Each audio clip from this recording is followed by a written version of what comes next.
So we may have had a penalty It thrown. might have been the penalty, maybe. Okay, so we had a penalty assessed. Yes, that's what it was. It was a penalty over here that caused it, and I think they were trying to get the player out of there. I just don't think they got a chance to pull him. So Heavy Petting Zoo able to pull off a 4-on-1. Wow, props to them, man. That was chaos ensued. Chad Reynolds just stood on his head and just kept on shooting them. See if you can look up here, give him a little clap, man.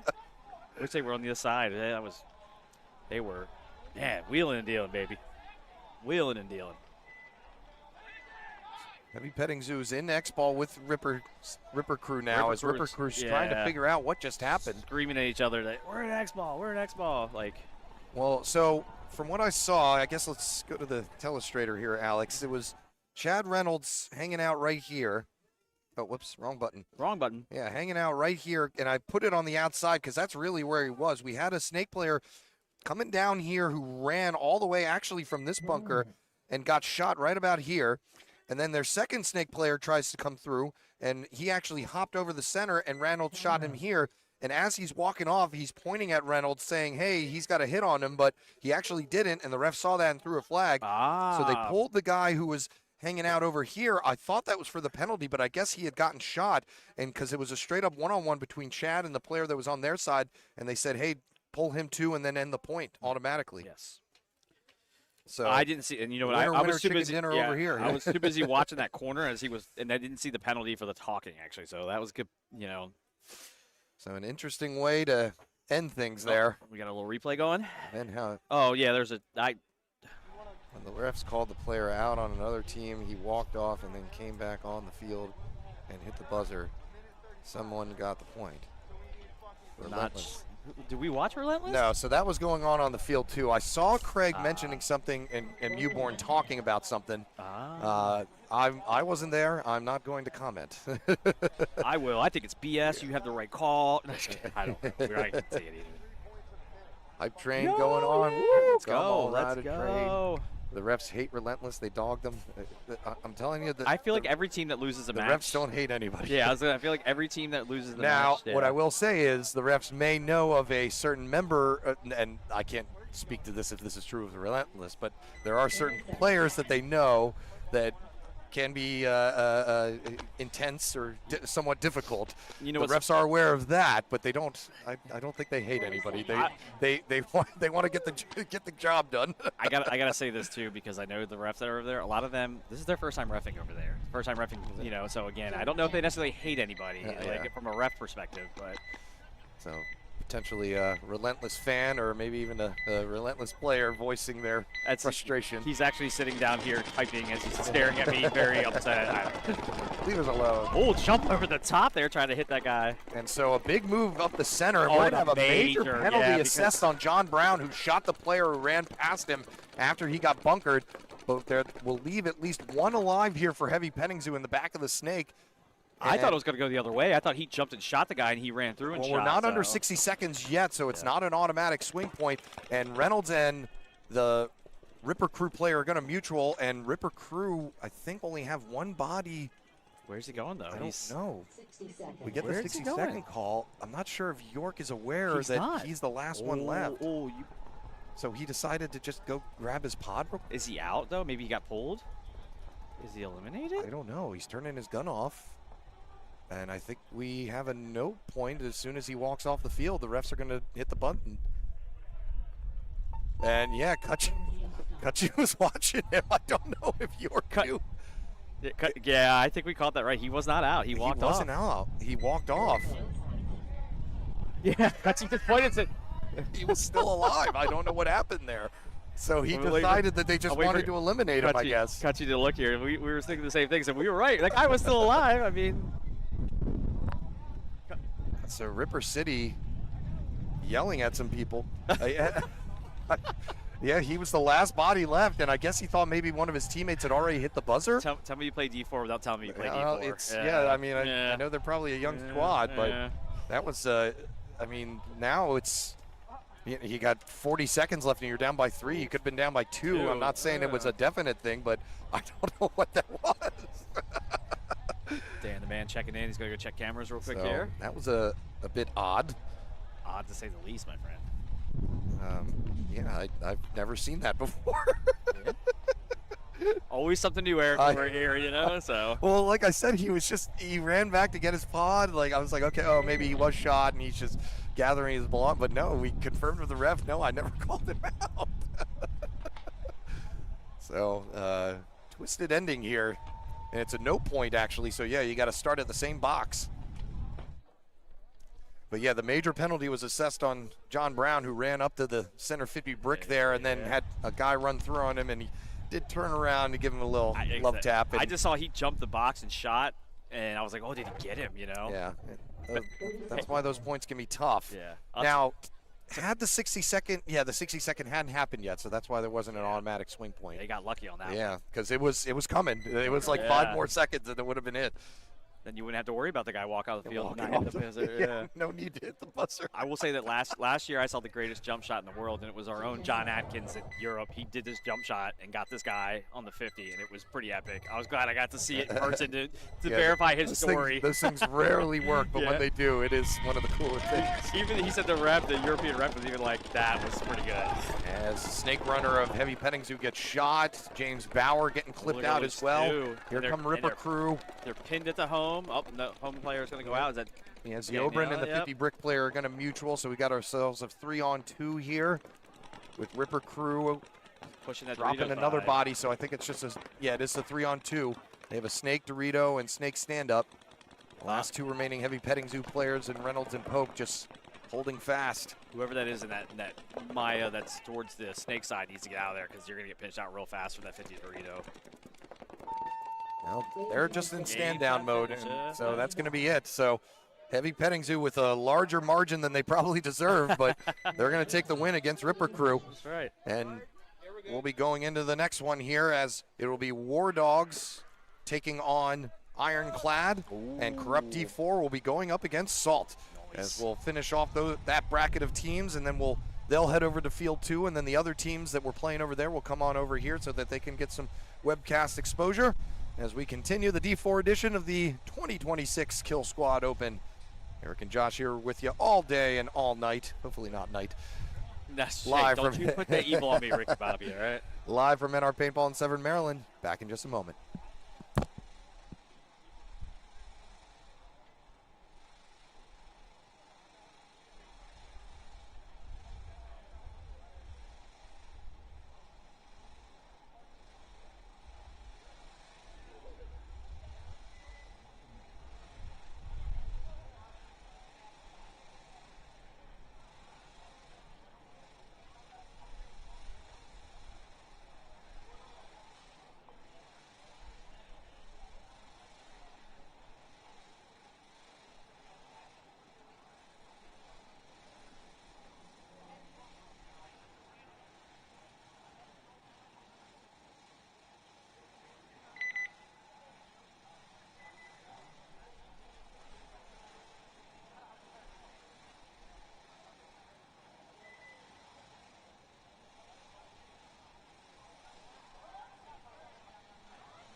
20 seconds.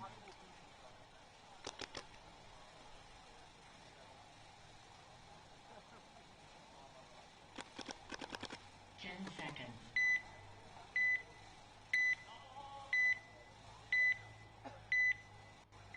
All right. Action continues here in the prelims of the Killsquad Open. We've got Ironclad taking on War Dogs. Both these teams won their first games. It's going to be War Dogs striking first, burning the Dorito and Snake Runners. War Dogs going to lose a Dorito player in their own, though, so 4-3 advantage for them. Another War Dogs player peels off, and it might actually be a 3-on-2 now in Ironclad's favor. I'm not sure where the third War Dogs player is.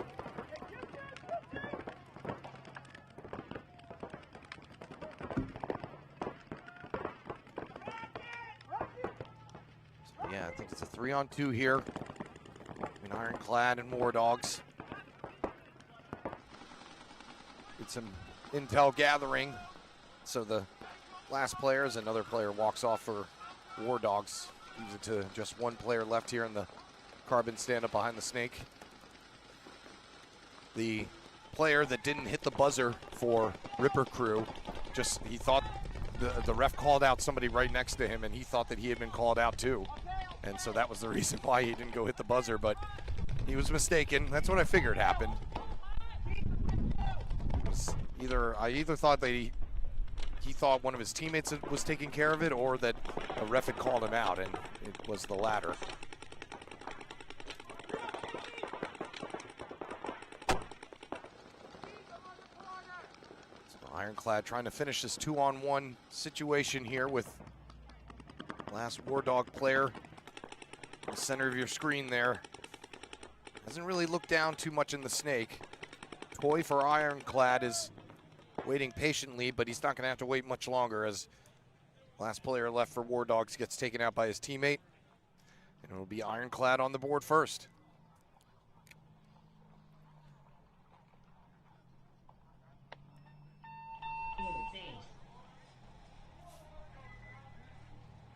Just have their favorite teams to call. No, I'm going to push back against that. There's no teams that they really care about. The refs are just the refs, guys. I mean, fine, if you really want to blame all your troubles on the refs all the time, have at it, but calling a player out and then putting him back in, yeah, if that player is called out, usually that means they should be back in. And the refs make mistakes, but I'm not going to say, oh yeah, the refs have their favorite teams. Like, if anything, I've seen it go the other way, where if the refs actually know that team, they see them and they're mentoring them, so to speak, sort of, they're more harsh on the teams that they do know.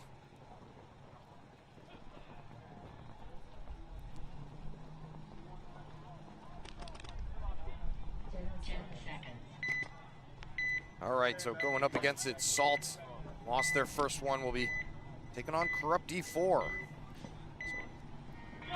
Traveling squads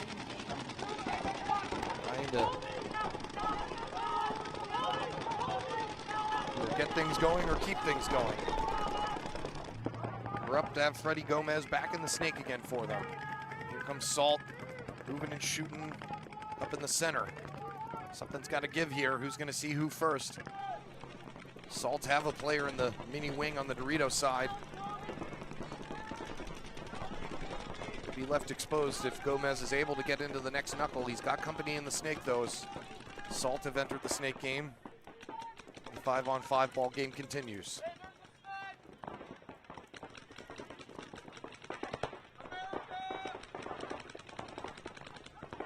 Salt center brick player narrowly missing a shot. Not sure who was shooting at him. Salt are in the 50 brick, though. Probably going to get a shot in on the home, and they do. It's a 5-on-4 now. It's Corrupt. Got to start getting some kills here. They're going to find themselves on the back end. They're able to eliminate the 50 brick player, though. Huge kill there. Makes it a 4-on-4 back even. And now they're going to try and take the 50 brick, but not succeed, as that brick player in the center was able to turn just in the nick of time. So now it should be a 4-on-3, but I'm not sure where Salt's fourth player is just yet. Could be hiding in one of those Doritos on me. Yeah, he's in Dorito 3, hiding on me.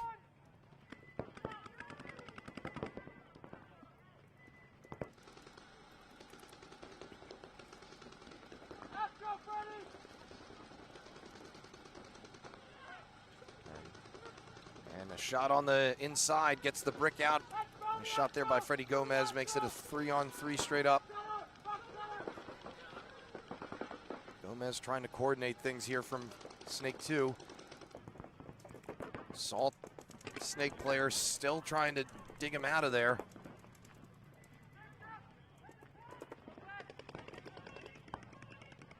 It's actually a 3-on-2 now.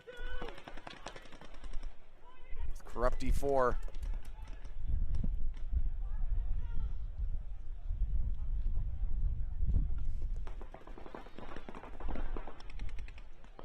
Putting some shots in on the top part of that Dorito. Salt Snake player, not sure if he got shots taken at him or if he actually tripped on the bunker or not. He went down fast. He's in the second knuckle now. Taking some heat from the inside as the wing on the Dorito side is backed up all the way as far as he can to try and get an angle on them.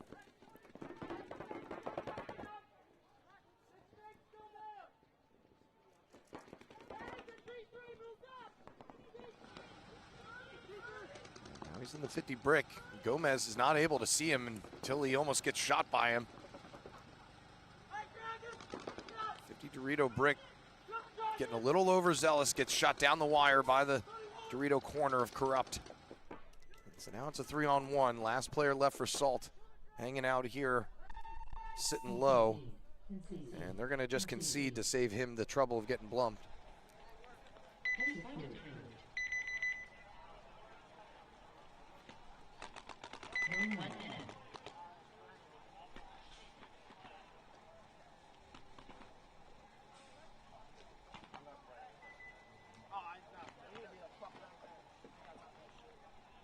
All right, so now both games underway here of our, I think it's our 5th set, maybe? 4th set.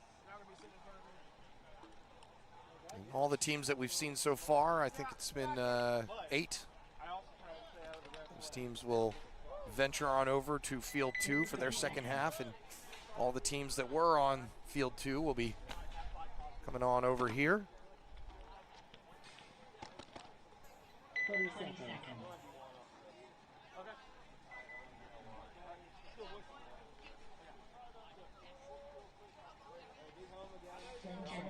As things continue to move right along.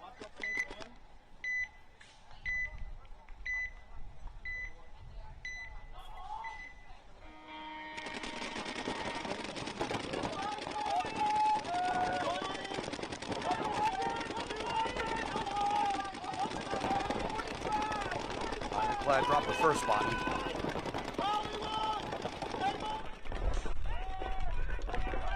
And War Dogs keeping that lane alight. Gonna shoot out the second Ironclad player trying to get into the Snakes, and now they really know they're in the clear to go all the way down. That's exactly what the War Dogs player is going to do here.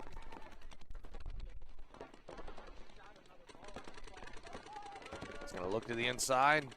Many times have we seen this scenario here this weekend. So Michael Bianco, mutuals with the home bunker.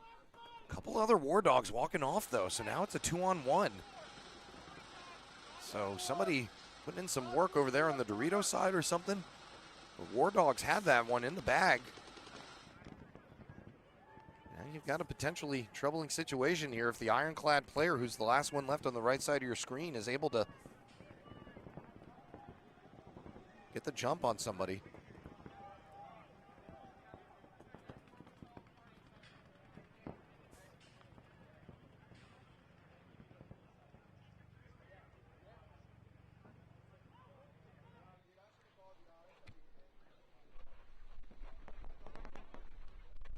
Ironclad Dorito 2 player lost sight of the snake. I don't think anybody can see anybody at the moment. And he tried going around the Dorito side and ends up getting shot out by the 50 brick player. So War Dog's able to tie this one up. It was just bizarre. Nobody knew where anybody was, it seemed like.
Salt looking to get one back here on Corrupt E4, who were able to just really outlast them. Well, they dropped a couple bodies early. Got the right kills at the right time. 5-on-4 advantage early for them. Dorito runner is sent packing. Salt into the Snake 1 while Gomez moves up to start doing some quarterbacking from Snake 2 again.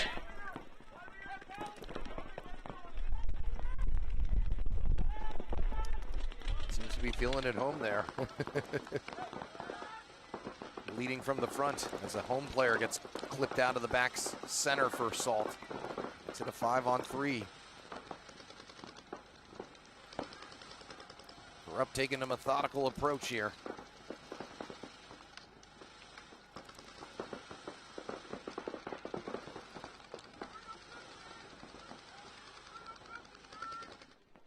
Brick now occupied by Corrupt. Salt Snake player trying to garner anything that he can, but the 50 brick and the wedge were just sitting there waiting for him. Now it's a 5-on-2 and Corrupt swarming here.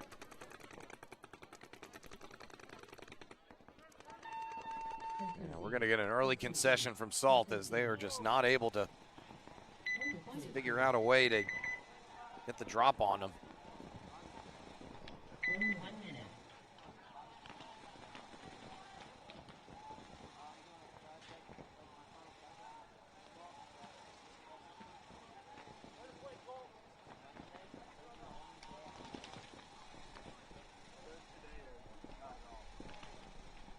High ball game in this one. Different story between Salt and Corrupt.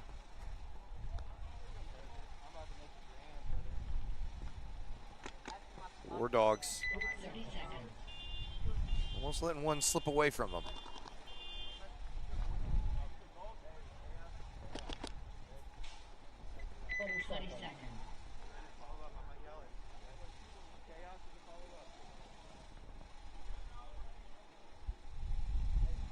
Ironclad looking, having some solid burns that first match.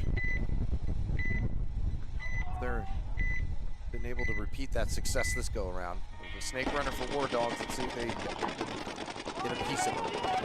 They do not. They do manage to bounce the support player, and then don't know if they burned him or if it was just an early death, but they shoot out the Snake player, so 5-4 advantage. Where Ironclad were having success, able to burn those Dorito and Snake runners and take advantage quickly of the opening that left.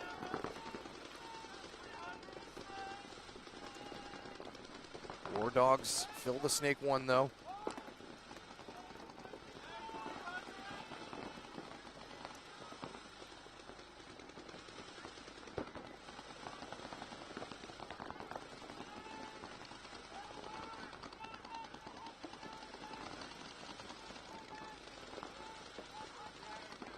Still a one-body advantage here for Ironclad.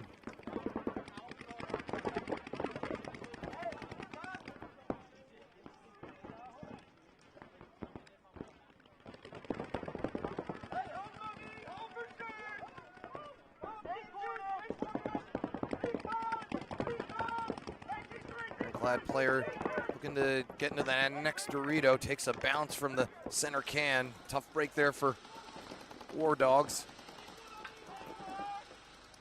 Snake player thinks he got a wrap shot in on the bunker of death over there, and it ends up being him taking the walk.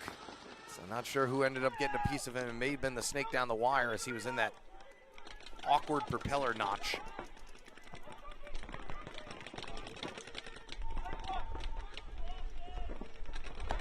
Out of the bunker of death comes the War Dog player, and as they try to fill out the snake, that player gets shot as well. So only one remaining War Dog left on the field, who just moved into Dorito 3. Facing down 5 Ironclad players. Make that 4. I didn't see the Ironclad Dorito player walk in, so 4 on 1.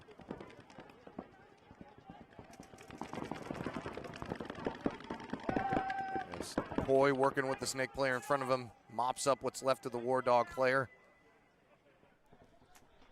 And advantage back in Ironclad's boat.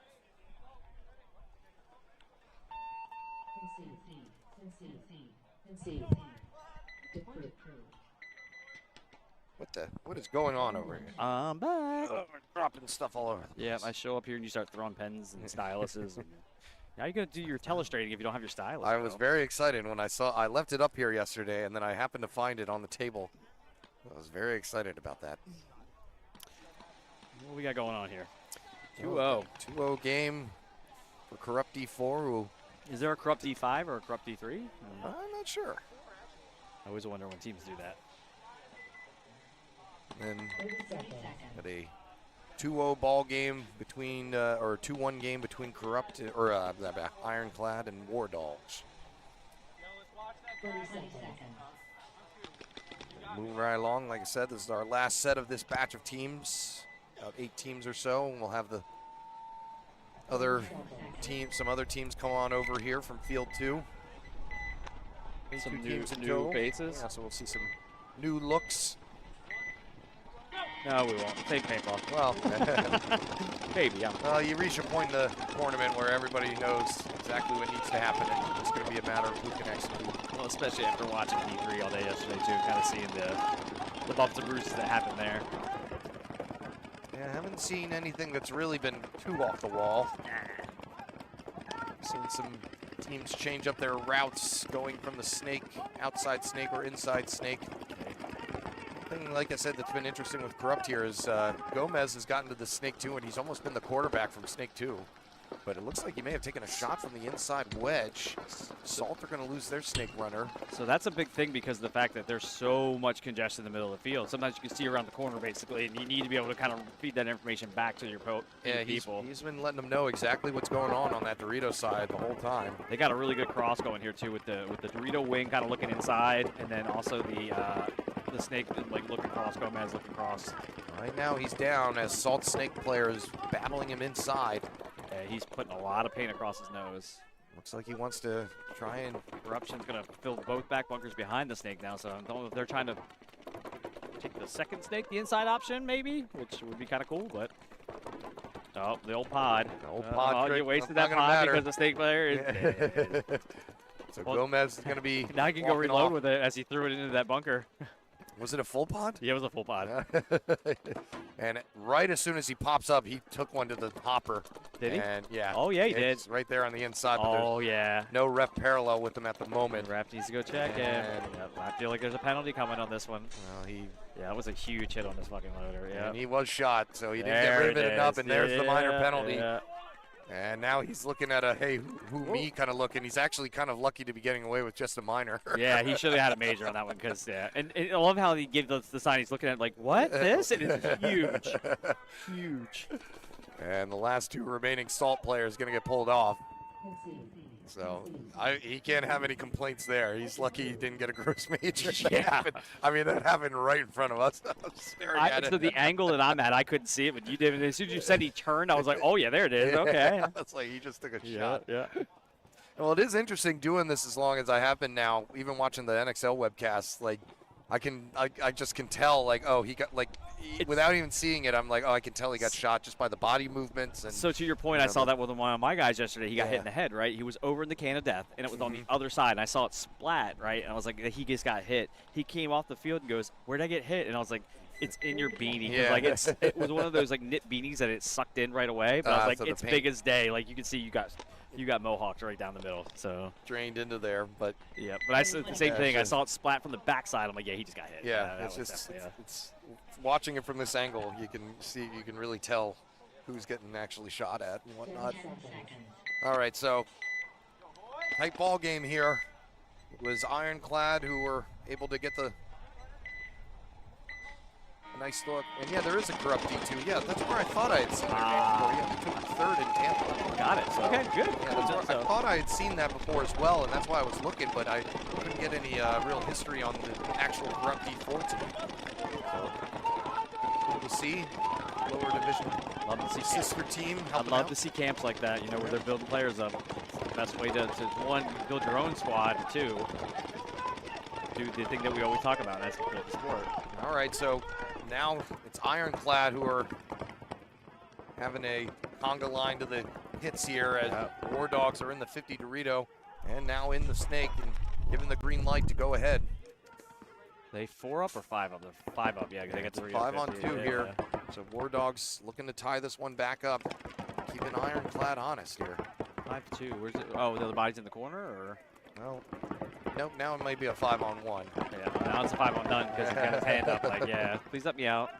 I'm done playing for today. So a finish from War Dog. Justin Burdick up here. You heard him on the webcast yesterday. He stole a headset and was.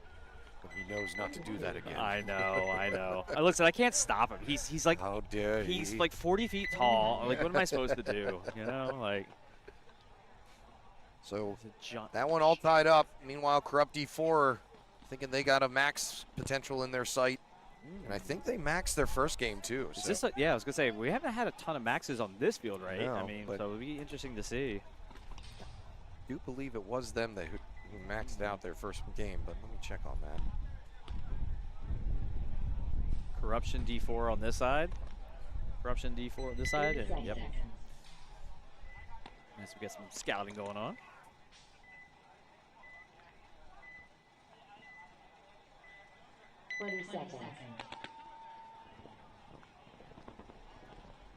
Yeah, it was. Yeah, Corrupt D4 max Nova Trauma. So if they get another max, they'll be sitting pretty here as they head to the second half of the prelims. They'll be the first team out here for the weekend to kind of. It was sitting pretty. Everybody else was like pins and needles yesterday trying to make it through. Yeah, one win, a tie, and a loss. A lot of tie. They'll be on your right side, Salt on your left, just trying to salvage some sort of effort here. They're going to lose their first Snake player. Corrupt are going to lose a Dorito player, though. Different personnel, it looks like, for Corrupt D4 out here for this spin. Now a 4-on-3 in Corrupt's favor. As they send Smith to the Snake, giving Gomez a break. But Salt pushing the issue here on this Snake side. And almost gets a shot in on Smith. I thought I heard some thwacking happen, but... Did thwacking happen? Thwack. Thwack, thwack. Oh, thwack. Okay. Like a Batman, like expletive, like whack. Boom, pow. I thought I had heard that on somebody, but it's going to be Smith who outlasts the Salt Snake player. Yep, giving them a 4-on-2 advantage now. Either Dorito side wing or the Dorito itself got the shot in across field on him. So good on him. Corrupt lose another body off the Dorito side, so now it's a 3-on-2 with Colton Smith dragging himself all the way down to the I would have stopped it. I would have stopped at the little knuckle first instead of coming straight up. Hopefully he gets this shot. We saw a lot of missed shots as people were popping up yesterday. Let's see if he gets it. Well, easy shot there. Right in the dome. And the last player left is going to be in the home, and I don't think he's going to last long either, and that's going to do it. So Corrupt D4 with 2 maxes to start their tournament. Excellent squad, looking methodical. Yep. Staying alive. So there is a corrupt D3 as well, so going down all the way to D4. That is a heavy, heavy camp. A lot of moving heads there. Yes, sir. Starting something. They're building something. We're building, and we're building. I said, you're not building if you're 4-0 teams. You're cruising at that point. You know? 2 losses to start the day for Salt. So they're going to have to figure out a way to try and have some success in the latter half of the day. So that match is over. Ironclad and War Dogs now going to be forced to play Xball, which will be an interesting addition to that match so far. It's been a real back and forth one. We'll see if having to get right back out there all the time is going to have any effect on who comes out on top.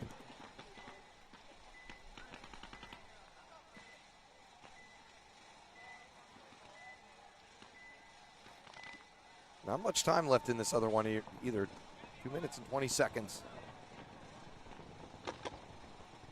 Appreciate you guys filling me in on some of these teams' story. Every team has a journey. Yeah, there's just so much going on, you know. I mean, I try to stay plugged in here, and then I try to get stuff at the national events, but man, it's just. But I do love seeing our family there. We definitely, I will say that, like, regardless of gun affiliation, we you know, we're always there cheering our, you know, NR Factory, Nasty Brother in, like, you know, mob folks, you know, Nasty Mob will come help us pit on the east side, you know, and we try to help them out as well. So put on for your city. Hey man, we rep NR. We stand behind it. All right, so this one all tied up here, 2 apiece. Crucial point here, especially if it takes a good amount of time off. Ironclad going to send a 50 brick runner off the break this time and burn out 1 and potentially 2. They're going to lose their snake player early, so it's back even at 4-on-4. Oh no, they're going to lose another player in that corner, so Ironclad taking a 1-body advantage right now. It's a 4-on-3 as they doubled up that home, and he had to really get out of there. Yeah. Yeah. Especially when you're down 2 bodies. So the idea is great that you want to get that shot in, but man, you cannot live there with 2 people. Hell, you can barely live there 1 person to get too far up the field, you know, so. They're going to counter, head out to that can on the Dorito side as well. Ironclad still with the 1-body advantage. May want to think about trying to run down the 50 brick player to open things up a little bit more for his other teammates. Where things stand, Ironclad can really just lock things down and wait for the Snake and Dorito players to get up the field. That's exactly what's happening here. Boy getting into the Snake for Ironclad again.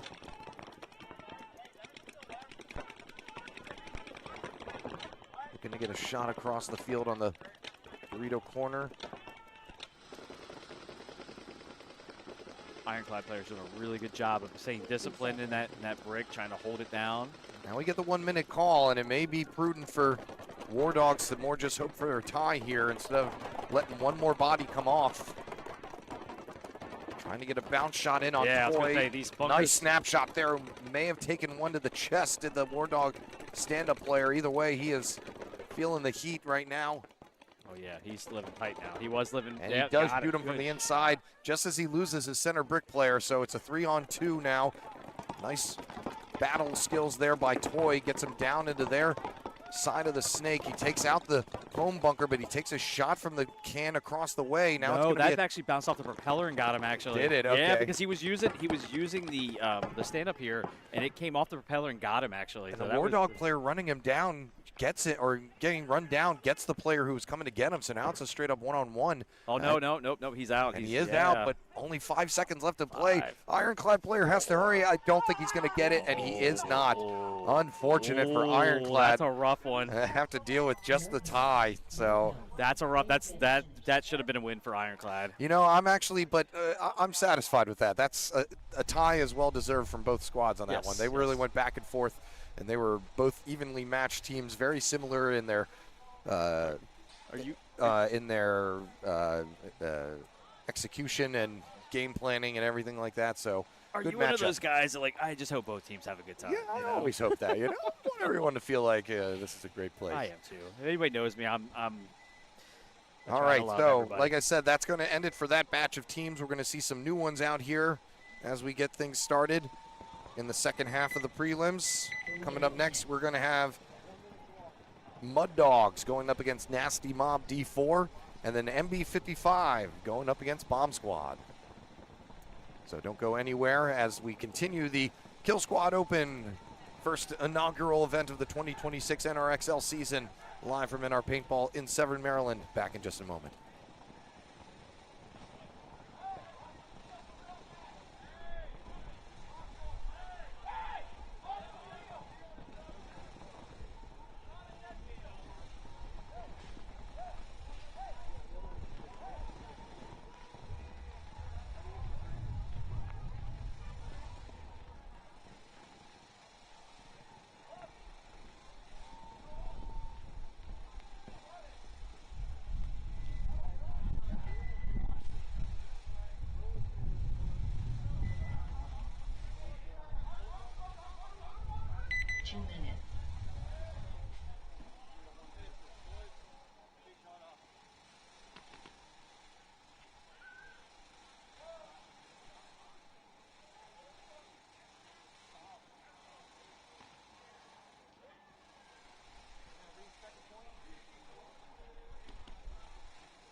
So a minor penalty to start things off for Nasty Mob D4. Snake Runner had a hit on him and kept on going. Refs did not care too much for that. So that opens things up here for Mud Dogs to get into the snake. Harkness going to look up and take a pot shot, as Harkness, though, is going to take a shot from the inside. So a nice stand-up shot there by the Dorito to stop the bleeding for the moment. Still a 4-on-2 here for Nasty Mob now.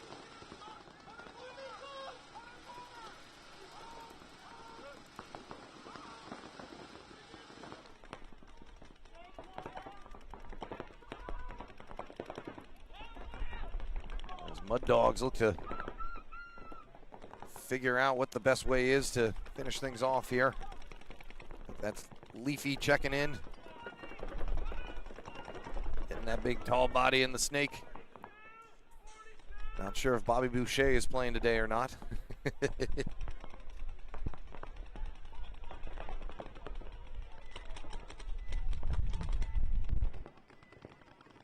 The Dogs have some experienced players on there.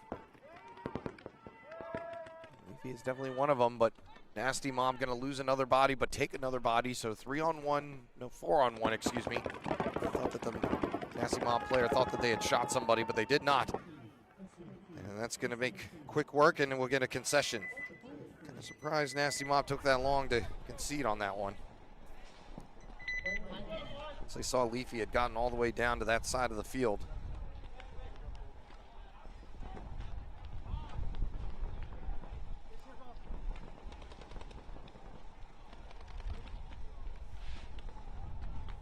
Good matchup here, MB55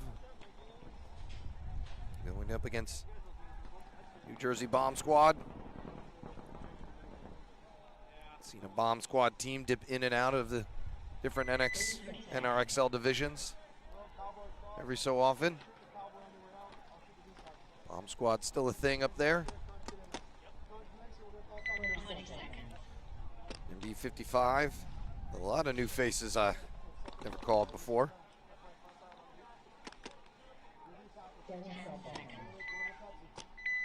They're out of the Cleveland, Ohio area.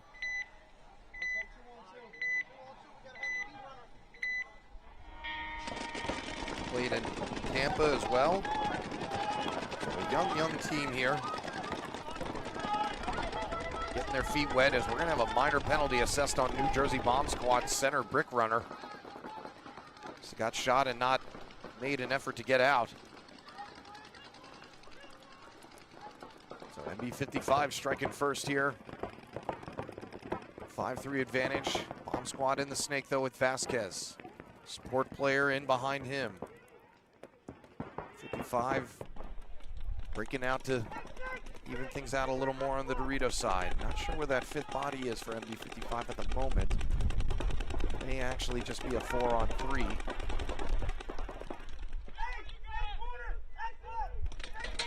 MB55 looking solid for being a young squad like they are. Doing a lot of moving, shooting, and talking, which is the recipe for success.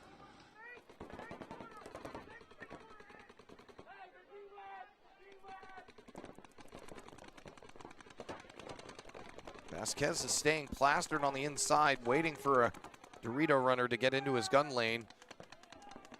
And that does happen as the MB55 player tried getting into the 50 brick.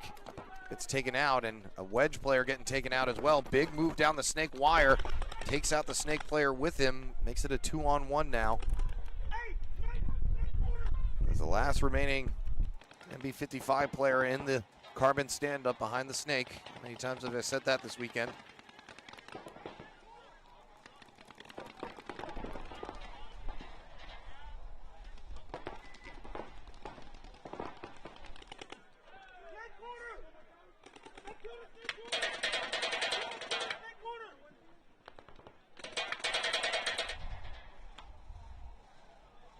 Last player for MB55, not long for this game. Well, this point. Gets taken out. And gets New Jersey Bomb Squad up on the board for the first time of the day. See if I can check out these other teams' records. They've all been playing on field 2. So this is our first time getting a look at them. MB55 lost their first one, but won their second one against Relentless.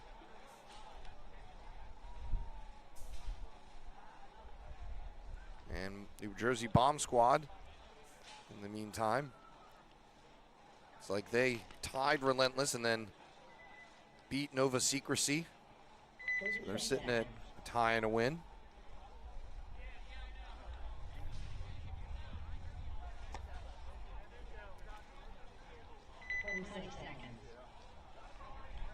Mud Dogs, on the other hand,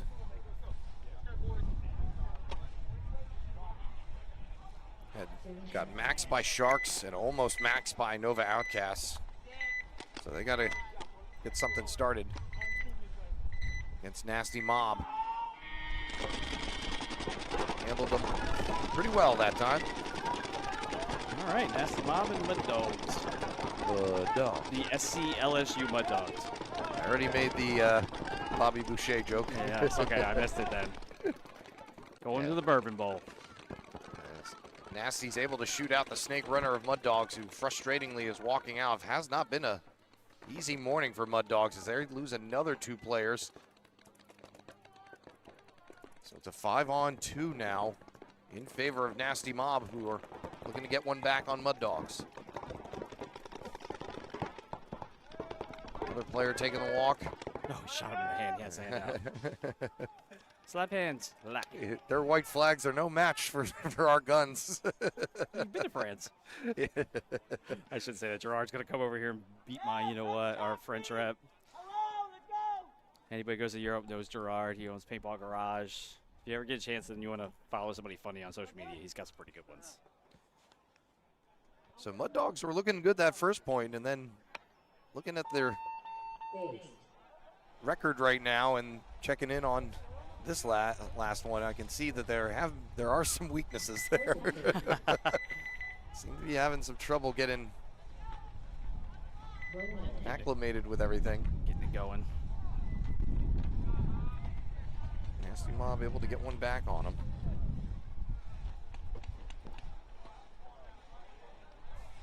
Hear a lot of harsh language coming from the pit there to our left.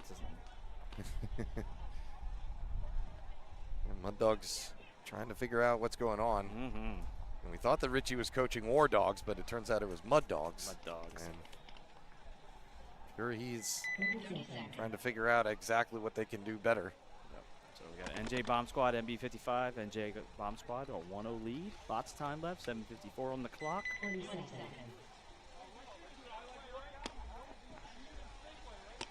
Lots of people cheering. We appreciate everybody in the chat. You're all hanging out with us. Listening to all us. weekend. Yep. Blah blahing on our blah blah sticks. Blah blah blah blah blah blah. Player got shot. Blah blah blah. He made the snake off break. He did, and he's did some quick work to try and get around that starfish. Manages to do it. Did you just call it a starfish? I did. It's a propeller. You said propeller. I know. I like propeller. I'll go back. MB55 dropping the first body on the Dorito side, so 5-4 advantage as Bomb Squad look to get busy on the Doritos. I'm just trying to follow your lead in what you're calling it. You're the boss here. Propeller. Oh. Vasquez is going to lose the snake battle with his counterpart, who is in the back propeller. It's back even at 4-on-4. Seeing some Punish 'em jerseys coming from MB55. Punish 'em played yesterday, placing third. Did. Had a couple heartbreaks there. Oh yeah.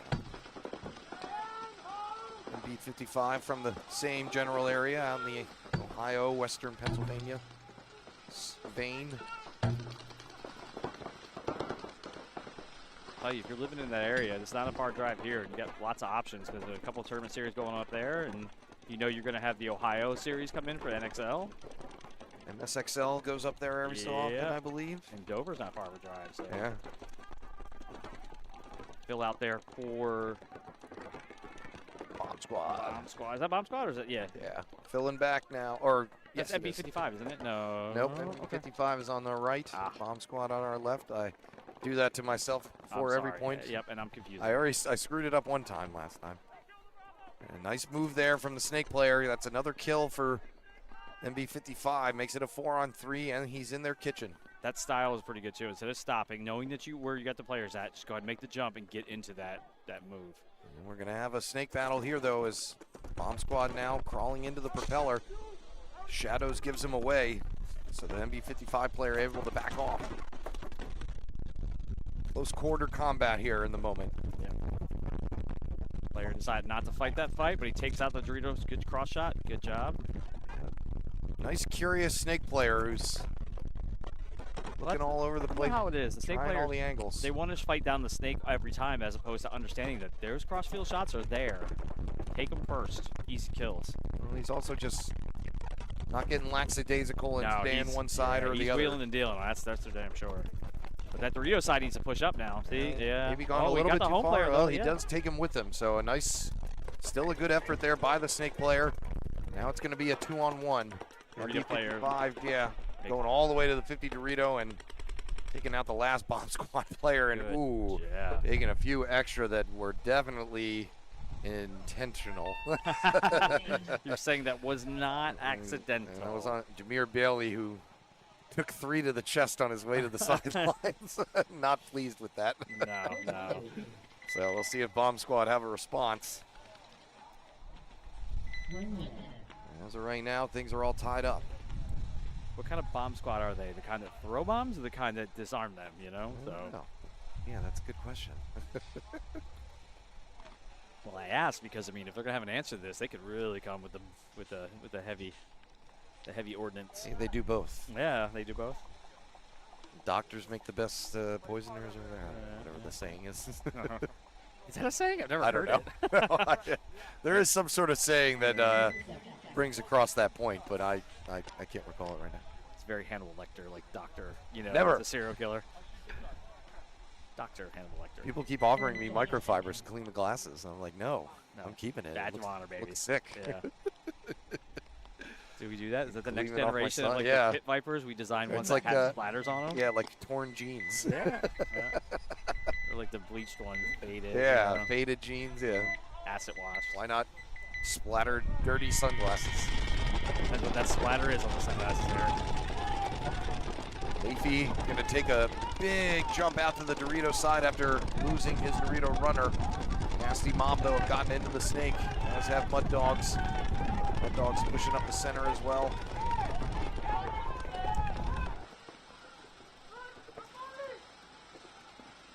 Matrix down there getting pumped up. Hear him.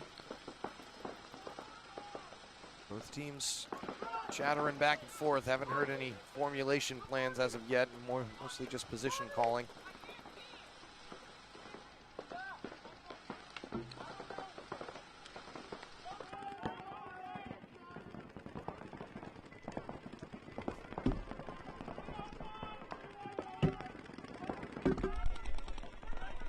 Nasty Mob in all the right positions right now, but they allow Harkness to get into the mirrored end of the snake.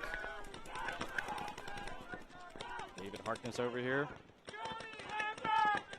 Another VM brethren down there, fellow Marine. Leafy taking the walk from the Dorito side corner, so one body advantage now, or two body advantage, excuse me, for Nasty Mob. So back to your discussion about quarterbacking from the snake. Whoever this Nasty Mob player is right here is screaming, trying to tell everybody where the bodies are. Well, that's what I'm saying, is they have the best view of the Dorito side because the stand-up bunkers in the center are pretty far back. The problem is he's too busy talking and let the guy move to the Dorito 50. Yep. I was about to say that as well, though. He's doing a lot of look-backs instead of looks forward. If you're going to be the communicator, you got to learn to communicate and shoot. You got Big to walk shot in. over the top, and then the 50 brick player gets run down by Nasty Mob. And actually didn't need to do that, so now it's Highway only time. a 3-on-2. Yeah, here comes a highway run from the Nasty Mob player. He's going to take out the snake and the snake support player to finish things off. He jumped both beams. He's like, I'm not going in that middle lane. I'm going the complete inner lane. Get some hurdle in there. Yeah, he's like, I'm really getting in the fast lane. I'm going inside, baby. That finishes off Mud Dogs for another point. A 2-1 lead there.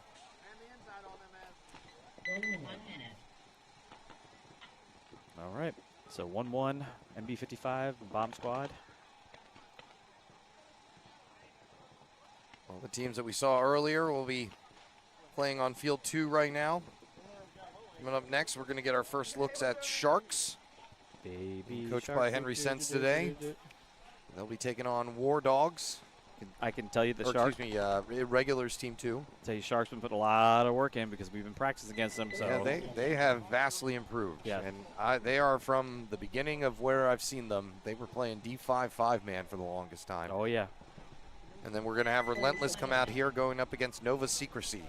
We can actually see what's going on with Relentless. I gathered some intel. Yeah, it seems as if there was some confusion. A player was called out, but then he wasn't actually out, so they put him back in, which is not the way it should be done. No. But once it was done, it was kind of done, and so you just kind of had to go with it. Snake player here taking a shot. Ref going in to check them. They are going to lose. Bomb Squad are there. Dorito side runner and Snake runner. And Snake runner as well. So down 3 again. MB55 looking solid here.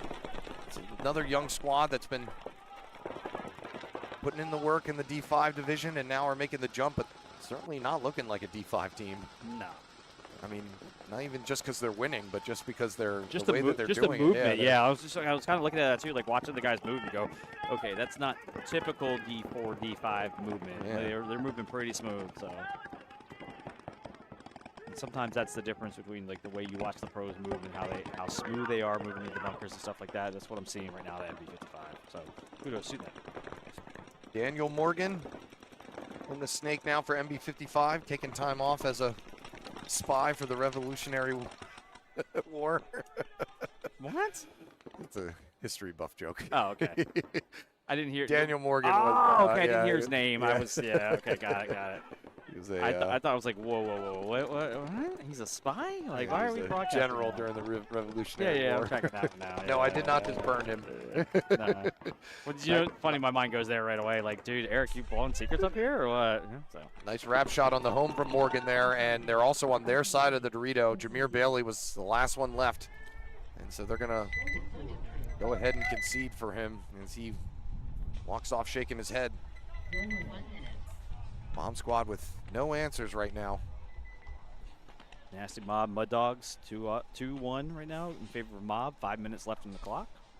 Yeah, more and more it's looking like that first War Dogs win may have been an anomaly because Nasty Mob have made quick work of Mud Dogs since then.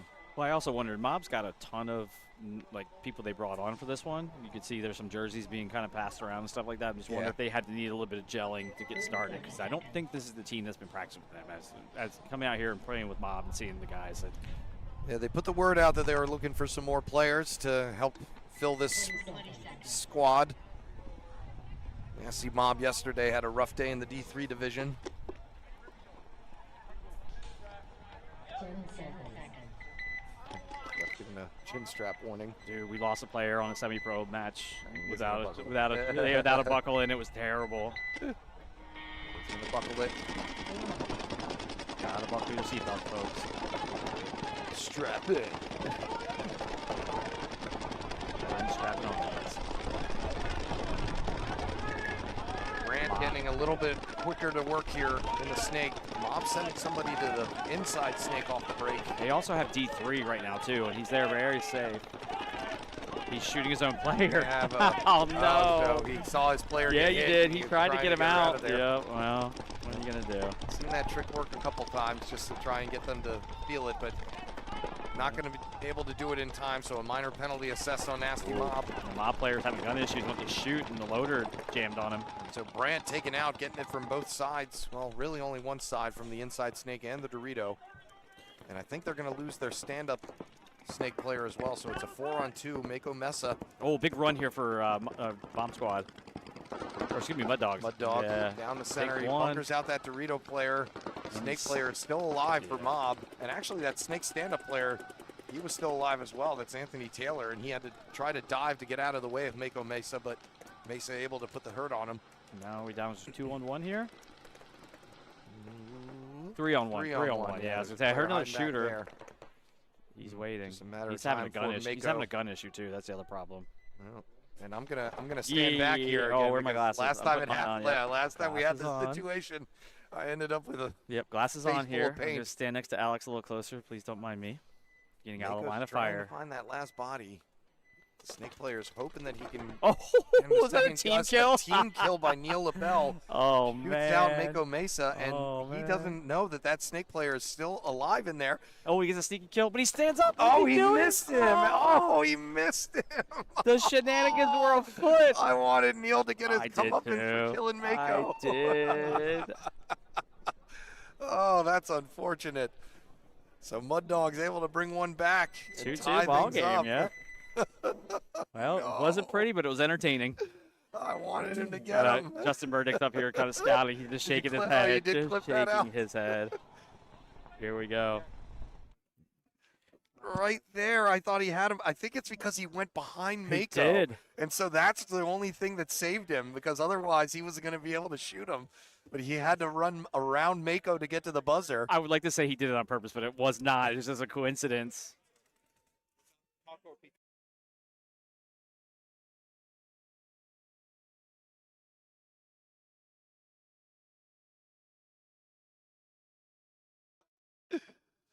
Taking lunch orders. Trying to figure out what we're doing for lunch. What the heck? It's so good. It is. I had some. 10 seconds.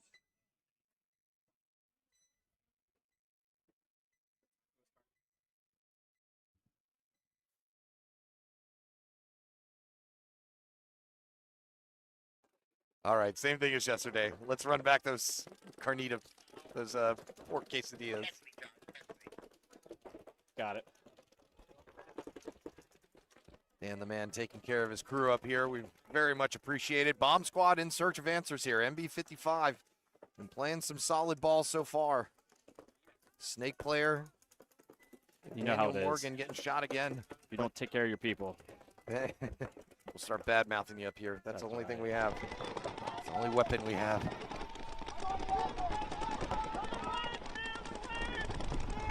Looks like Bomb Squad switching it up. Sent Jameer Bailey into the snake first this time. He is still alive. Not seeing much action from him though. I think he may be having some gun issues. Seems to be doing some tinkering, and it looks like he was shot actually, and now we're gonna have a minor penalty assessed on him. Jameer Bailey kind of asking what's going on. Bomb Squad gonna lose another player out of the center.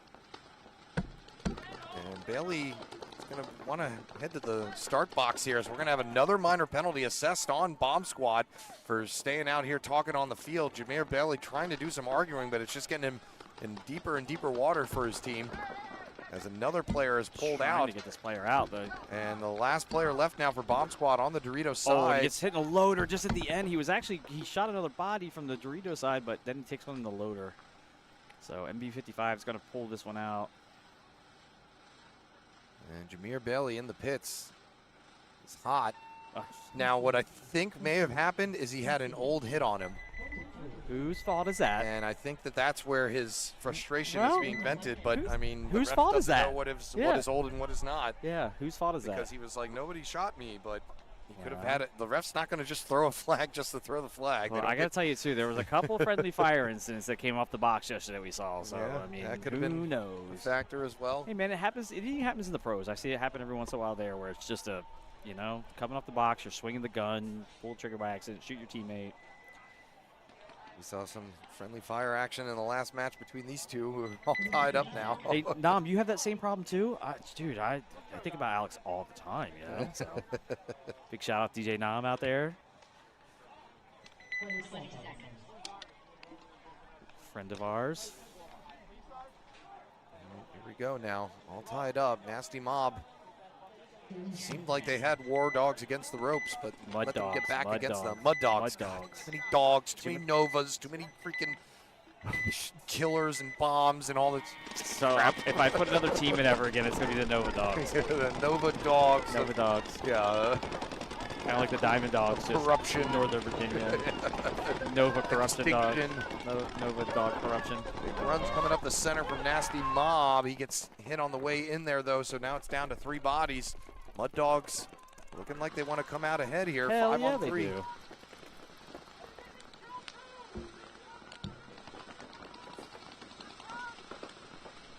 Whoever it is in the mob player saying that Anthony Taylor over there, I can't tell who it is, but he is just getting pounded on right now in that stand-up, that snake stand-up. Harkness back in the snake for Mud Dogs, trying to see if he can put an end to the Dorito player's misery. As Brandon Spicer gets taken out from the backside. And another player walking off. I think that was Anthony Taylor. That's what I was saying. Oh, okay. I thought you said he was in the Doritos. No, he was in the stand-up just getting – whoever that was just not letting him breathe and was not letting him get in the snake. Well, that's got Richie V's name written all over it. Just pound that and don't let him go. Working out, so. His coaching method and love life. He would probably agree with you. Poor Richie's not here to defend himself. Thank God. I missed him in Tampa. He didn't get to make the trip with us, and he was sorely missed. So Mud Dogs up 1 now, and a 2-body hole here for Jersey Bomb Squad, who are letting their emotions get the best of them that last time. And try and see if they can get anything back. MB55, meanwhile, just doing their thing, man. Not making any big crazy moves or anything like that, but Playing some solid ball. Everybody seems to be knowing their role and completing that role. I don't know how you feel about that, but I'm cool with that. Slow and steady, man, wins the race. So. Slow, methodical approaches, not relying too much on individual efforts. Slow, methodical paintball. Amir Bailey going to get back into the snake and into the propeller, but on his crawl up there, B55 able to put a ball over the top, and we're going to have another minor penalty on New Jersey Bomb Squad, this time on the other side of the field. So already down to 2 bodies here for MB55, or excuse me, for New Jersey Bomb Squad. MB55 got to be thinking if we can mop up these 2 remaining players quickly, we may have a potential max on our hands, which can help us in the long run. Last 2 remaining Bomb Squad players in the all Aztecs next to the snake, and now none of them are occupied as the carbon stand-up gets into the snake and the other one gets shot. Now it's a 5-on-1, and MB55 well aware of the body count at the moment. Not sure why Bomb Squad are gonna put their last remaining player through this. Get the 60-second call, so maybe a potential max may be out of reach, but Bomb Squad player just trying to hold him off. MB55 maybe thinking, let's hit the buzzer fast and force them to go out there and do it again, or just let time dwindle away. It seems like they're going to choose the latter option. Gonna play the "Are you paying attention" game. Like I said, I didn't know if they were going to force them to come back out and try and go for the max. If they're As we hot swap some USB-C cords here to get the iPad back up and running. Make the iPad suffer for your incompetence. Listen, I need my phone, okay? Who doesn't? Yeah, I know. We were at the playground the other day, and this one dad was freaking out because he had lost his phone. Oh, no. And I was joking to my wife of, I don't know, which would be more terrifying, to lose my phone or my son. I'm sure she didn't take that very well. Well, I mean, phones cost a lot. Oh, it's just, that means so much of a pain, yeah. Of all the new crap I got to fill out and all the stuff you'd have to take care of. Passwords. Yeah, with my son, it's like, okay, well, you know, he's around here somewhere. We'll get him. What are we doing here, guys? Why are we shooting each other in the field? Did we see that? Is that going on? Yeah, the player here in the purple was walking up, shot the guy in the pink in the ankle twice. Maybe Keem killed him earlier. He owed him one. Yeah, maybe that might have been like, hey, get your comeuppance. I owed you too. Speaking of which, that's how this last game ended. Yeah. Between these two, Team kill. It was almost a disaster for Mud Dogs. Yeah. But luckily, Neil LaBelle making the smart move to use Mako as a human shield.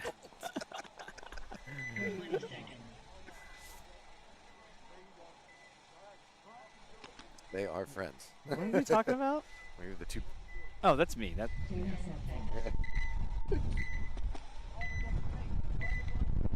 All right, here we go. Mud Dogs on your right.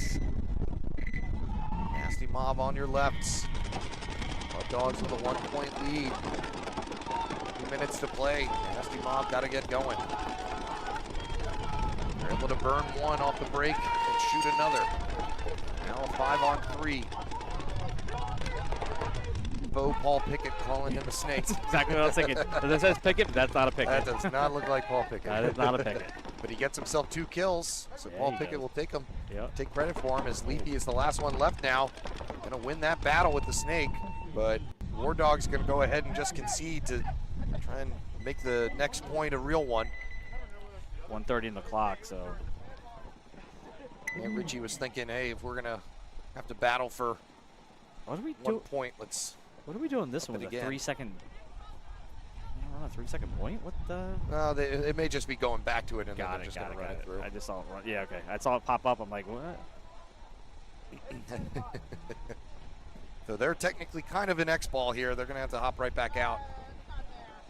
Yeah, especially if they want to do fast points, they're really going to be putting the gas to it. So hopefully they kept a timeout and they can.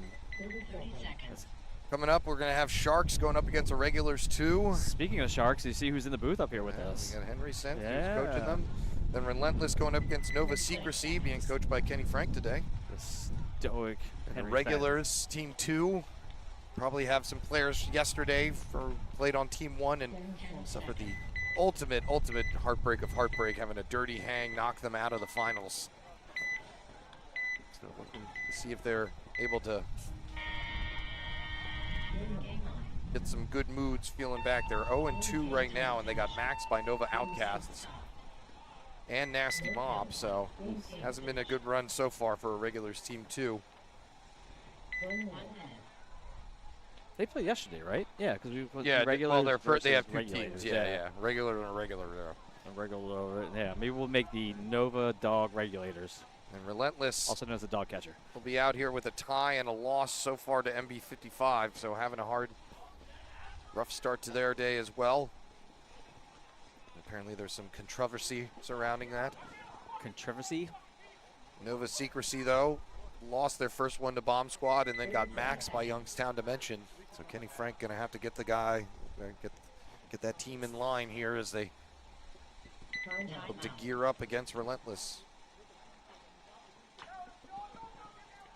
Again, welcome everybody. Appreciate everybody who's hanging out, joining us on the live stream. Sorry we don't have both fields, but hey, you get both of us on one stream, so 2 for the price of 1. Yeah.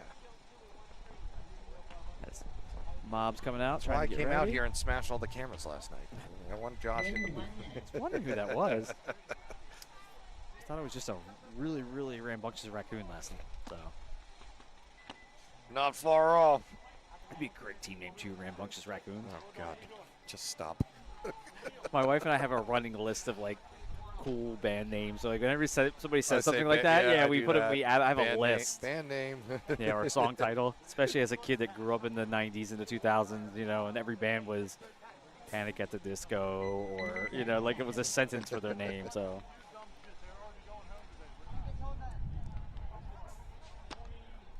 So we're waiting for this one to start up. Got 20 seconds on the break. Eric's over here ripping papers, and we're not even at the end of the day yet. My roster. Yeah, he's not even at the end of the day to ceremoniously yank it out. When I may have cursed MB55. Well, they already won. Okay, yeah. Well, next match they're in trouble.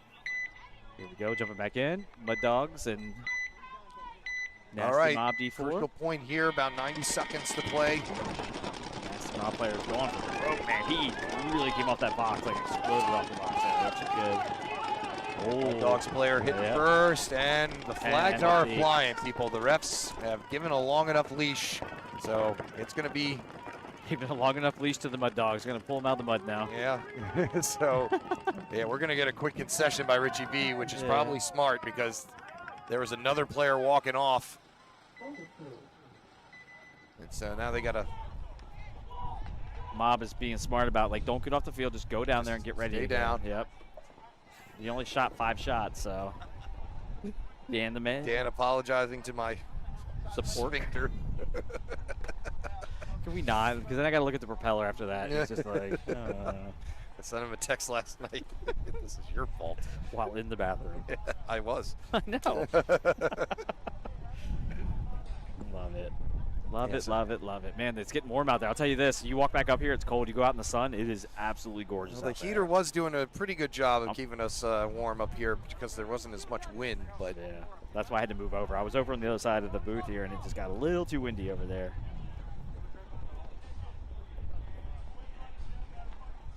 Dan coming up here delivering tacos and quesadillas and everything else. Oh my God, Eric, you were my favorite. Eric just gave me a cold frosty beverage. Can't have you eating that spicy goodness. Got a cold drink to accompany it.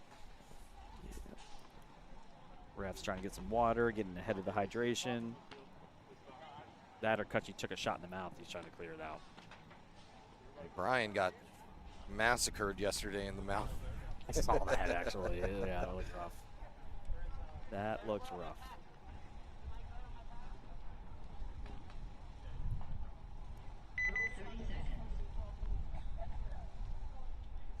Leapy saying they didn't need to towel it. I had it.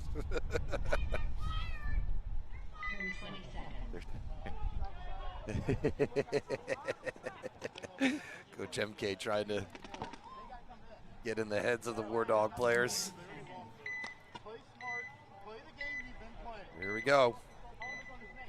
Nasty Mob trying to hold off Mud Dogs as long as they can here. We didn't even explore that. The whole MK coaching Mob and Richie coaching Mud Dog. Mud Dogs, that's, yeah. They're friends. They're two coaches going toe to toe. Let's just play a one-on-one between them. So there's a fun, and I do mean this in the best way possible. There's a fun competition between the coaches out here. We always are competing against each other. It's a game to you guys, isn't it? This is our lives. Really Mud Dogs running into the guns of Nasty Mob, but here comes a long run from a Mud Dog player. He thought he had an opening to go after the snake, but he did not. Long run for not. So now it is a 4-on-2, I think. Nasty Mob player. Can't quite see if there's a fourth player over there on the Dorito side, but either way, Nasty Mob sitting okay at the moment. There's only 2 players left. Leafy over there on the Dorito side. Nasty Mob player trying to count the bodies, and yeah, there is only 3 Nasty Mob, so it's a 3-on-2. Can't be any time left though. 20 seconds left to go. Leafy backing up, seeing if he can eke out another kill. He may just want to head for the hills. As Anthony Taylor now is going to catch one from the inside from Leafy. But then Leafy's going to get shot by Spicer, who was posted that direction the whole entire time, just making sure nobody runs through. And it's going to be Nasty Mob beating out War Dogs. And I think no one more excited than MK. Again, the competition between the coaches is the best thing possible because we just want our players to be better, all of them. But having said that, you know, you've got MK who's a pro there playing for Vibe. You got Henry who's a coach up here playing for Ironman. Richie who's a washed up, you know, paintball player. And I only say that because I am too, so.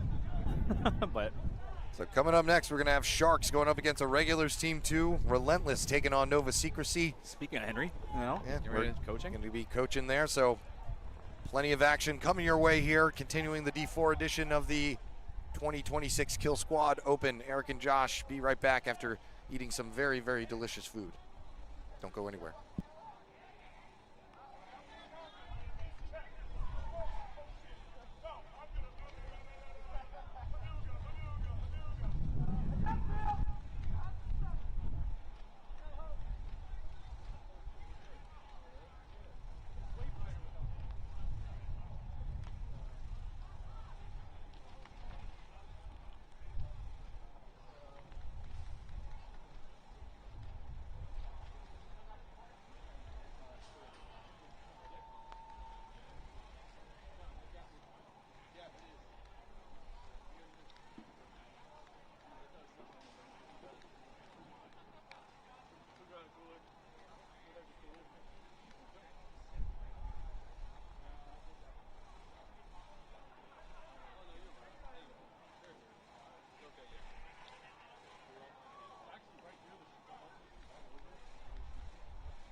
Can you eat a quesadilla in only 2 minutes?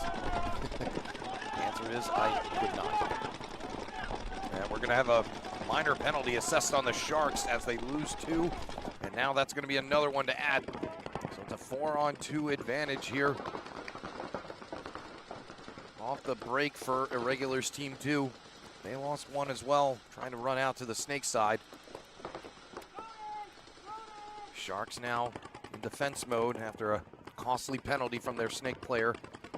I guess took 1 too many steps for the refs. Like I said, are keeping a tight leash now on players.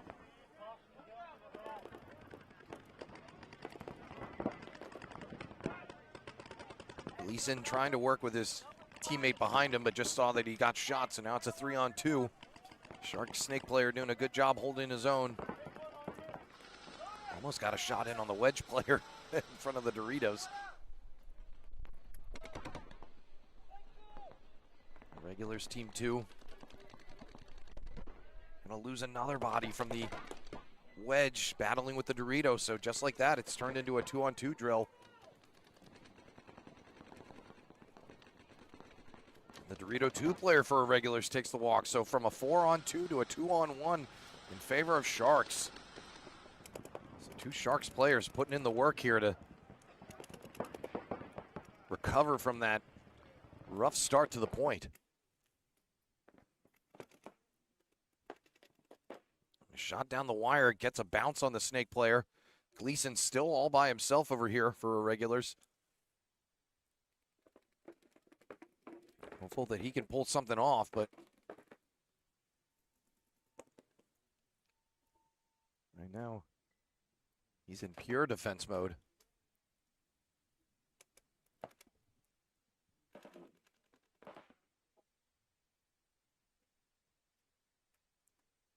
I'm glad somebody got to enjoy the rest of their lunch. I had to take a phone call. Oh, okay. Yeah. You didn't want to hear me get yelled at by my wife up here.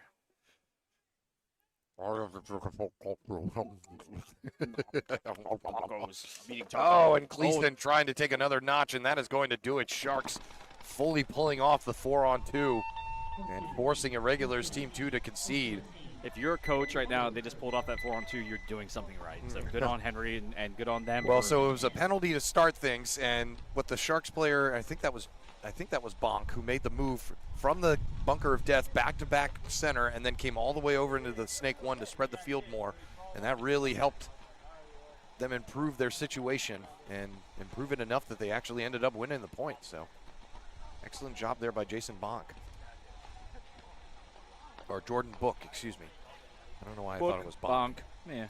There was a Bonk around here somewhere. So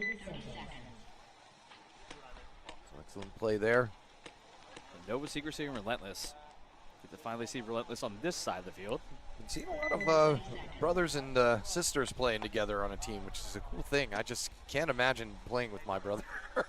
I did. Like, so my little brother and I did, okay. Yeah. But then we also had there was a lot of issues there too.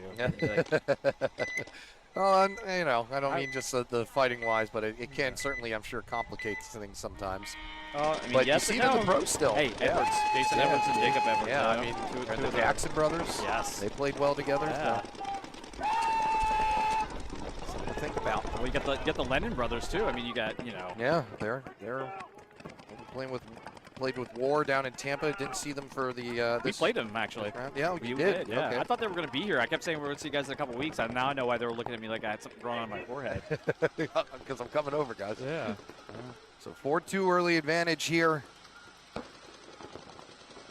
for Nova Secrecy, going up against Relentless, who have had a rough start. It's actually a 4-on-3. I didn't see that body hiding in the mini Aztec. Nova Secrecy in the 50 brick.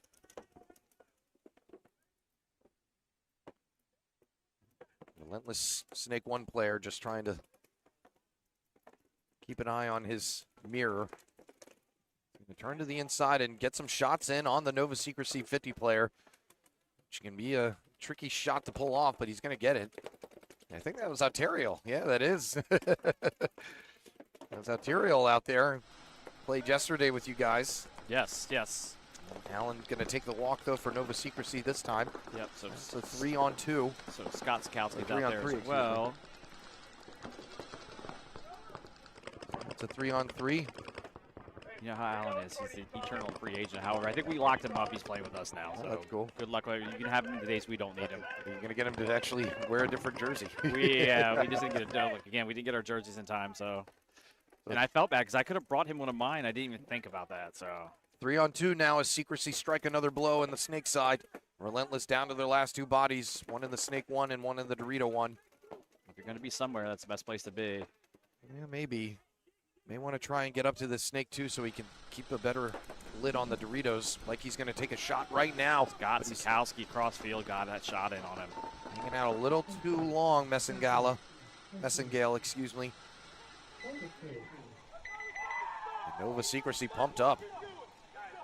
They were. They told me they were having some just some survivability issues over on the other side, but it looks like they've kind of figured it out. They weren't panicked about it. They're like, we're there. It's just little stupid things that are happening. So to their point, they came out here and put a point on the board. So we go, Sharks and the Jets. I mean, Irregulars. Just play it cool, boy. Real Snapping right now. See, we're cultured. We know stuff. We're educated. Although that Irregulars guy, he is running to get there. And Sharks are missing a body as well. I don't know if he's going to be able to get out here in time. Here he comes. He's running for his life, too. It's one of the Book brothers. The Book brothers, not the Bunk brothers, the Book brothers. I think Bonk played on Blasphemy. That's where Got it was. Yes, that's right. That's where I was thinking it was Bonk. Immediately taking the wire and moving on up into the second knuckle of the Snake.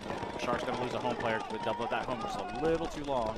The Regulars doing a good job getting the bunker, wide fast. that just gets cleaned up. So, again, Sharks lose two. Yeah, Regular Snake player did a good job getting in there very, very fast. Didn't mess around. And then his knee hanging out. He's going to get taken out by the Shark Snake player. But again, true to Sharks form again, they didn't lose their minds. They kept marching, held the lanes, and now here they are. Another Irregulars player walking out of the center, so we're at a 3-on-3 here. That Dorito player's playing way high over there. Snake player shooting at him. Somehow the Snake player missed that shot on the Irregulars player moving on up. Oh, come on. That was a long run. Didn't know that guy was in the center. Regulars refilling the Snake. These teams looking to trade punches here. Sharks losing a Dorito player, as are Irregulars, so now we're down to a 2-on-2. Real pitcher's duel going on here. We can get this snapshot. See if the Sharks player can win the snapshot out. He's going to back in, like, wait. Oh, and the center player goes out, too. Man, look at this. He's waiting. Oh, and he turns at just the wrong time. If he had stayed on there, he would have had him at least mutual with him, but now it's a 1-on-1. Where's he looking at? Well, he's not aware of the body count. I don't think he knows where where's the last body Oh, and he at. hit just in time so he doesn't see him. He doesn't know exactly where he is.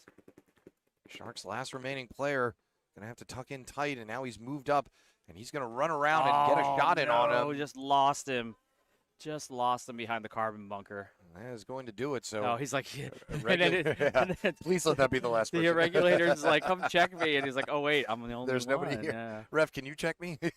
Well, you wonder if he would have adjusted his game plan if he knew he was the only one left, but it worked out. So it's a weird thing to me. So you're playing the game. You ask a ref for a check. He'll come over and check you, he or she. But then you get to the start box and before you hit the buzzer and you go, ref, can you check me out real quick? And they go, no, we can't. Like, why not? Why can't the ref just give you a once-over? I think there's like because if it's an obvious hit and they see it, they have to throw a penalty. So maybe it's even like one of those things like I shouldn't, because if I find something, I'm obligated you don't want me to look. You don't want me to look until I have to. I just always thought that was a little weird. I'm like, if we're in the game playing and I ask you to check me, you check me. But then I get down there and all of a sudden you get stone-faced and don't want to do anything. I've had refs before where I've been checking myself at the box, right, and they're like, "You're good, just hit the buzzer." You know, like we want to go home. Yeah, yeah. Which makes me think that sometimes when they don't, it's like, do I have something on me? A lot of times at that point, the refs are just like, "Let's get this over with. I'm tired." Here we go. Nova Secrecy, relentless. 1-0 lead for Secrecy with 7:58 on the clock. Again, we've got some East Side Bandits guesting here on Nova Secrecy.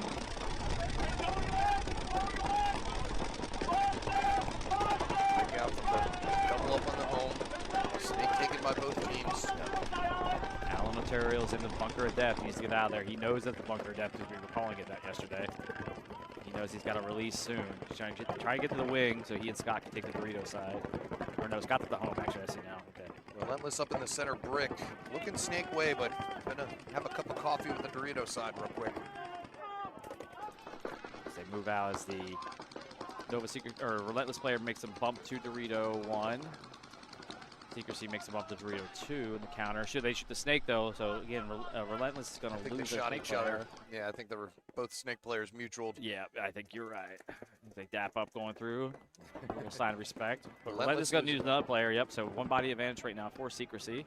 Good job not taking too big of a bite in the Snake to work that little cake. Yeah, because especially with the brick, brick and the wedge, he would have been in a but that was such a good heads-up play on his part. Yeah, but he stopped. Oh, and he did that. Just, kept on going a little bit too far. This Snake just when I was trying to give him his flowers, and he just goes and does that. This Snake has just been so wacky in the center part because of that inside Snake. You have a little bit less security than you actually feel like you do.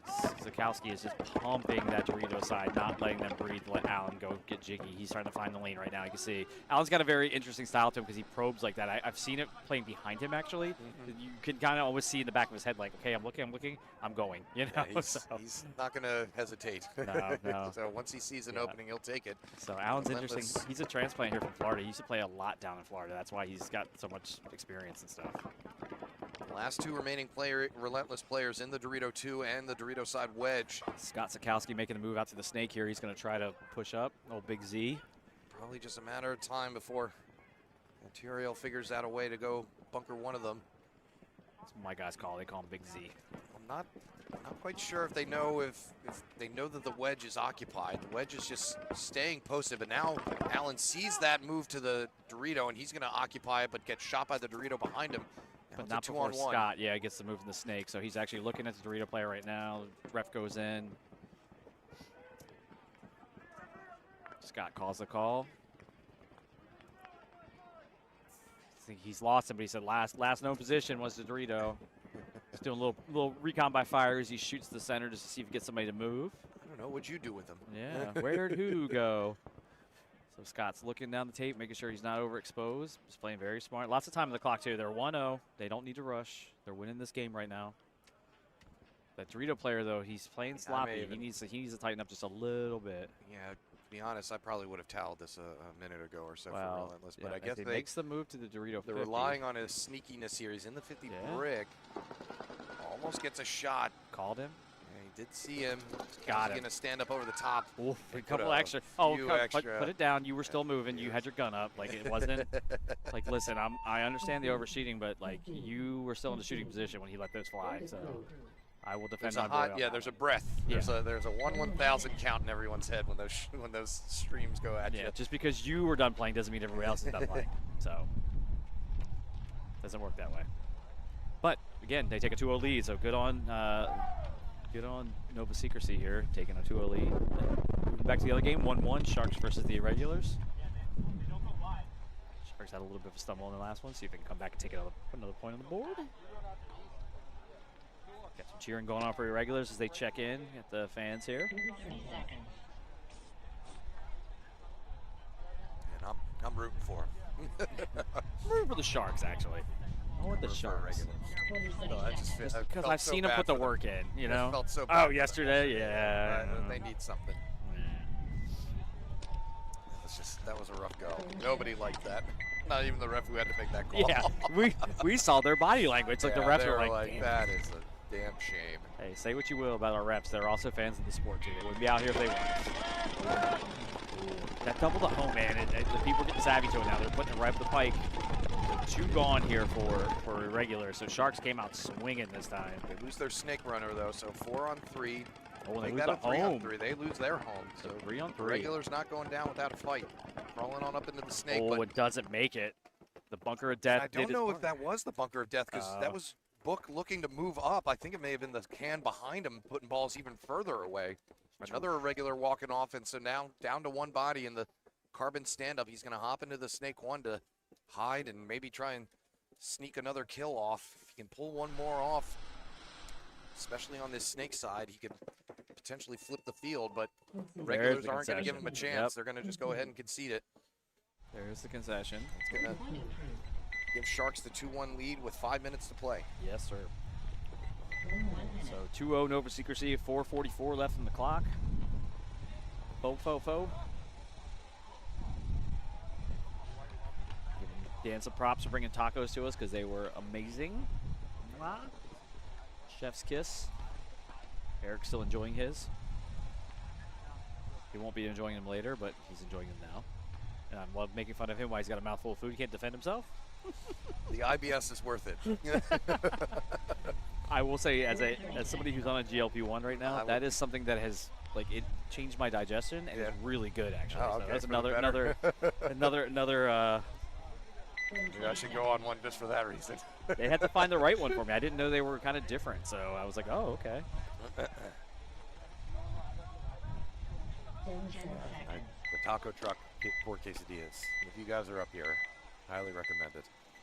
As the kids say, fire. It's almost like I'm drinking a quesadilla.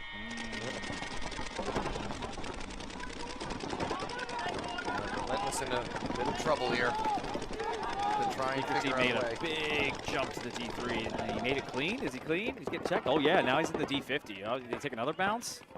Nah, he didn't make it this time. Yeah, only he 2 lives. Yeah, should have held up. He was really going for broke. I think 4.5 minutes left to go. So if Relentless drop this one, too much time has probably come off the clock for them to even think about a tie or anything like that. Got the 1 body advantage right now, 5 on 4. Got a little too greedy. Got lucky on the 1 bounce. And if both teams have the snake, Secrecy is going to take the second knuckle going around the propeller. Going to look cross, try to get that kill in the bunker of death. Now he's going to probe the outside, see, but the irregular player was posted and waiting, gets the kill. So the snake battle's won there. That Alan Arterial moving all the way from the home to the snake insert, now to the snake. As he gonna gets get the kill on on the snake. Yep, Good job. Pounds his fists because he could have gone a little bit faster maybe.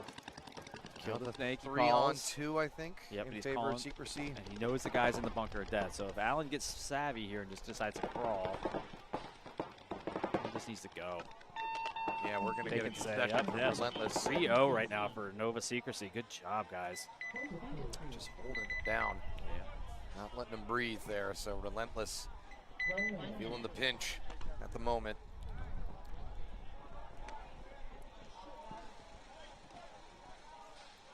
Secrecy's playing well, and then you go pick up 2 real good players like that from a team and come out here, you're going to do some damage. And I can tell you they're 2 good players because they were the ones that actually jumped on when we did that last VM line for Race to 2. It was Scott and Alan, myself. 30 seconds.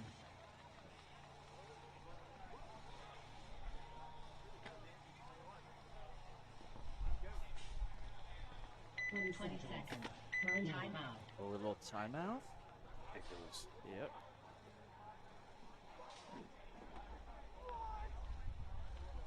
Right.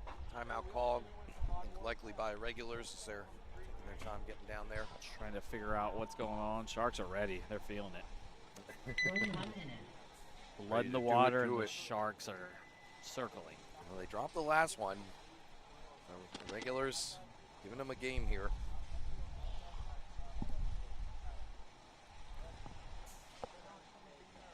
They have to dig deep here if they want to hold on to this narrow lead. Is there a hearing element out in the heater over here, or just?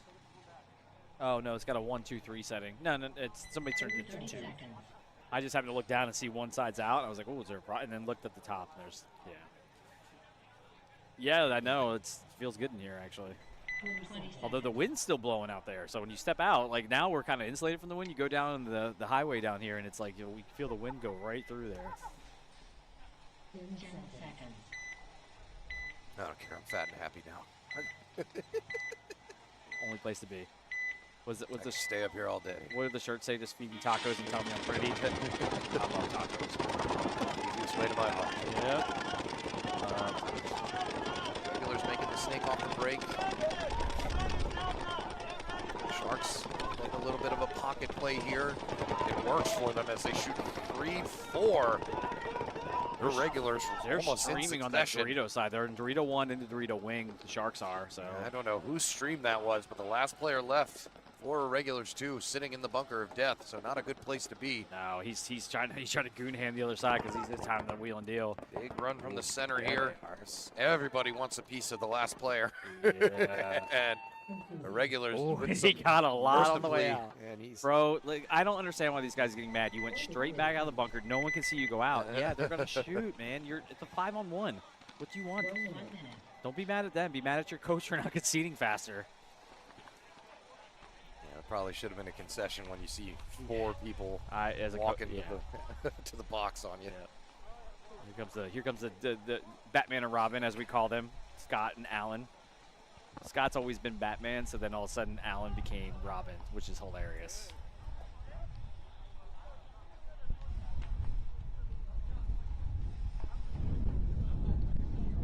Blew my nose. So much yellow paint still coming out of it. Better than Gonna be in my system. better than the black boogies you have for the week after leaving an NXL event where Yeah. it's super dusty and. Yeah, going up to Del Hobbies. That place was so. Del Hobbies, another great one, yeah. That place was so dusty It that every was. time I left, it was just gnarly stuff coming out of my nose. I miss Del Hobbies, yeah. Again, as a kid who grew up in that area, I played there a lot too.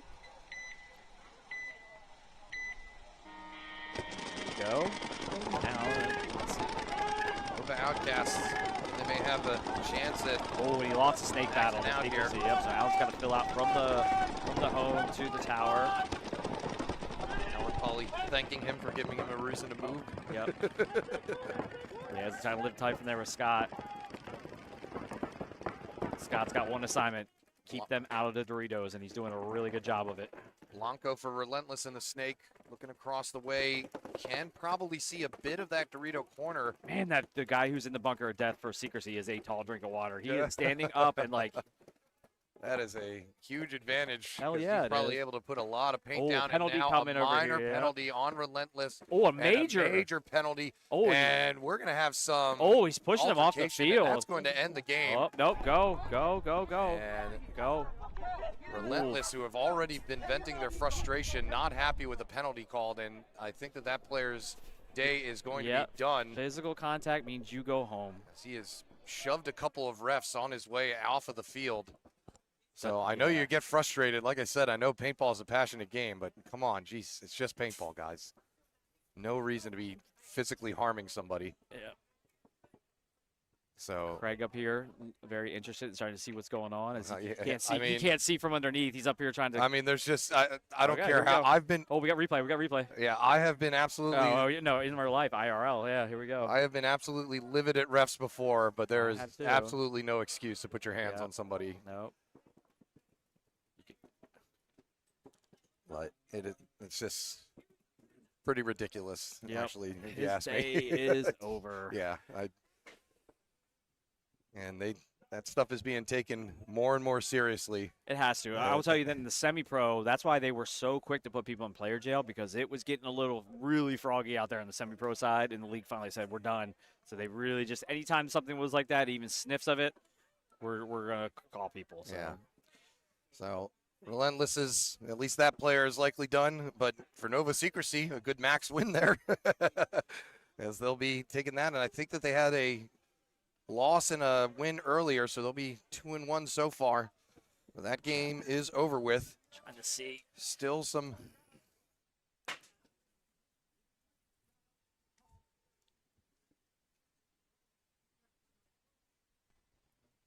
Yeah, ref came over, said, yeah, they threw the minor. He started cursing at him. Jacking, major. Threw the major, and then threw him. Grabbed the player. Threw him. Or then grabbed the referee. Yep. Threw the minor, threw the major, and then threw him. Now we're talking about something else. Oh, okay. Yeah. All right, so still some business to attend to, though, when it comes to.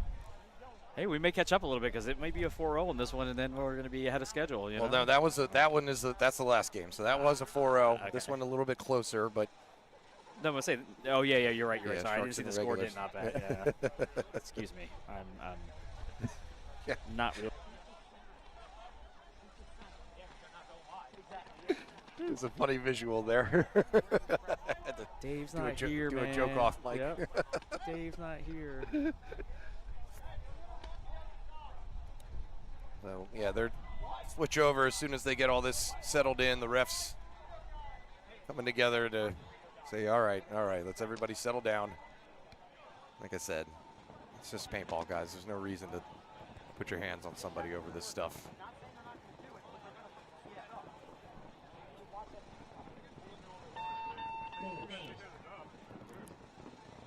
That game over with. Oh, here we go. My guess is ref screwed Relentless again. Yeah, you're right. I agree with you completely, Carter. You can't put your hands on somebody no matter what goes on, much to what Eric was saying over here. No matter what. Yeah, there's no reason to let it go to that level. And here's the thing. When you put your hands on somebody at that point, all bets are off. Yeah. You know, you're basically signing up for whatever. Not to mention that there's guns out there. We don't need tempers flaring with fake firearms being used at the moment. So 3-1 game here, Sharks. So that's I think they might be able to finish off their regulars. So that's the question. Would you rather get in a fist fight with somebody or have a Mexican standoff? Just blast each other till you're out of paint. I don't know. Depends who you're fighting, right? Well, and you know the refs are through the minor penalty, and Relentless already not feeling what the refs are giving them today. So some frustrations boiling over. I understand that you said there's 2 players left on Relentless, but it was a major penalty and it's a game-ending penalty. When you physically touch someone else, that's it. They can end the game at that point. So it's a safety issue, and the league, again, the league has set these rules because they don't want that kind of thing to happen. So you could have had 4 players on there, and the guy pushes a ref. That's it. It's gonna be a swing point, gross major, whatever you want to call it. Players ejected. I mean, they take it very seriously. 4-on-4 here, and the regulars are all the way down to the Sharks side of the snake. Did he not get him? I thought he clipped him, actually, as he made that crawl. Ref is right there staring at him. Yep. So, called clean. Definitely causing some distraction for Sharks, as now he's got 3 guns on him. He just, like, if I'm the Sharks player in the stand-up right there that's looking at the snake from inside, I'm taking the knee and just posting, waiting for him to break through and try to come through the propeller. Sharks are getting savvy. Oh, no. I thought he was going to make that bump to the Dorito. Got blasted on the way in, so. Here comes the Sharks player to get into the inside part of the snake. Oh, that was hits him on the way in there like a drive-by shooting. Yeah. You got hit in the shoulder. Don't check your head. Check your shoulder. Yeah, it's on your head. You're out. And he did get shot in the head. Luckily not before he shot the player. That was still a fun little move there. Just hey, while I'm over here. Yeah.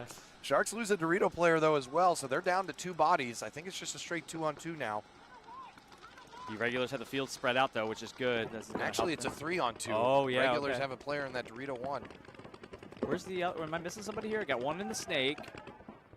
And another Sharks player walking off. There's another one in the Dorito 1. Ah, there he is. Okay, there. I see him now. Yep, okay. So now Sharks down to 1 body, but they've got the 2-point lead, so really his job right now is to just kill as much of this clock as he possibly can.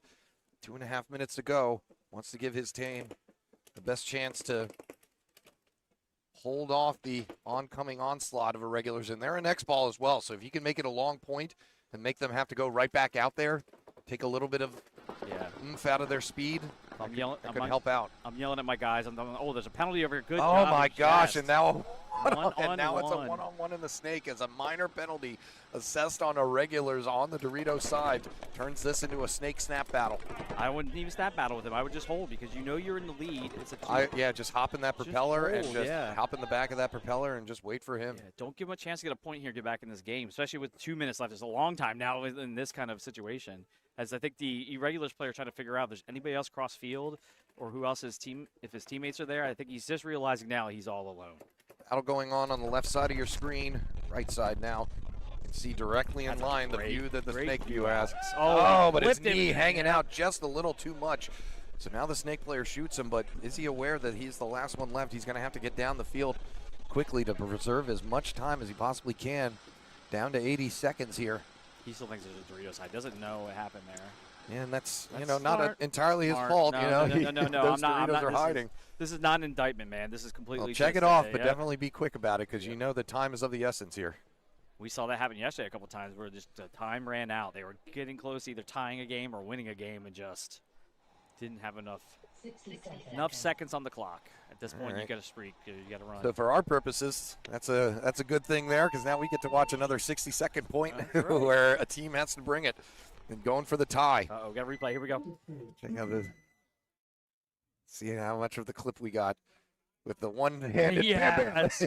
Hey, Alex. Hey, while I'm on my way there. MVP, always finding us the great clips to go back and show That what was we're wonderful. watching. Like That was right in front of us. fantastic. Yep. Yeah, he just, like I said, just crawling by and just kind of drive-bys him. I wish he would have got clipped and made it to that 50W. That would have been just precious at that point. Well, because he didn't want to run straight up, because the good. Dorito probably would have taken a piece of him. It was a good savvy move on his part, man. Yeah. He did his part. He took the body with him. That's all you need to do. Well, I mean, yeah, especially with a snake player that close all the way up in your business like that.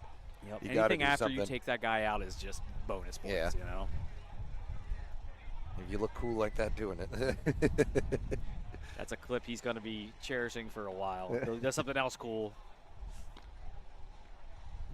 All right, so probably the last point here between these two teams. See if Irregulars can pull off anything.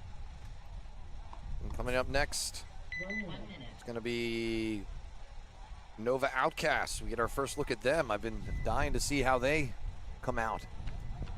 They had some success last year. They'll be playing Nasty Mob D4, who we just saw come off of a good win against Mud Dogs. And then Youngstown Dimension going up against New Jersey Bomb Squad. Haven't seen Youngstown out here yet either. So intel on Youngstown, because I was down there kind of walking the lines of the troops and seeing what's going on. Youngstown is they're rolling, man. Yep. They got a few good wins here under their belts so far. Justin Burdick has come off from playing and decided to come coach, and he's a hell of a coach. He's been scouting. He was here yesterday, walking the field. Up here bothering us. Yeah, taking headphones, and again. Yeah, for that reason, I hope Youngstown. Yeah, we're rooting against Youngstown. Okay, well we can put a beer on that one. Well, most of them have been supplied by Burdick anyway. I was going to say, however, we are drinking his brand right now. So those that don't know, their coach is he's a beer rep, and he represents Narragansett, and they make a very tasty beer. So, and he's been gracious enough to let me have one. So, a little bit left in this one. See if the Regulars too gotta be able to. Continue to fight here. Sorry, I meant to tell because a couple people missed what happened because of an ad break. So we had when that game broke out, the player got shot. He got called out or got a penalty. I don't remember exactly what happened to that, but bottom line, he's got a minor. But because he didn't get off the field and he started, I think, using very bad language to the ref, they threw the major. But then after they threw the major, the player put his hands on the ref, which is a big no-no. So, and then from there, it was just basically points over, you're gone. So that's sorry those that missed the ad break, but so no, to answer your question, Mrs. Blanco, no, it's just the player is going to be removed. Whoever that player was is going to be ejected. I don't think they're going to eject the whole team. No, that's typically not what happens. It's usually just restricted to one player, unless the whole team is. Yeah, I mean, listen, management always has the right to eject the whole team, just so you know the league ownership. But this one is probably just one player, probably out for the day. Hence why you need to have alternates, because things happen. All right, so some big move here by the snake player of Irregulars, already up to the 50 on the inside. He does get himself one kill, so now it's a 5-on-4. Not an all-out send here by Irregulars. Very interesting. Usually we've seen 2 or 3 guys just run up the center as they shoot another Sharks player. I like this half send inside the snake. Again, to your point, you said wanted to see more people play that, and look, it's working out real well. Look. Yeah, hardly anybody really looking over this way. Everybody's waiting for that carbon stand-up, and meanwhile, their snake player is all the way up on their side, but it's got 2 guns on him now. It's going to be up to somebody else behind him to kind of take the stick, because we're probably dwindling down to the very, very last few seconds of this game, and that's going to be it, yeah. So, you know what? That actually may have been a better game plan for, like, an actual point. I don't know why they waited until just a 60-second call right there. Some jawing going on, too. The Regulars players pointing at Sharks players, and he hit him in the head. Seemed to be all right. No, it was coming from over here. This would be interesting when this player and this tall guy over here pass by each other, because that was where the discussion was coming in. All right, so Sharks outlasting Irregulars 2, who fall to 0-3. So their day likely finished. Got to play one more game, though. Coming up next, though, like I said, Going to have Nova Outcast and Nasty Mob D4 going up against Youngstown Dimension and New Jersey Bomb Squad. So excited to see these newer teams coming out here. Well, not newer, but new for us as we continue the D4 edition of the 2026 Killsquad Open. More to come from NR Paintball in Severn, Maryland. Back in just a moment.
That guy has a math problem.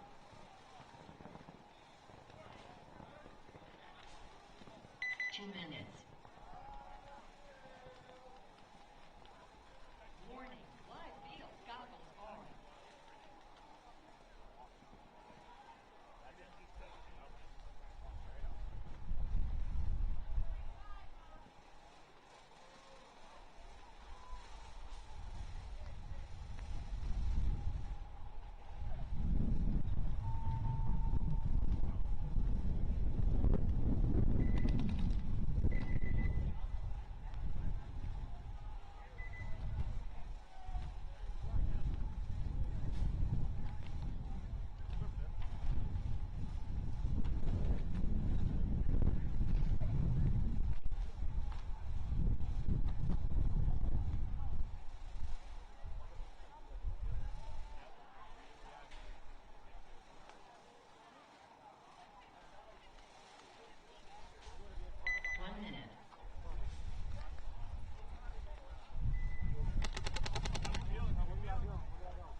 Seconds.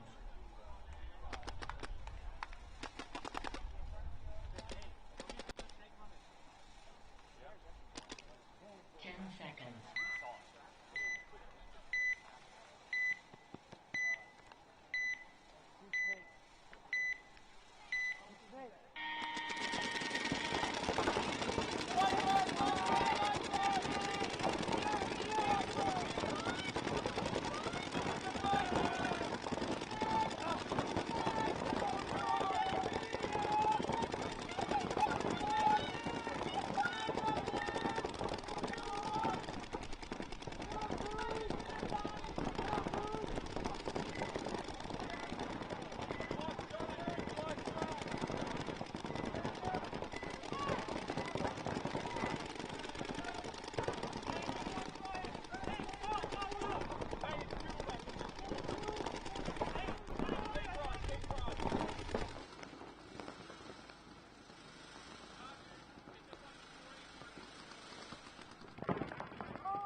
we're back.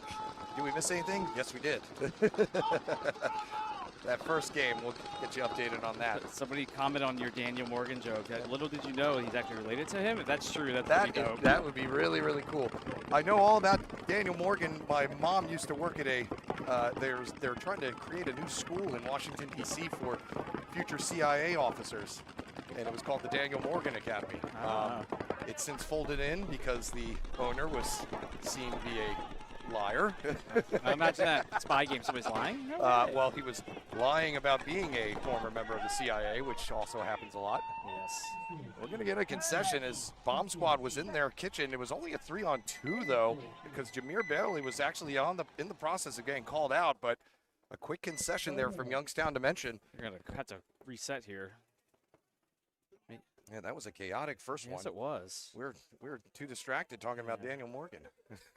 I started thinking about, you said they were doing it at school. I'm like, what, are we making like a red room like the Russians have, or what? You know, like, scurry. We see Jameer Bailey there getting that kill on that snake filler.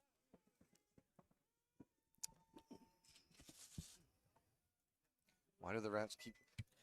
The refs, I don't know what you want us to say. The refs are not screwing. That was the Relentless did not lose that match because of the refs, guys. Yeah. They were losing because they were getting shot by the other team. And I will pull back the curtain for a second on the refs. The refs get dressed down more than you know. If they make a bad call, I've seen it in live person. Yeah. So I you know, if you want to keep on beating that horse, by all means, feel free to. But the refs were not screwed. They've been throwing penalties for every team out here. Yeah, the leash probably gets shorter as the tournament goes on. Again, I'll peel back the curtain even further. When we see stuff from up here, a lot of times we tell the refs what we see, so that way they can be better. I'll be the first one to say when a ref gets a wrong call. Believe me. Lower call. I didn't see anything though that went against the grain there. So 4-on-4 here.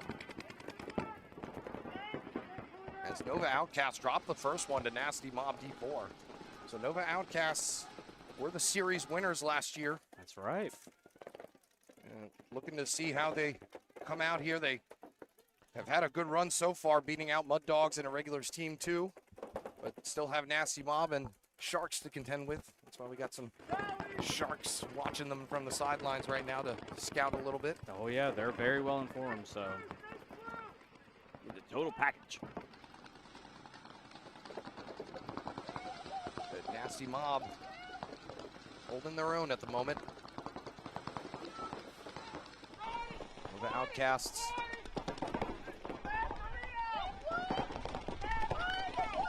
Everybody going back and forth, trying to see where their next move should be.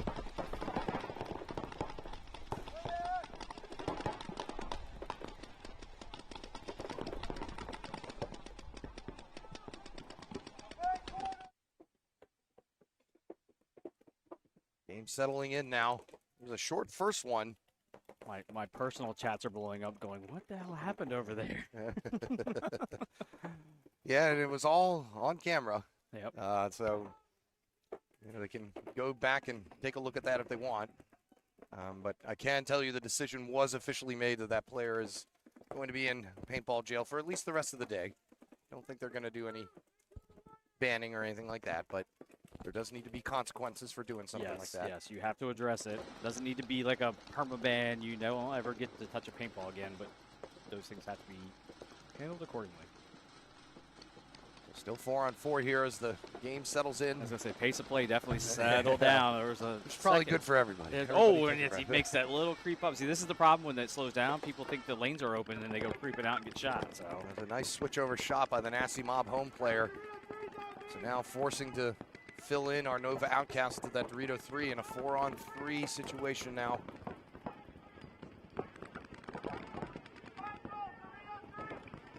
And he gets a nice wrap shot.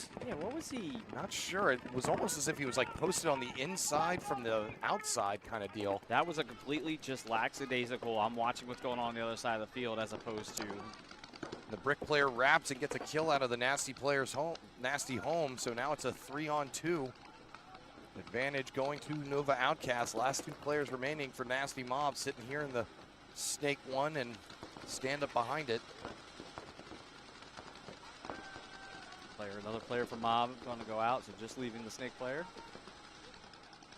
If they hadn't have won that first point, I'm thinking they probably would have conceded it already, but because they were up by 1, Nova Outcasts.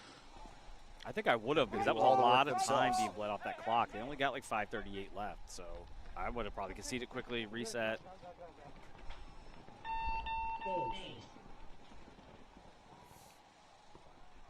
Getting some, yeah.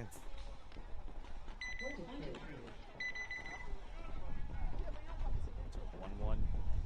As Bomb Squad and Youngstown come back out to recock.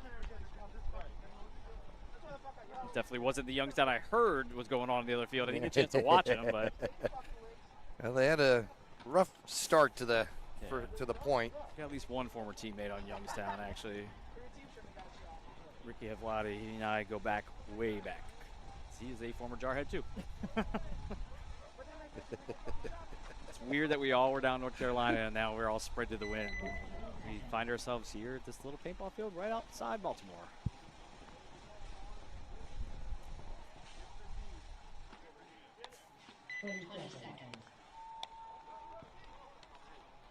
The Bomb Squad, I think, might already have 2 losses and a tie right now, and if not, maybe 3 losses. So they could just be playing for pride here. Different story though for Youngstown, who are trying to keep the good times rolling.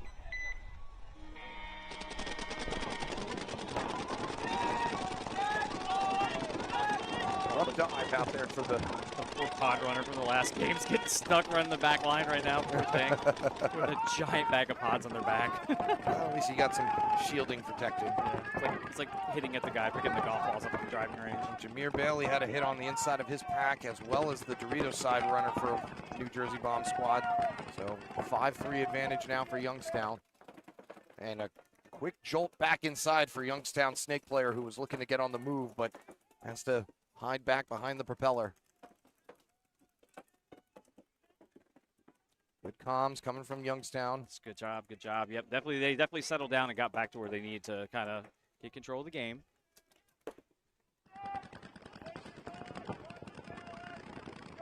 Very measured movement here.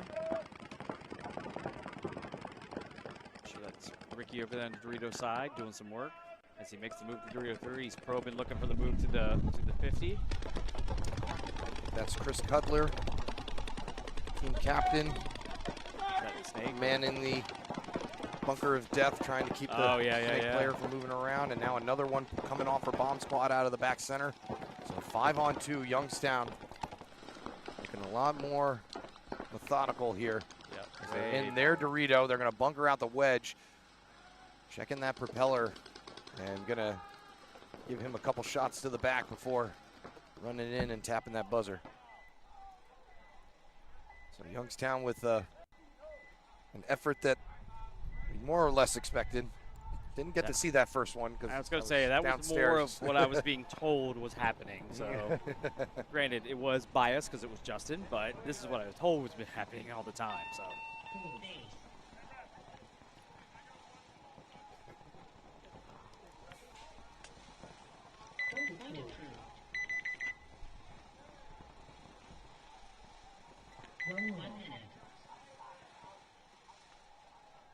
Nova Outcast, Massive Mob taking the field again.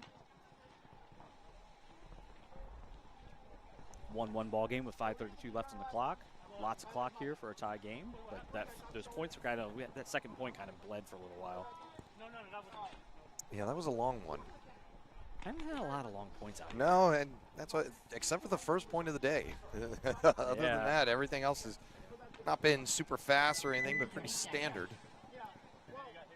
Yeah, we haven't had a lot of people out here like, nope, he's out of paint or anything like that. So. Listen to some conversation going on down there. I don't know what's going on, but the ref is addressing some matter. 10 seconds. Action flying on field 2 as well. Prelims on a roll here. Let me check and see how many sets we'll have left after this one. Too many? Watch us.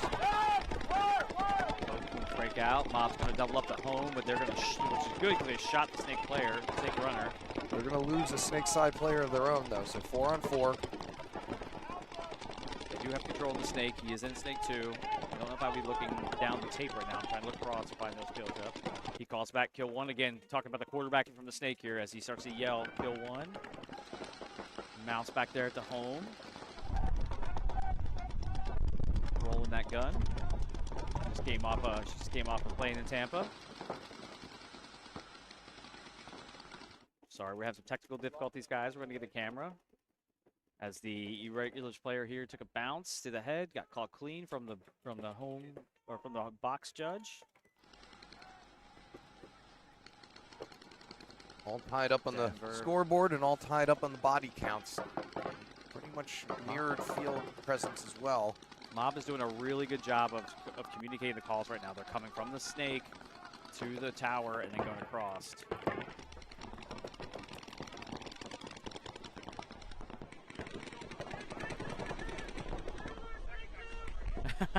the Nova player, or Nasty Mob player, excuse me, just keeps like waving to get the guy to shoot at him. The old enemy at the gates. Yeah. The problem is this: you do that and it's cute until you take one in the hand. Then it hurts and you're pissed. Trying to get $1 million wound. Yeah, maybe. Maybe. Does he want to go out that bad? Yeah. As the Outcast player makes a bounce to D3, but Mob has the center. He's playing very high, though. He needs to kind of come down and drop to a knee. There he goes. Must have hurt me, because you can't play that high over that. You're going to take one from across field. Way too many players should be doing that right now. And this player's still waving. I wonder if he's got a gun down. He needs to stop doing it, because he's going to highlight that he doesn't have a gun at that point. Keep doing it. And I haven't seen him do much shooting, so Outcast. he could potentially have a... Outcast just lost a Dorito player, although there is a fill to the D1.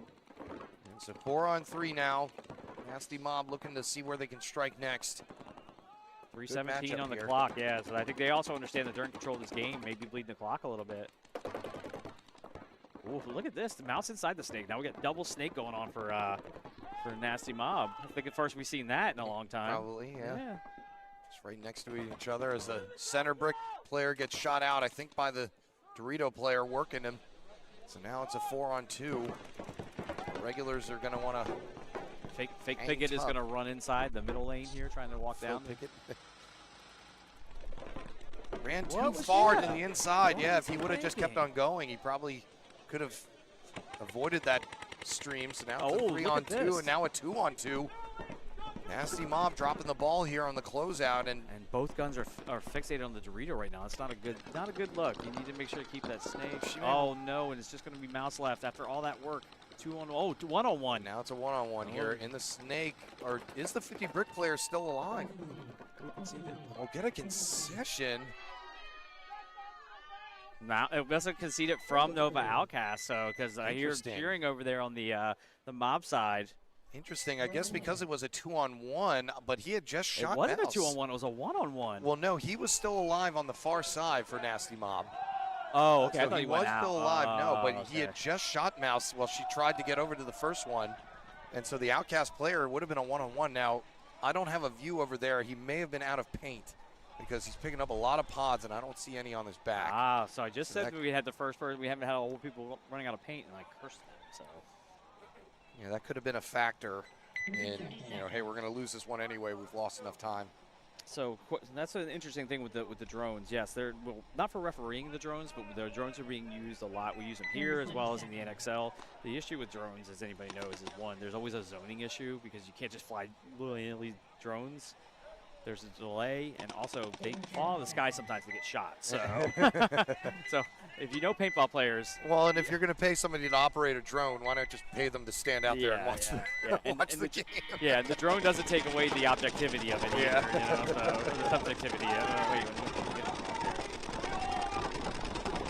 Subjective or objective. I mean, really what you want is you can do AI to be able to notice ding. Yeah, to pick out a hit real quick. Who wants that? I only want that in baseball. Comes down, bringing it back to New Jersey Bomb Squad, who are, I say, probably lost a little bit of momentum after that point loss last time. They're going to lose their back center player, Jameer Bailey, though. Back in the snake. And the Youngstown player screaming he shot the snake, so And he got it. Yep. Turns out he was right, so it's now a 5-on-3.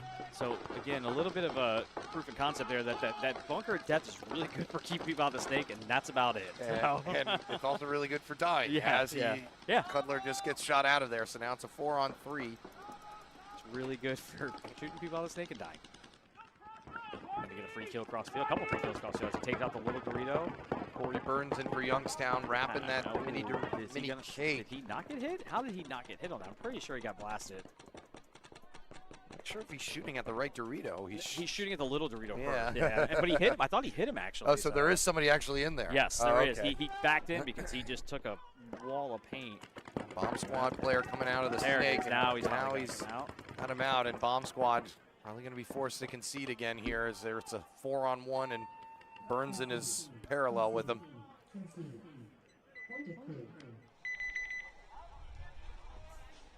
Youngstown's making a statement here. Pole cam took a couple of hits. The pole cams take a lot of hits. Those pole cams. Not as many today, though, so Dan has been able to just kind of sit back and chill in the shop. He's also not running 2 fields, which is nice, too. Yeah, that's probably inevitably, if you guys weren't calling for him, I was calling for him, like, camera, whatever, got shot. Or he's just got Alex bothering him now. More cameras means more targets. More cameras. Nova Outcasts forced to concede that last one, maybe a little prematurely, but who knows? We're not down in the pits. We didn't know the full situation. So Nasty Mob now with a 2-minute and 18-second lead to try and hold on to. Coach V's up here scouting a little bit from the raised position. No, I'm telling all your secrets, Reggie.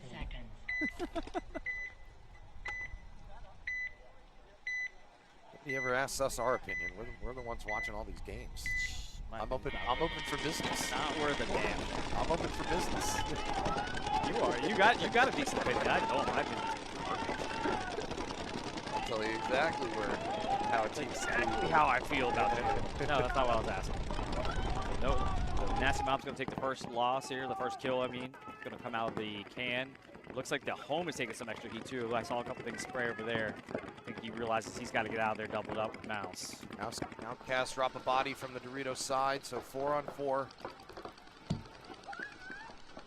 Nasty Mob trying to hold on to this lead for dear life. Mob's doing a really good job of trying to chop the field down right now. Bunker of Death is shooting the snake, and the juice box is trying to cut the Doritos down. Although Outcast just had to move to the wing on the Dorito side, so they're making moves to the tape if they can. Oh, flag coming over here on the Nova Outcast side as he takes out both snake side players for the penalty. Outcasts are going to fill out to the corner. Nasty Mob, maybe all they need here as Fake Piggott is going to make the move to the snake. I'd almost think about quickly, well, you may be too little too late already to think about conceding. Yeah, you need to do it like 5 seconds ago. Yeah, but now it's really just going to be, and there we go. So you maybe should have done that with a minute and a half or so. I'm going to have to talk to Fake Piggott. You never reload on the edge of a bunker like that laying down. That's a recipe for disaster. Nasty Mob D4 sitting pretty right now with 2 wins and a tie. Sitting at number 1, right below Sharks. Baby Shark, dude. So we got Sharks are playing well. Youngstown, Mob. War Dogs are undefeated at the moment. I heard the Mercs are 2-1 Ironclad. Like Corrupt D4 losing out to Heavy Petting Zoo over on field 2. So missing all the action over there. Heavy Petting Zoo is 2-1. Corrupt D4 though still in first place with those 2 max wins. Good win there for Heavy Petting Zoo. Here again, Youngstown Dimension and Bomb Squad.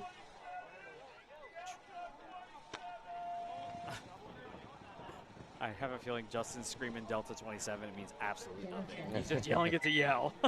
Trying to just get in everybody's head. Get everybody's head, get his dudes pumped up. 2-1 lead right now in Youngstown. 5:53 left on the clock. Ooh, what was that? That was a Bomb Squad tripled up the home and ran a guy to D3. Didn't make it. Did not work. Got to try something here. Desperation mode. Triple people at the home reminds me of old school Xball. Remember, you just stood behind the gun and stand there. Just shoot everybody running. Is it really only 2-1? I thought it was 3-1. No, it was only 2-1. Really? Yeah. Oh, interesting. 5-4 advantage now for Youngstown, also with a 1-point lead. Still doubling up that back center. Ooh, and not the for New long. Jersey Bomb Squad player tries to make the move from the corner Dorito and just gets roasted on the way out. Well, he may have taken a Youngstown player with him. He so did, back he at did. 4-on-3 as Jameer Bailey finally makes it into the snake without getting shot. I'm sure that's much to his pleasure. That is really frustrating when you just are trying to get involved in the game and he narrowly misses getting shot by his snake mirror. He does a good job of bouncing and taking the ground though, so he can get an angle on that juice It was box. good timing by the Youngstown snake player because it was right when the Bomb Squad center player was reloading that he made that move, but they do shoot another Bomb Squad player out of the stand-up bunker behind the snake. So now a 4-on-2. It's going to be all up to Jameer Bailey and his partner in the center here. Not in great position right now. Well, I don't think they can even see each other. Yeah, the Bomb Squad center player gets shot out. So now Bailey all by his lonesome here in the snake 2. Not a good feeling. No, Youngstown players are running to read. Although, whoa, he Whoa, got and one two. stream with 2 people. So he turns it into a 2-on-1. Holy moly, that Excellent. was a great set of shooting from Bailey there. Excellent shot by Jameer Bailey to flip the field and make it horizontal because of the 2 remaining Youngstown players on the Dorito side. He's getting One tunnel moving vision. on over yeah, here. he's tunnel vision. He can't see, so he's getting ready to get blasted in the ribs. And yeah, he's going to be hanging out way too long and take a few more to the side there. We have somebody's laughing. I don't know what he's laughing about. Well, despite the end result, Bailey with an excellent stream down the snake wire to give himself a fighting chance. But that is every player's greatest dream, to have a stream just go brrrt and go right up one through get up 2 and players. Yep. one get up and then the other one behind him also go. Yeah, it's a beautiful feeling. You can give us a reason to go back to the illustrator here, Alex, if you want to switch us here. I can show you Jameer sitting right here in snake 2. Player also mirrored up with him, and another one kind of just, lackadaisically asking, hey, what's going on, what's going on? And one snapshot stream ended it for him. But unfortunately, there were still 2 over here. Youngstown player smartly recognizing that he's just got to get over here. By that time, Jameer had shifted to the outside and just shot him right down the wire. But still, excellent effort there from Jameer Bailey. So to answer your question, Carter, on chat, update on the refs is they're doing just fine. The weather's great. They're making sure they stay hydrated. I don't have much else to tell you on that one. If you've got questions, you need to contact the league on that one. We just have commentary. We make fun of the refs just as much as we make fun of the players. So calls him like I see him, Carter. So like I said, I didn't see any unwitted bias against Relentless, but hey, you do you. All right, so 5-on-5 here's after the break, and I curse Outcast there as they lose the first body in the stand-up behind the snake. 5-on-4 continues.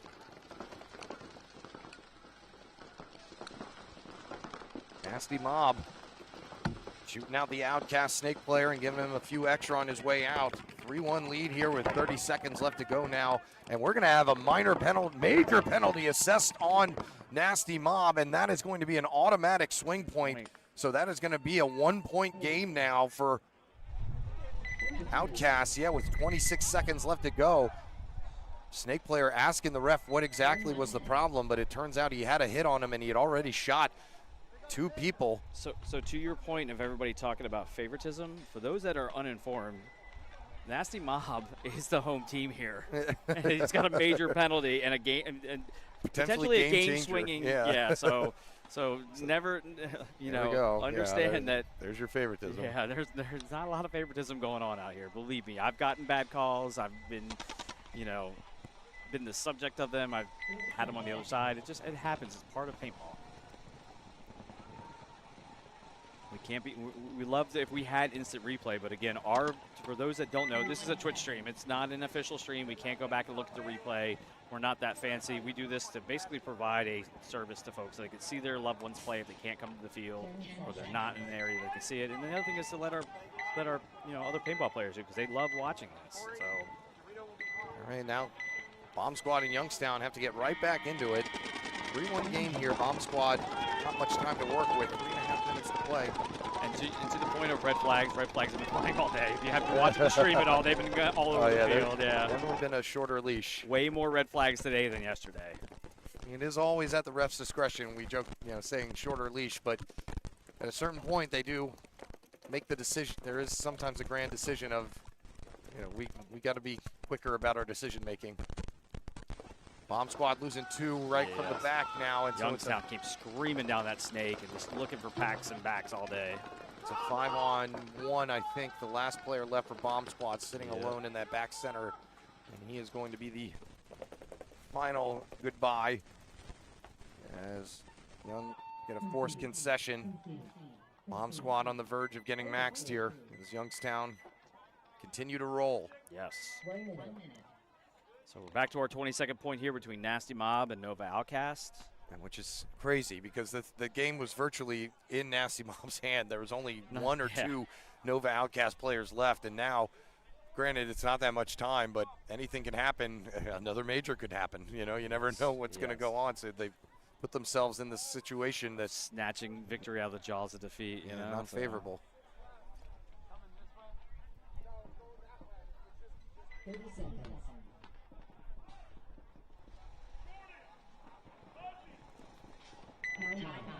Timeout taken. I imagine it's probably Outcasts that may have. Because the Nova, or excuse me, the Nasty Mob players are taking the field. So they're trying to figure out what's going on. They got 26 seconds. One of the things you don't want to see, since we're talking about penalties, as a coach, the first thing you tell someone is, hey, 26-second point. Number 1, no penalties. That's going to end it. You get a major out there, swing point, it's game over. Number 2, you got to go fast. You can't stop. So again, it's a very, very tight rope of don't do something stupid to get that red flag, but also get down the field and try to take as many bodies as you can before you get shot and before the time runs out. And tie would help out Nova Outcasts a lot because they're already with 2 wins, but their next game is against Sharks, so that's going to be a tough one as well, and who knows which way it will go. And this is where you get into the mental game of, okay, you're Nasty Mob, are you going to hold up? Or do you actually want to play this game like it's a normal game because you don't want to change your rhythm, how you play this game? I mean, all those things can happen. Now, the other thing is Mob starting down a player. Is that what I'm seeing here? Is there 4 on the box? Yeah, yes, so yeah, since it was an automatic swing point, yeah, you automatically start lose down the body, yeah. 10 seconds. I didn't know how many bodies they had. I couldn't remember in the 30-second rule if you lose the body as well. So they're going to post up. They're going to take a double. Nova Outcast going heavy Dorito side. So here we go. Running 3 bodies all the way out to the center and to the Dorito 3 off the break. Sending it on the snake side as well. Only 1 is going to make it to the center. So we're at a 4-on-4 here. He's in there. O'Sullivan is in their side of the snake, shooting out both back center players and then finally getting taken out himself. And I think that they may have held him off just long enough. Only 5 seconds left. 1 Outcast player running down the center. He is still alive, but not going to get it. So Nasty Mob holding out strong and able to win the game. they get the extra cheering because they did that with a body down, too. I did not see that player. Yeah. He was hiding for Nova Outcast on the side of the wedge, almost able to pull it off. I'll tell you, on the other side of kind of the sportsmanship issue, you look over here, and that game was over between Nova Outcast and Nasty Mob. 2 players dapped up and hugged, knowing that was a slugfest. So. that was a good match. Hopefully we get to see them again. But it's Nasty Mob coming back on top and sending Youngstown Dimension and New Jersey, and you can see the refs right there waiting to see when the call was made. I didn't see him. He was on the opposite side of the wedge. I thought the last player for Outcast was on the Doritos, and I saw him get shot. So I thought, oh, okay, there's no way that there's anybody alive. But yeah, he shot him across the field in the bunker of death in the back of the head. It's never a good feeling either. But again, to the person's point, whoever that was on Nasty Mob who was in that bunker, way to stay alive. Way to just stay alive for a couple extra seconds to make sure that game was not, tied up or lost. So.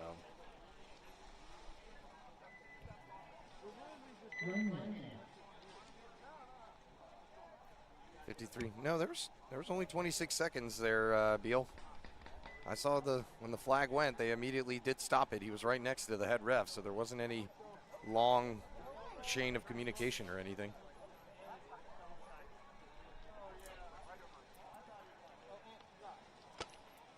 Carter, to your point, we would love an honest answer too. We just don't have any up here. We don't have anything because it happened on another field, and then And the refs don't come tell us. The only reason we know things are ref is because they usually have the powwow right underneath our booth, and we just kind of poke our head over and listen. So sometimes we don't always have the information, and that's okay because the refs are kind of independent and do their thing. And Eric learned how to tell time.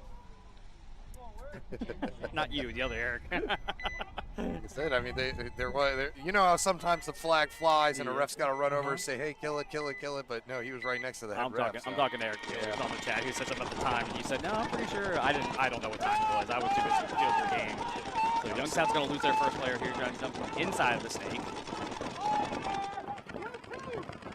Oh, no, that's Bomb Squad. Oh, is that Bomb Squad? Yeah, so they kill the better. That's because Youngstown, like, some of them wear blue jerseys, and that's why I'm like, okay. And I keep doing that, looking over and seeing a blue jersey and thinking it is. But the Bomb Squad's going to lose their first player, so 5 up right now for Youngstown to mention, who's handily in this game 4-1, 2:41 left on the clock. You got clipped in the hopper in the back center, so now a 5-on-3. Youngstown can smell the max win. They've got one more game coming up, I believe, against Relentless. Ooh, that's going to be a good one. Checking out the Bomb Squad, lone remaining snake player. Just gonna Youngstown's going to come down the snakes. This guy's playing way, way out of these Doritos. Oh, he did tuck in, but man, he was way overexposed there.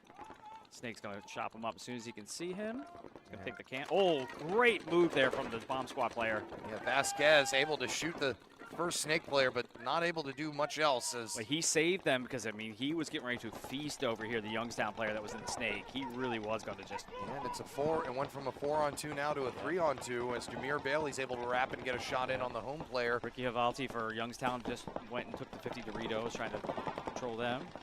As Youngstown probes through the center as he shoots, but... Ooh, and another player shot I'm coming down pretty sure the middle. he shot the Dorito guy, though. Nobody went and checked the inside. I thought the shot came in from the Youngstown player, but...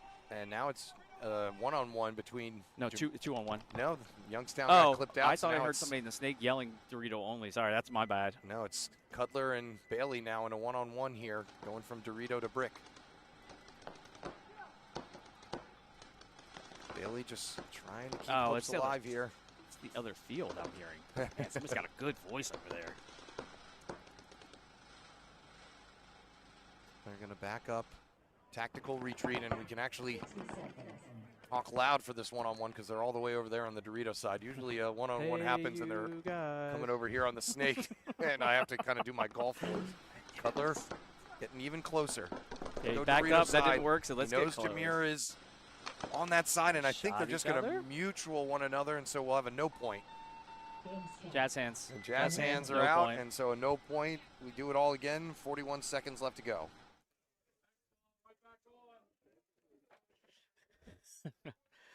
Oh, Eric. Eric Beal. Yes, Linda, listen. Yeah, I got it. I'm just want to. You're not here for me to talk smack in person, okay? Oh, what'd you say?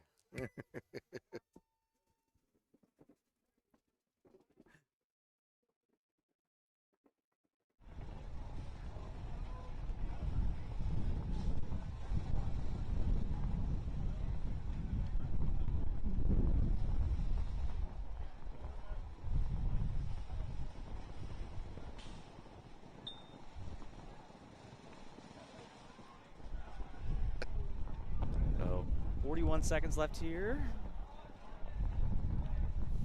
Coming up next, I think we have 2 or 3 more sets. It actually is 2. Yeah, only no, 2 more sets. Yeah, so gonna be your regulars team 2 heading back out here against Mud Dogs, and Nova Secrecy going up against MB55. That's gonna be an excellent game.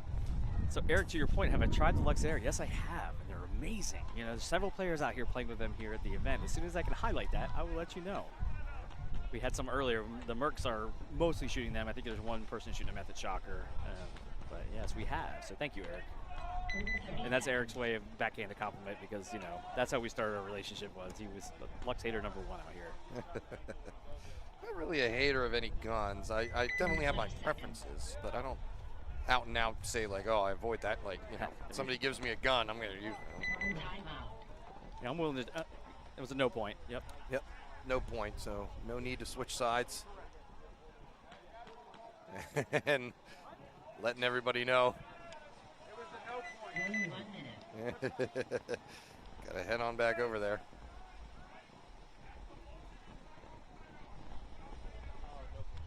Justin Burdick down there making his presence known. I see Ricky, he's walking by. I'm trying to wave to him, say what's up. Giving some love to the Youngstown folks. As Justin's down there arguing. Eric, you keep pumping in the chat like that and blowing the spot up, man. Maybe I can try to get you one. Just kidding. Yeah, I don't even get payola for allowing him up here, Eric. I don't know how you're going to get anything. 20 seconds.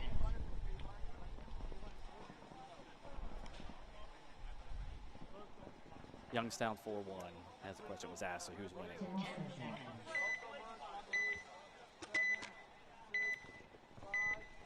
Both teams on the box, 41-second point. I mean, I don't know what you're going to do here. Bomb Squad has to go. Youngstown is in a handy lead, even if they do score 1 point. And it's just right at that point, so. Bomb Squad sending 2 to the center brick off the break, and they do burn 1. They lose 1 as well, though, so a 4-on-4. Make that a 3-on-4. Youngstown player going to run around and bunker one of them. Vasquez in the snake for Bomb Squad, looking to mop up the last remaining Youngstown player in the Dorito corner. And I think he is going to move out, and they had a back center player as well. So Bomb Squad tacking one on there, maybe unexpectedly. 13 seconds left to go. I don't think that this game is in reach with them, but you know, why not? You paid to play paintball. Might as well get every minute you can out of it. That's right. So now we're going to have another point coming up. Eric, don't blow my spot up on the food and beer. It's really just the food. They don't pay us in beer. The beer comes from alternate sources. But the food is amazing. The taco truck was here, and big shout out to them. I had the tacos carne asada today, and they were on point. And Eric had the pork, and it was on point too, and it's going to be even more on point later on.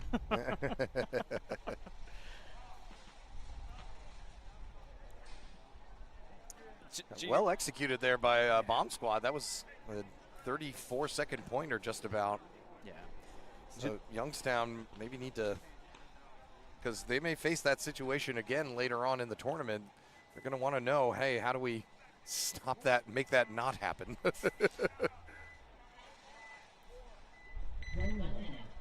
This field lends itself to it because of all the different lanes you can kind of sneak through and come out the other side. It reminds me almost like the car wash, remember, or not the car wash, the Millennium with the arch with the little fingers that sit down and people could go through it. You know, it's kind of like that. All of a sudden you come bursting through the center and you're like, where the hell did he come from? 50 wall. Yeah.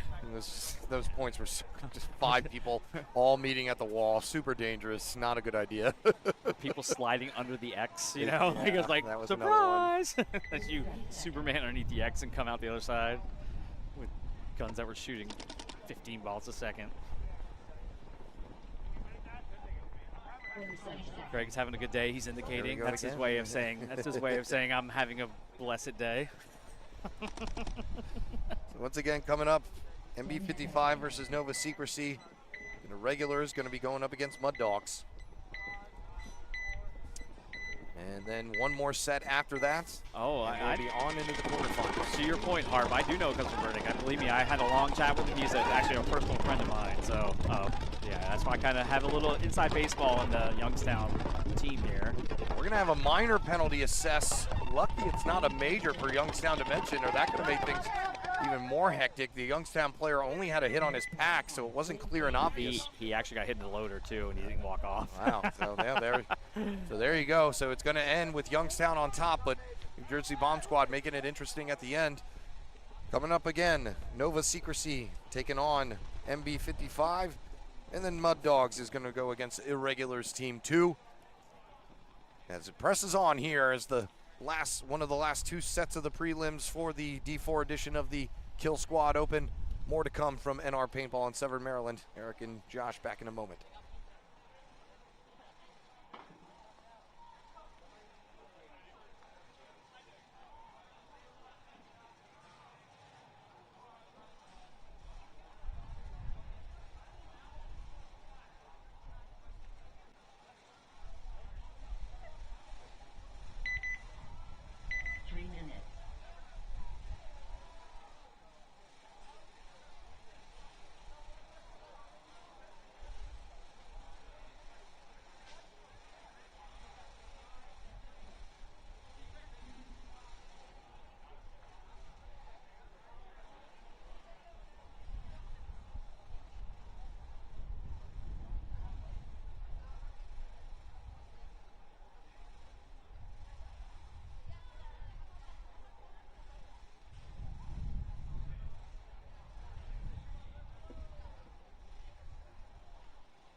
seconds.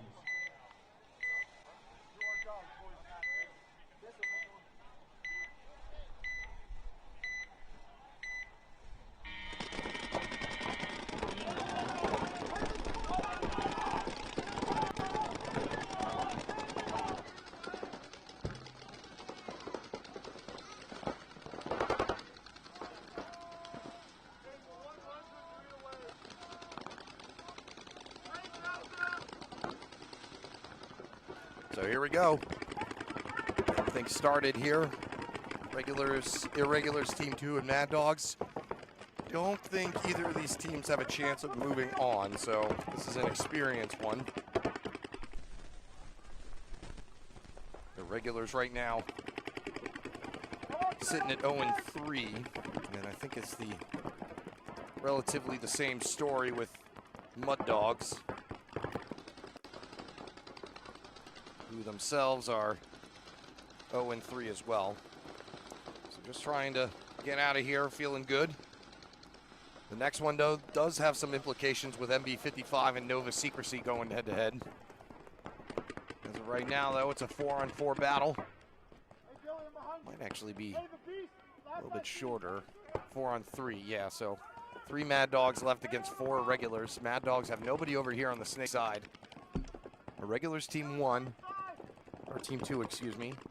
Sister team of the Regulars who took 4th yesterday in D3. Not as good of a showing for their D4 edition, but going to be a long season. Hopefully we'll see them all out here again. Gleason in the Snake right now for Irregulars. Creeping and crawling down, about to get himself a couple freebies. One courtesy of the 50 brick across the way. And we're going to have, yeah, potentially the ref was about to grab the flag. He shot for a good bit after he got clipped out.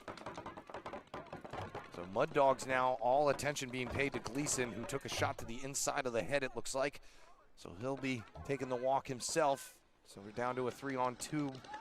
Gleason shaking his head, knowing that he could have easily finished that point for his team. Last 2 players remaining. Running down the Dorito side.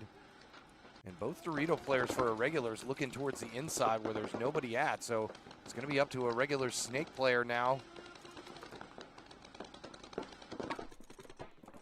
In the form of Plebin, who forces the Brick player to go to the outside at least before he gets shot out down the wire. And I guess Leafy got taken out sometime sooner than earlier.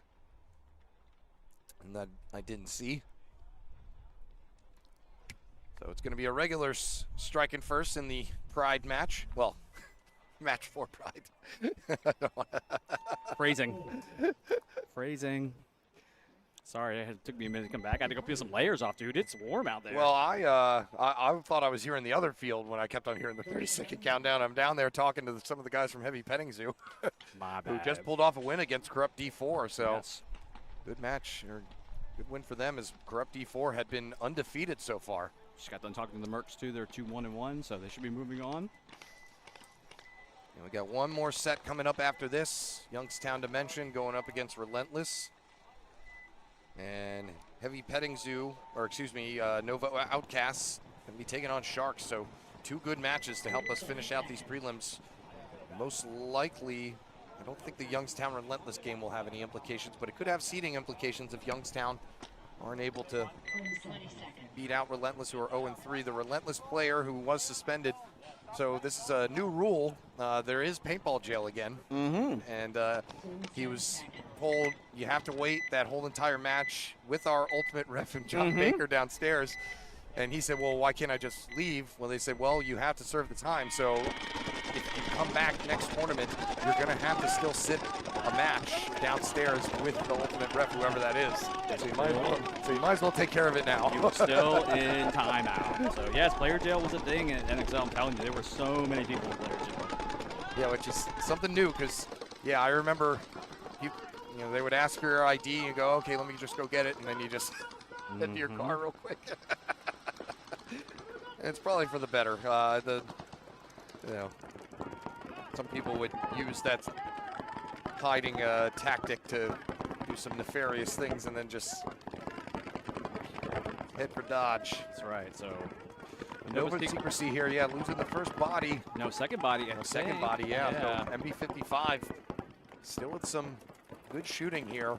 And they've got Secrecy is just flooding that Dorito side of the field.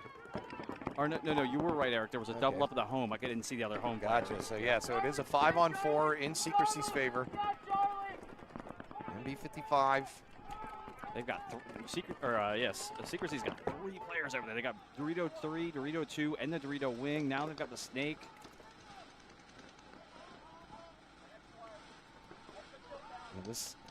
I see this being a low point affair between these two squads. I'm thinking it's going to be a 2-1 as the Snake player got shot on his way around. Alan Ontario was posted and got him, and he ran through and then hit him again after it, even before the ref got in there to call him out. So he releases and takes the center, his normal spot. Ontario now up in the center brick, keeping an eye on the Doritos, letting his Snake player do his thing. Said, hey, I just opened it up for you. Yep, they're looking at me, you go ahead. Now they're going to bounce and take the Dragon as well, take the Dorito 50. So now they have both bricks, and the Snake player is probably going to make the bump here in a second as he starts to wrap. It's not a good place to wrap. You need to go. There you go. And here Amro crawling down the Snake for Nova Secrecy. Material. Oh, and they're going to lose. The Secrecy's going to lose the 50 brick player, but gets chopped up by Scott Sikowski on the rundown. So thought he got rid of one. There was another one there. The thing Nightmares are made of. So Ambrose takes out the back center player. Last MB55 player. Going to meet their fate, courtesy of Alan Alterio. And that'll do it. So a concession from MB55. Good work out. That's going to be a good matchup to watch. Good work out of Lieutenant Alterio. I think it's going to be a low. That'd be my guess. I'm gonna guess the final score. Not going to say who may be on top, but probably a 2-1 or maybe even a 2-2. I could see, because I don't think there are going to be a lot of points coming out of that one. Yeah, we like the double snake. It's just it's weird when you have a double snake, just because it also throws the players off. Or to answer the question in the chat, sometimes they just don't even know how to play it. I mean, it's weird. It's different. We don't do it a lot. You see the national leagues, you don't have a lot of that. But it used to be kind of a thing in 7-man when there was a ton of variations on the field, or they used to have snakes where it was just the beam. There was no knuckle all the way down the field. Yeah, so that was some wild times. And we had probably a wild one. It was in Tampa. It was no knuckles, just car wash at each end, yes, and the snake I played was that event. long as hell. Yes, I played that event. That was a red field, so it was either an Eclipse field or I don't remember. Draxus yeah, field. something like that. Yeah, we beat Strange on that field, and I remember distinctly because I had to run it back, and then it was so hot down in Tampa that I immediately vomited. I had to run the flag back. I remember that one. 4-on-4 here as Mako Mesa gets burned heading out to the snake side.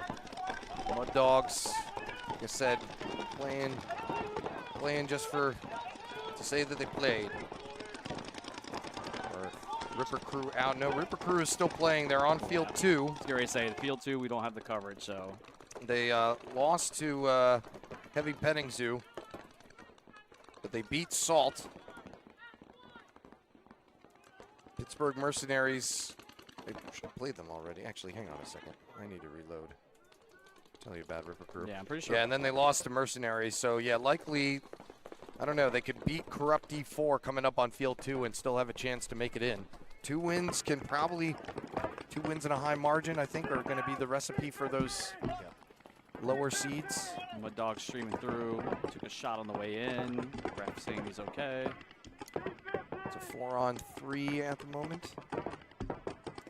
You wouldn't know it, though.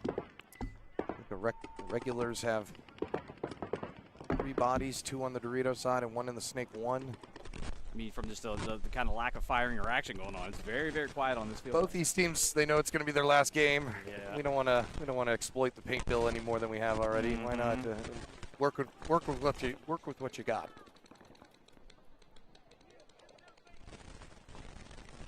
Gets a free kill across field there, and he finally looked. He was too worried about getting kind of drilled down, and the guy's coming now. He makes the slide.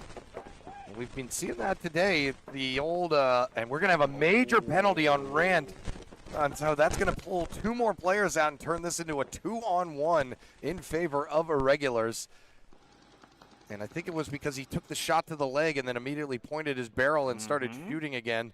Didn't shoot the Snake player, but did enough to warrant the red flag thrown. And the last player left for Mud Dogs takes the walk as well. So as soon as irregulars figure out that they're all alone. Now, There's what the would be concession. interesting is, Oh, I will thought this it was irregulars player mistake his own teammate here who's in their side of the snake? That would be funny. I mean, It's it's not happened gonna already, happen. yeah. Yeah, we've seen it before, so it wouldn't be any fault of theirs, but I was hoping that Nope, maybe... he almost. shot at him, he did. He That's the shot problem it. Wait, with my that. bad, bro. My bad. Gotta have matching jerseys that help. Yeah, it does. Know who your friends are. But yeah, anyway, to answer your question, Ripper Crew is playing. They have one more game against Corrupt D4 on the other side. If they win that, they'll have a chance of moving on. If not, they are likely out. Richie V, coach for Mud Dogs, is having some choice words with our head ref down there.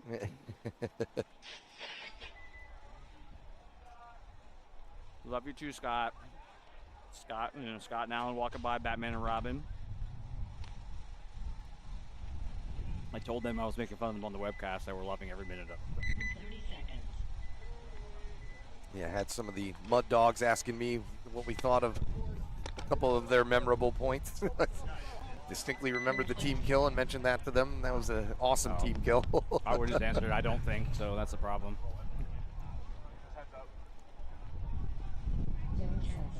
NB55 looking to answer back here against Nova Secrecy. Again, Nova Secrecy, a couple of players that played yesterday, so they got a couple extra spins on this. They know what they're doing. And I think the same goes for NB55. A couple players, yeah, guys, punish them, yep. But Snake player for NB55 taking the first walk. Nova Secrecy Snake support player asking for a check. Two of them. Both are clean.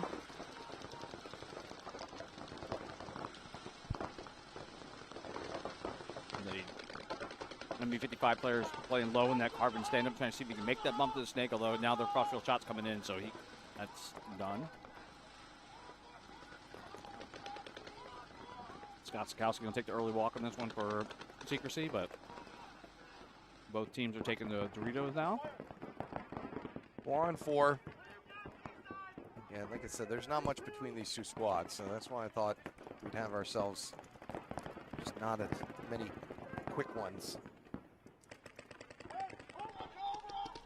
Both teams are almost mirrored up with one another, and they're going to mutual with each other down the snake wire. Yeah, so. that could have been another one of those that like one stream two players, because the Secrecy player was reloading outside the bunker, like basically the left side. He's pulling the pod like outside there, like he's worried about spilling in the bunker. Protect yourself at all times. So 3-on-3 now.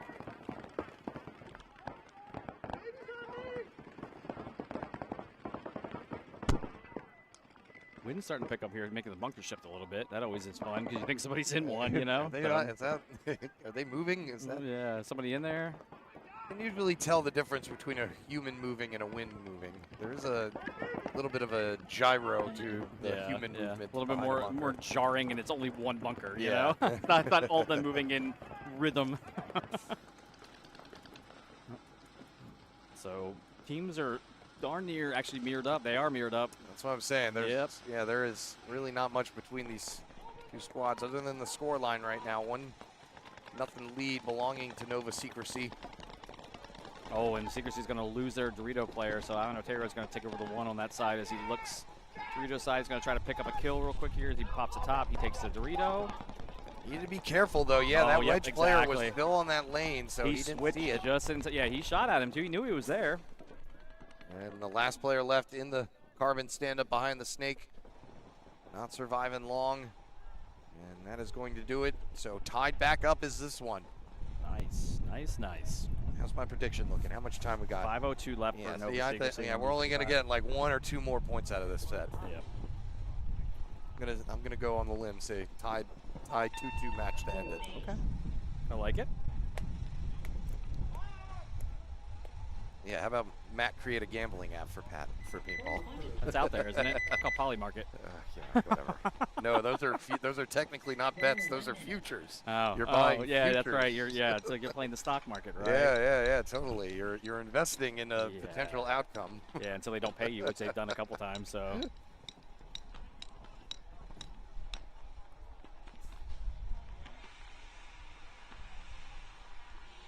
Right, so the just for fun match here. Well, we can. There's a 2-0 lead for regulars. I will say this: we could do something in the chat. I know other streamers I watch will do like 50-50s, kind of just place your bet. You know, it's not gambling. It's just, yeah, we've done grids for the pro squads where you get a handful of pro teams, and if either of them win, you win the whole pot.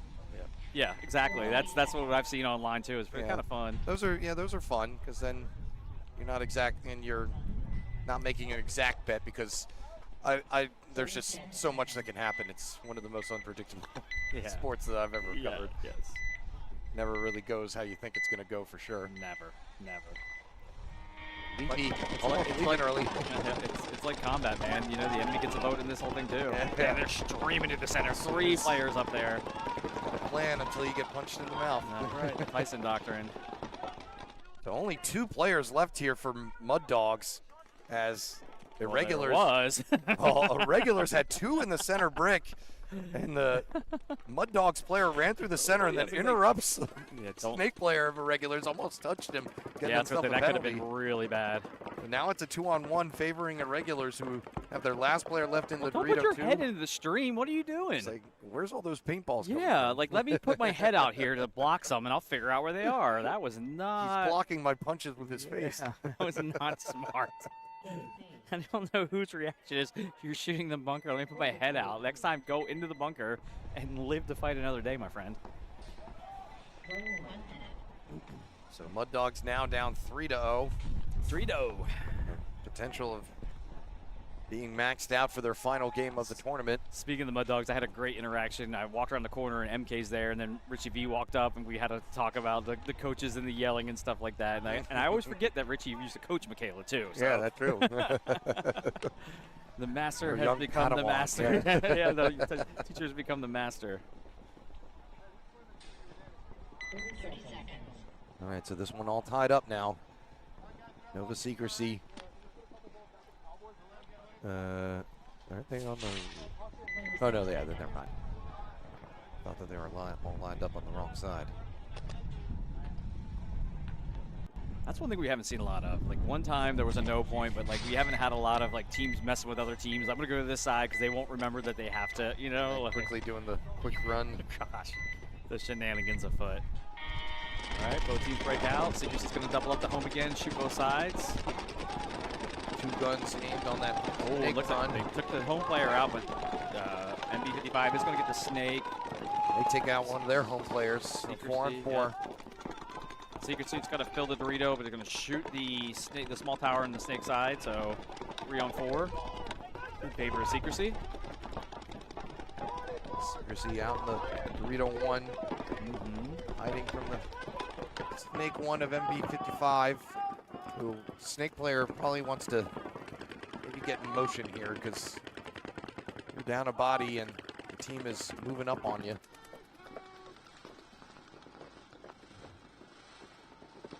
That guy on Secrecy still trips me out because how tall he is, man.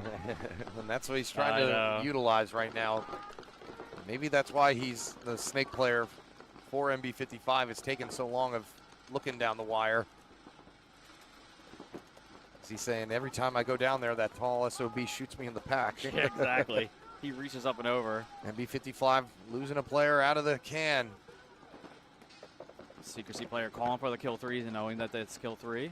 Not sure if the Snake 1 player knows that there's a player for MB55 in the Snake. He's hanging out pretty wide, and he's going to own that wire, so good on him. He loses his support player, so now it's a 3-on-1. Last player left for MB55 in the Dorito 2. Got a good blast on him. They're going to mutual each other. I think he got the first shot. There was a subsequent set of shots where both players go out, but again, handedly here for Nova Secrecy. Going to take a 2-1 lead. Just over 3 minutes to play, too. Yeah, a lot of time left in this game. Yeah, maybe I'm wrong. Thank you, I Alex. was thinking it was going to be a 2-2 tie, but we got to get there first. Who knows how long this next point will take? Maybe we'll be right.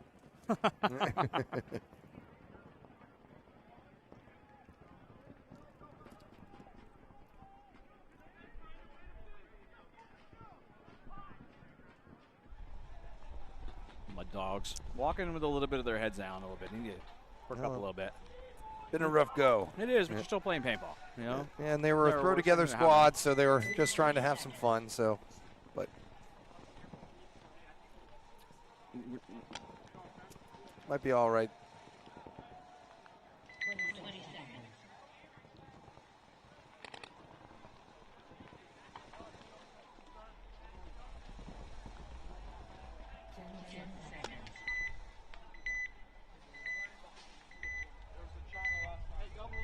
Huh?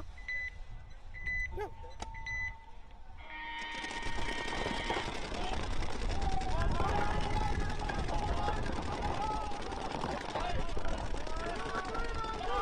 Regulars dropping the first body, but getting a kill as well. So 4-on-4.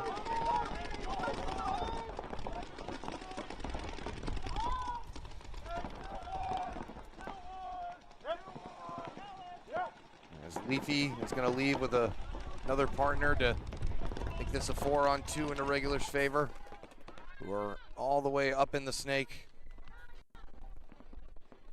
Last two players remaining in the Dorito side, Wedge and Dorito 2.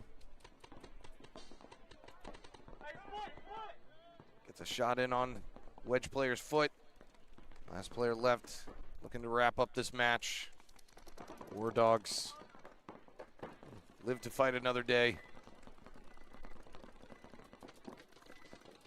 As Will Donger is gonna get clipped out of that Dorito side, and the regulars, team 2, at least taking home one victory with them. Their day is gonna be finished as well, but Spot checking some guns here before they walk off. at least they'll finish off with a win. They will.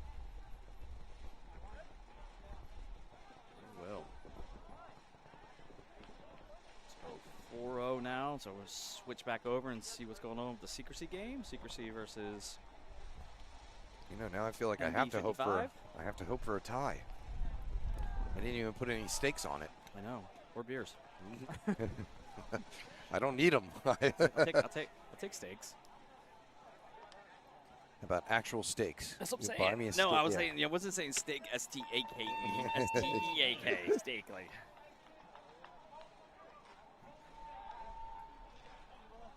Say steak around my son, he's almost like Scooby with Scooby's man. That kid is a carnival. Why is Burdick walking around with a medal on his neck already? Where did it come from? It's MB10 medal he's wearing on his neck. It's the best day of my life. I always remember it. It's like the guy, he still wears his high school football jersey. The Al Bundy, you know? The class ring. Yeah, the polk eye, you know? I never got a class ring, not for high school. I know some people were into that. Where'd you go to college? Frostburg. Okay. You got a class ring there? No. Well, you said I didn't get one for high school. I was like, okay, where did you get one then? You know, I didn't get one from any of them. I just okay. didn't feel like paying for them. Oh, yeah, that's true. I don't know. It was like, I'm never going to wear this. I'm also kind of scared. My grandpa went to the Naval Academy, and he used to, when he would be mad at us, would turn it around and slap you on the back of the head. Yeah. There's a reason why they call them ring knockers, you know? Greg is so nice. Overmodulate your mic a little more there, Greg. All right, so here we go. MB55 down by 1. Big run to the snake for Secrecy and MB55. Who's going to own the wire first? They lost 2 from Secrecy. Both long runners go out. So MB55 clearly we're trying to emphasize a snake run, and we're going to get him called out. No penalty assessed, so 4-on-3. Another running rep over there on the Dorito side, checking out the player for MB55. Secrecy not falling apart yet. They're doing a good job. They're trying to piece this together and hold it down. They got a 1-point lead. It's very tenuous, but again, when you got a guy who's as tall as every bunker out there, he can shoot down on everybody. So stuck in the pocket here a little bit, though. They're going to want to try and at least get a player maybe out to that carbon stand-up just to keep an eye on the snake and the Dorito, and that's exactly where he's going to head.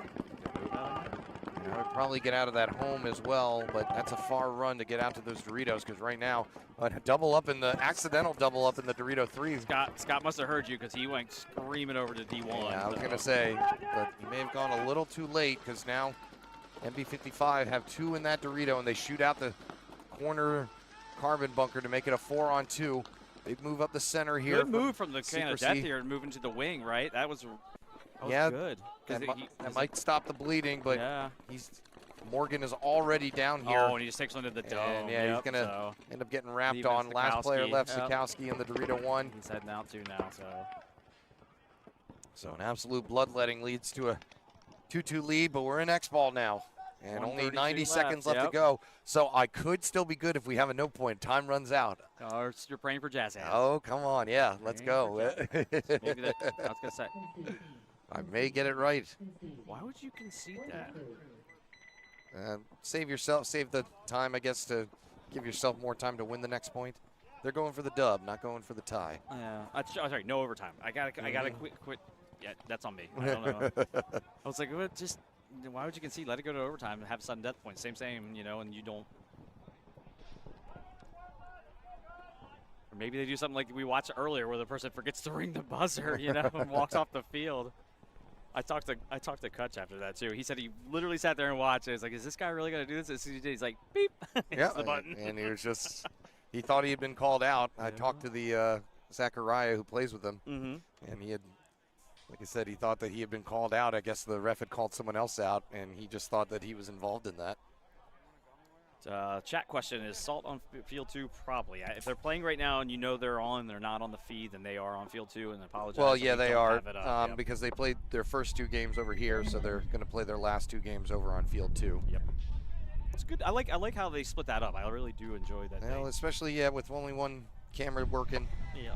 I want to make sure that everybody gets some love, gets enough screen time. Salt did play out here earlier. They lost both of their matches on this field, and I think that they won their first game over on field 2. They 4-0'd Nova Trauma. So good one for them there. They have one more coming up against Pittsburgh Mercenaries that should be starting, or actually may have already happened. I thought they were done. I thought the Mercs yeah, they finished. I didn't reload. Yeah, so Mercenaries tied with Salt. So a win, a tie, and 2 losses for Salt on their first trip here to the NRXL. I think that's going to be not a good one for them. So, young squad. Thank you for the subscriptions. We got some subscriptions coming through. We always appreciate that. So thank you.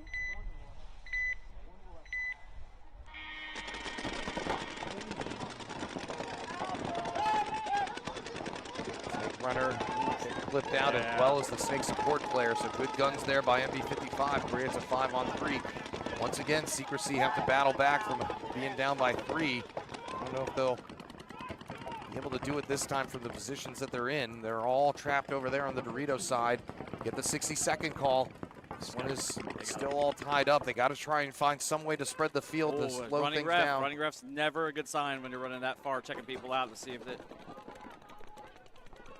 Oh, I heard I get the fuck out. Yeah. That's always, shot on the way into their knuckle of the snake, so that is going to tamper any fast efforts they can have over here on the snake side. And only 35 seconds. Imperial just released to the Dorito wing. He's going to try to stem some bleeding too, get chopped down that person. He knows he made the move. He watched him, so he countered by making the move to the brick.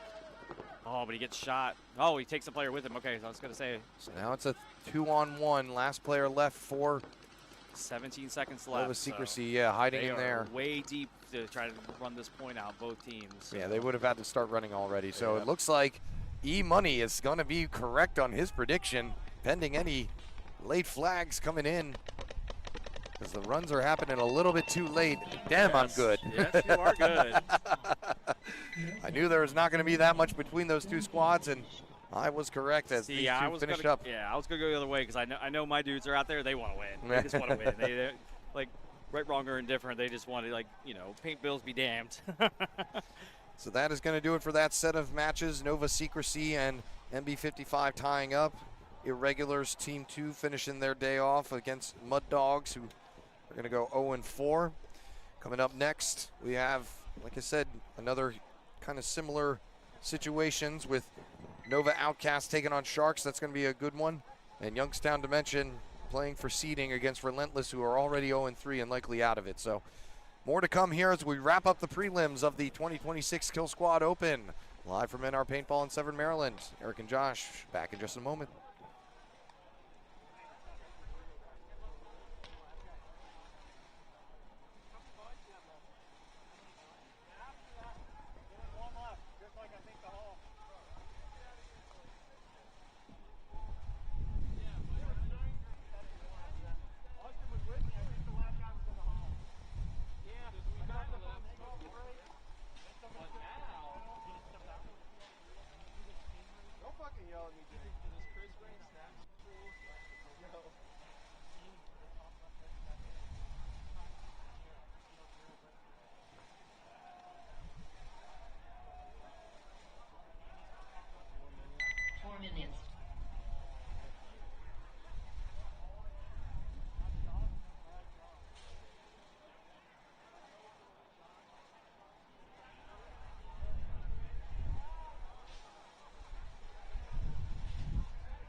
back up here. Apologies. They don't make the breaks long enough for us to take care of everything we need to do. So we missed the first one between Nova Outcast and Sharks. Nova Outcast took the first one. It's down to mention, looking to finish strong. Likely already punched their ticket. Relentless. Just trying to finish today with a win. They're going to drop the first body as their snake players, not able to make it. Youngstown snake player did make it and is already on their side, and going to get a very easy kill here out of the center brick player, who's not aware of his presence, and the snake player's not aware of the center player's presence either. Parallel with him right now, and he's about to shoot him in the side of the head, so it was a game of who could see who first, and Relentless's center brick player is able to take it from him. So back even at 4-on-4. Relentless moving down the Dorito side now with Youngstown. Feeling the pinch here because their snake player was the furthest player up the field. Everybody else is still stuck in their primaries for the time being.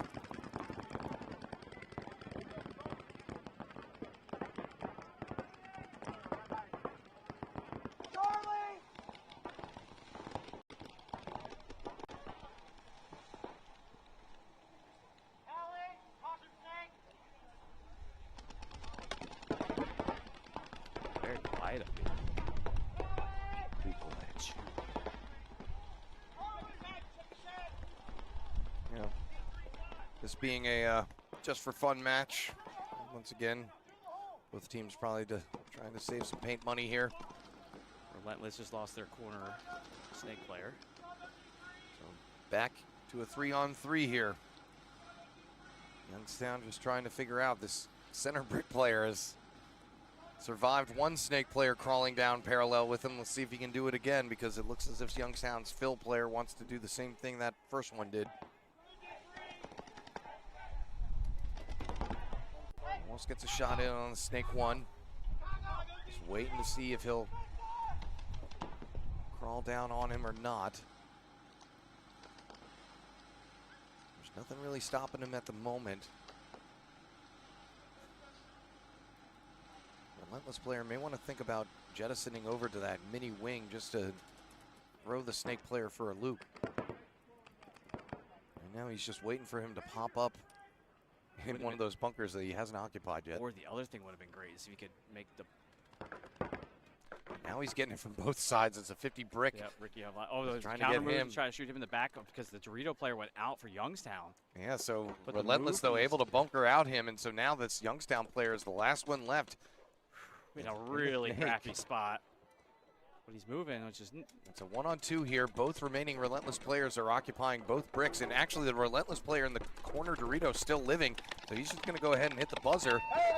Takes a couple shots, but the refs are... They looked late, though. They were on the left side. They looked late. Yeah, the refs were right there. He was hitting the buzzer, and it just wasn't registering. So they're going to give him the thumbs up. Burzing, though, doesn't agree. No, of course he doesn't. I protest. I mean, it wasn't that player's fault that the buzzer didn't register, but yeah, it's a play there by Nguyen. It was. To run down there. I didn't know he was still dead, because that's why I thought he was. I was like, he's going to go and hit the buzzer, obviously. I thought he actually tried to put himself in a good position to try to buzzer watch and do that, but I mean, it's slim pickings when you're in the 50 snake trying to figure out which side you're going to, especially a 50 snake that you have a mini cake there that's just, and you're playing point side out. You're not even playing the flat side, so all things point to being a really crappy spot to be in.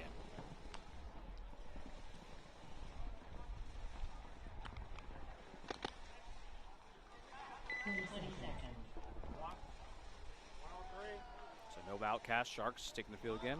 Outcast 1-point lead on them.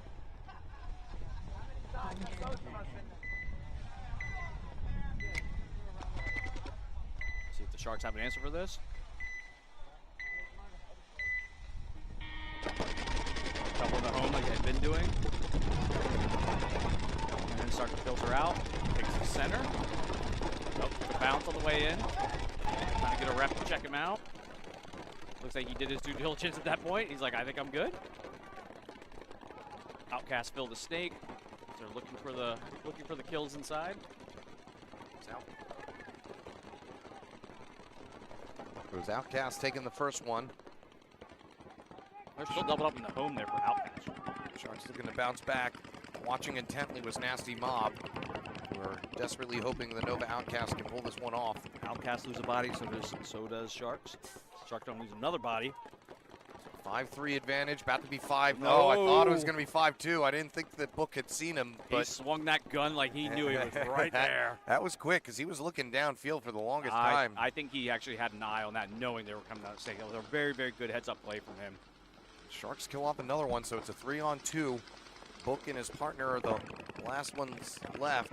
And they're doing a good job of crossing up here with the back player looking across, watching Book's back. It's going to be tight, though, because of how many bunkers are there. The back player's got to do something to let Book know he's still alive and what's going on. Because right now, Book is going to be exposed here eventually with the Dorito coming all the way to the 50 brick. Not even going to take the time to load before he puts a few in the back of his head. So now it's a 3-on-1. I think Coach Henry Sense is probably going to go ahead and towel this one. Yep. As much as I said, the Sharks are doing good in those low body situations. The point is, you don't want to be in those low body situations. But try not to get there. Yeah, you want to be 5 up as you're rolling down the field. So, all right, Relentless and Youngstown Dimension. Justin Burdick getting his boys pumped up down the pits with the "Who's Got My Back" chant. Nova Outcast up 2-0. Over on the other field, Heavy Petting Zoo and Nova Trauma battling right now. Murdermore Inc. up 1-0 on DC Matrix. Murdermore Inc. with a win and 2 ties so far. Oh, never mind. Just needed to be reloaded. 20 seconds. With a win, a tie, and a loss. They can grab this one against Nova Outcasts. 10 seconds. Justin Burdick calling the plays. His players raising their hands. Now I figured out what he's calling, actually. He's actually calling numbers and letting them know what he needs them to do at the box.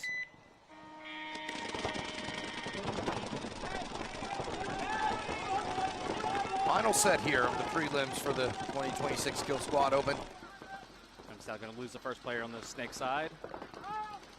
As Relentless is going to bounce out from the home to the can. Communication going across field with the Youngstown as they have the doubled up home. They have in both cans on the Dorito side. Let's hop into the snake. Yes. Working his way down. This is Blanco who's here. And the snake.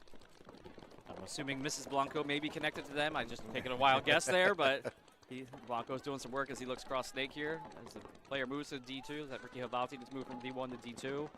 Gets a kill out of the center can, so now it's a 5-on-2 or 5-on-3. Blanco's probing, trying to find the body. Doesn't know that he moved to that D2 though, so he may get surprised. We're still a home player.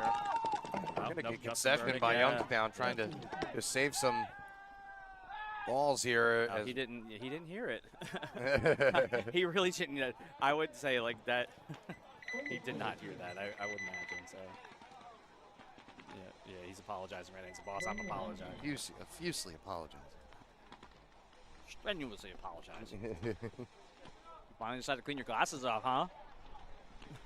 It resonated with both of you guys.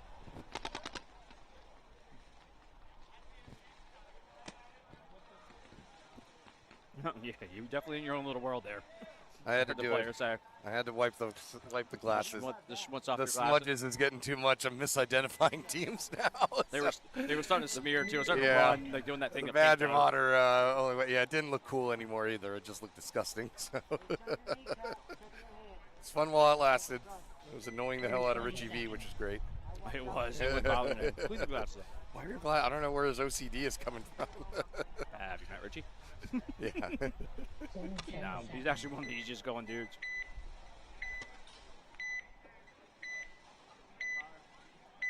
Outcast and Sharks. Outcast 2-0. Blew up on them. 7 minutes left to play.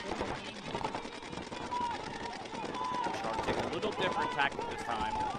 They're taking both the stand-ups on the inside.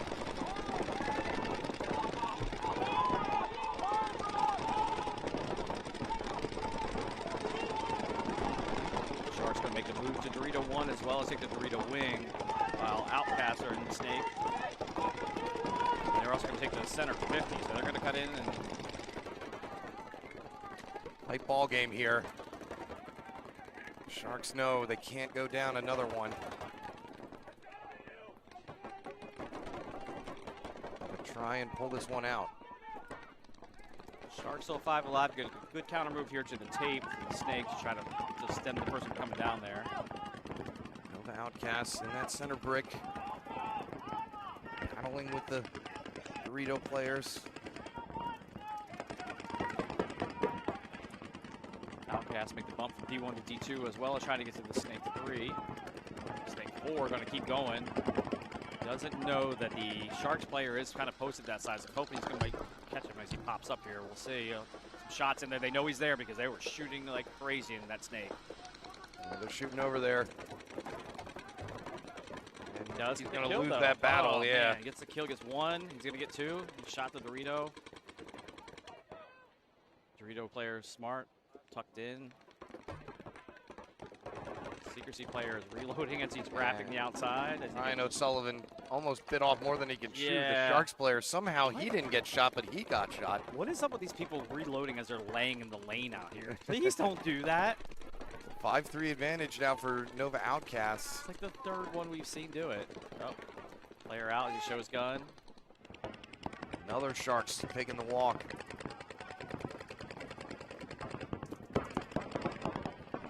Trouble in the waters here as Brian O'Sullivan finally is taken out. You can say he did his job, though, taking 3 players with him. Sharks have still got the corners, though. We've seen him pull some points out. We'll see what they do here. I think it's actually just a 3-on-2. I think another body peeled off from the back, so only a 1-body advantage here for Outcasts. Outcasts still have the center 50 brick as they take the Dorito 50 brick as well. It makes it real tight for that carbon stand-up there. It's just that enough to... Good. He probably wishes he had gotten out of there sooner. Yeah, I feel like if you're in the D1, the D2, or the propeller, you're in a really good spot to defend. It's just strong bunkers, the way they're oriented to the field. Now that center 50 brick is just staying posted on him. Yeah, he's just, fingers are twitching, waiting to just let one fly on him. The other problem is this player here in the stand-up inside the Snake, he's actually got the ball, I think. He's the one who's got to make the move. Under 4 minutes to play here. He's just posted on this Dorito. I feel like he's the one. Well, Outcast with the lead. I think they're thinking, let's not cross the 50s. Let them come to us. Yeah. Maybe even force a concession here from Sharks. I'm sure that's who's gonna blink? Boiling around Henry's mind right now. Who's going to blink first? He's worried about the Snake. He's the Sharks player is kind of posted down looking at the Snake because I think he's worried somebody's coming down. It's been so quiet. He's just making the assumption that the Snake is there, and then he gets shot. Oh, that's shot out. And there's. Nope, that was on the other field. See him, man. Acoustics killing me. Outcast player gets shot battling out in the open. So now it's just a 2-on-1 here. If this, oh, he's not. I was gonna say, blasted in the loader. If he was to clutch up and take that point, yeah, he might be winning an MVP award. That was pretty dope. But gonna give the Outcast 3-0. There's the concession. Yeah, I don't know if I would have waited that long. I probably would have conceded early and then just with a 3-on-2, I just didn't see any path to victory. I mean, I know stuff can happen, but I think if you're in Henry's shoes too, I mean, again, I'm not trying to throw shade at the Sharks. They're not a fast team. They're not flying out there taking 50s or, so again. Well, and they just were in no position to do so, even if they were. Yeah, but I mean, but to their credit though, they've dug out. They fought those gunfights and shot people and let people run into their lane. So, let it play out for a minute, see where it goes. Still plenty of time left. As Dan cleans up the camera. Thank you, Dan. As we all get really good views of his fingerprints and, make sure they're crisp and clean for the final set of prelims here. That's right. Be moving on. Like I said, I believe out of 22, they're taking 12. 4 brackets, 2 from each bracket, and then a couple wild cards.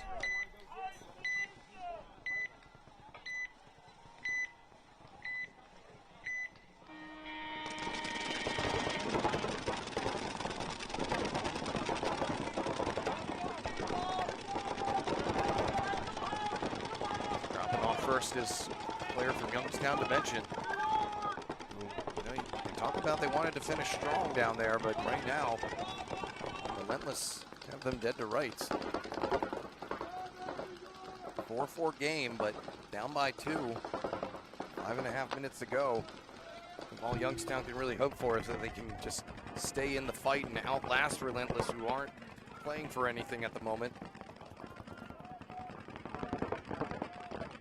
Now you get into the kind of the sports psychology side of it, Eric. You know, if you're Youngstown and you were rolling all day, and are you having a problem with this team? And does it get into your psyche? I mean, yeah, it's not like Relentless are doing anything crazy, or they're just ball, playing standard, paintball. Not you play a team that sometimes knows it's not moving on. They can do some uncharacteristic things that throw you for a loop, but not at the moment. This looks like standard Relentless paintball right now. That's a really loaded phrase. Standard Relentless paintball. There's a lot of those when I have to talk team speak. Oh, I understand. Youngstown, however, though, crawling all the way down to the snake. You wonder if this little bit of complacency here out of Relentless is going to cost them, because he's getting ready to come up and feast. There's 1, there's 2, three. Possibly 3 out of the Dorito.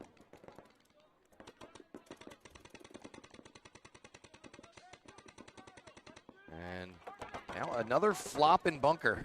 Yeah. We've seen a lot of those today. Yeah, let me dive down first and then I'll shoot him. So it wasn't that Dorito player, but they did shoot another Relentless Dorito player. So now it's a 3-on-2 in Youngstown's favor.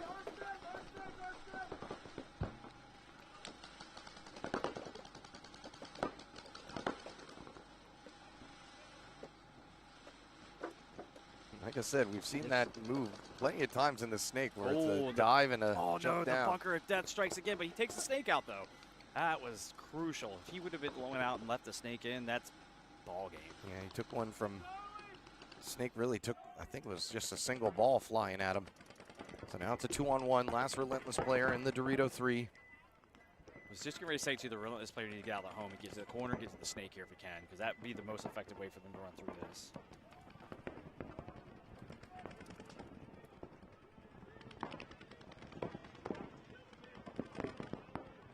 Last player for Relentless on the third side of your screen, or right side of your screen, excuse me.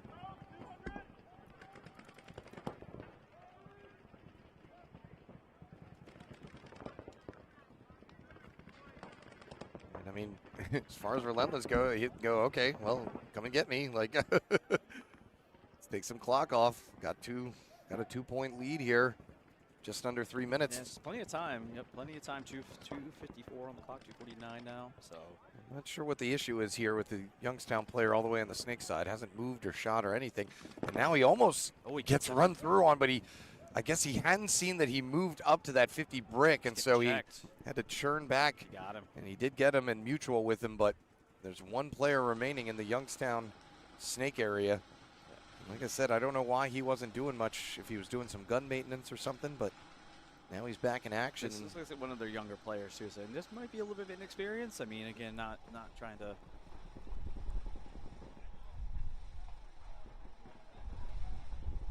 There's no idea what the body count is right now. This is one of those ones that you on the sidelines, a teammate or a coach, are just going, go, run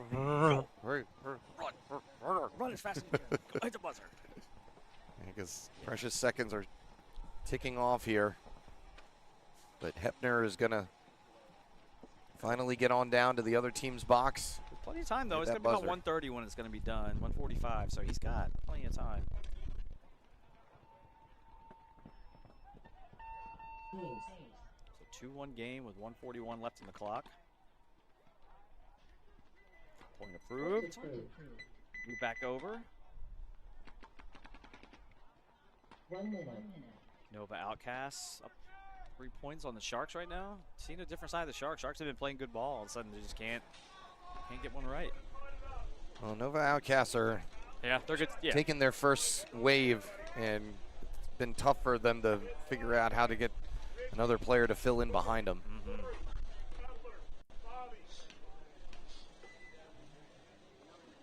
I don't like the way the Sharks' body language is walking across here right now. It's just kind of look flat. They're sitting at a tie and 2 wins, so they kind of need this to like, solidify. But they should be fired up, you know. I mean, or at least walking with a little pep in their step, coming out here like they're going to win this. So they might be in any way with a loss, depending on where the other people lie, but I wouldn't trust that. 10 seconds.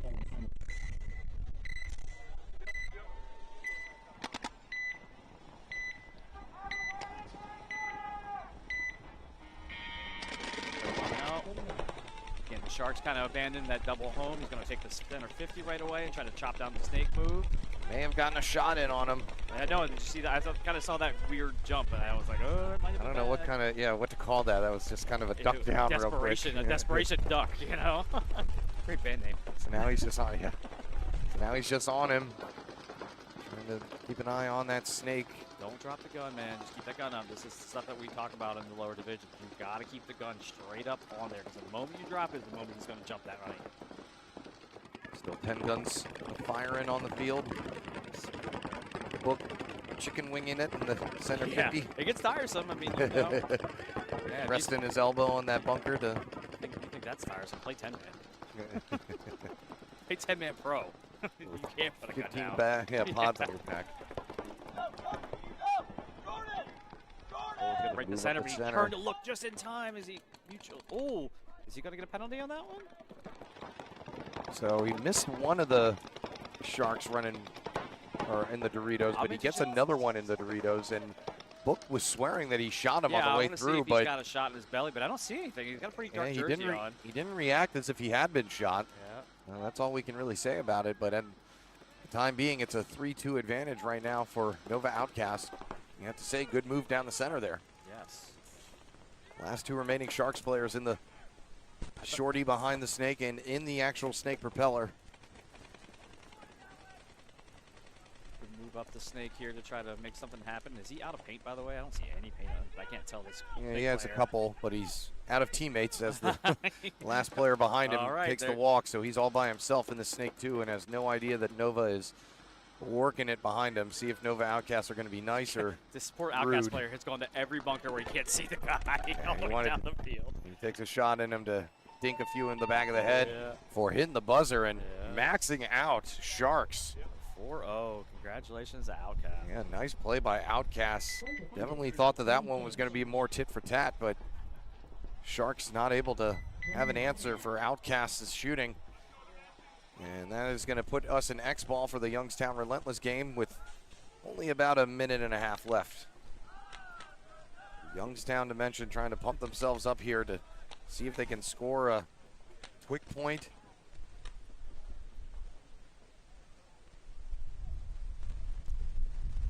Again, Youngstown getting pumped up in the pits, walking on out here.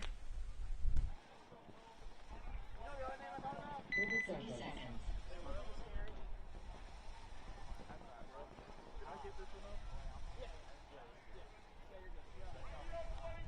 20 seconds. Mrs. Blanco, I think I saw Mr. Blanco or Young Blanco, number 8, walking on the field, so they're on this play. 10 seconds. If you're listening. Correct. So 90 seconds here. Can Relentless hold off Youngstown Dimension? Secure their first victory. Massengale getting clipped in the side on his way up to his bunker. Makes it a 5-4. This is their Canada Death player, too, who's walking up, takes a shot in the belly. Taking a shot going to the can, so 4-4 here. And Relentless are the first to break down. Nguyen heading up to the Dorito side wedge. Relentless is going to take the bunker of death as Ricky Avalzi takes the Dorito 1.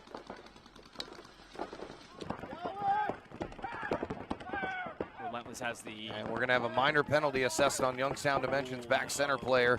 Makes it a 4-on-2 in Relentless's favor. That is not what you need when you get the 60-second call. Oh, and the desperation run to try to spread the field out from the Youngstown player gets shot on the way home, leaving Ricky in the D1 on his own. So last player left, Relentless, knowing that they have an invitation to finish this off or just let the clock run out and they'll get themselves a W. Ricky's playing low in that Dorito, trying to catch somebody moving. Takes one in the head. And that's going to do it. Relentless, maybe put one back on the board or just let the clock run out. But either way, it's going to be Relentless if I'm here. Youngstown, I'm resetting. Oh, what's the flag for? Get a minor penalty for having a hit on it. It's not going to matter. Relentless have the bodies to cover. Yeah, they do. It looks like the last player came through, must have had an obvious hit, or perhaps was talking after the death. I didn't see any players walking off. Either way, yeah, somebody must have been chirping on the way out, and they called over the radio. Somebody was yelling, but yeah, hey. Either way, Relentless going to take it, get themselves their first win of the day to finish things off, 3-1, with 14 seconds left. I don't know if they're going to force the two teams to go back out there to do the burn drill or not, but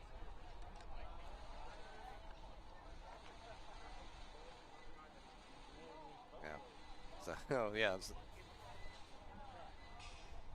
Okay, so the Relentless player who mutualed with the last player told his teammate that he was out, and that's can't do that. Talking when you're dead. But they had the players to cover, so. What was the old pirate thing? Dead men tell no tales. So only 14 seconds left. Like I said, I don't know if they're gonna make them come out here and do essentially a burn drill. We shall see. Already a 3-1 game, so no real hope in anything.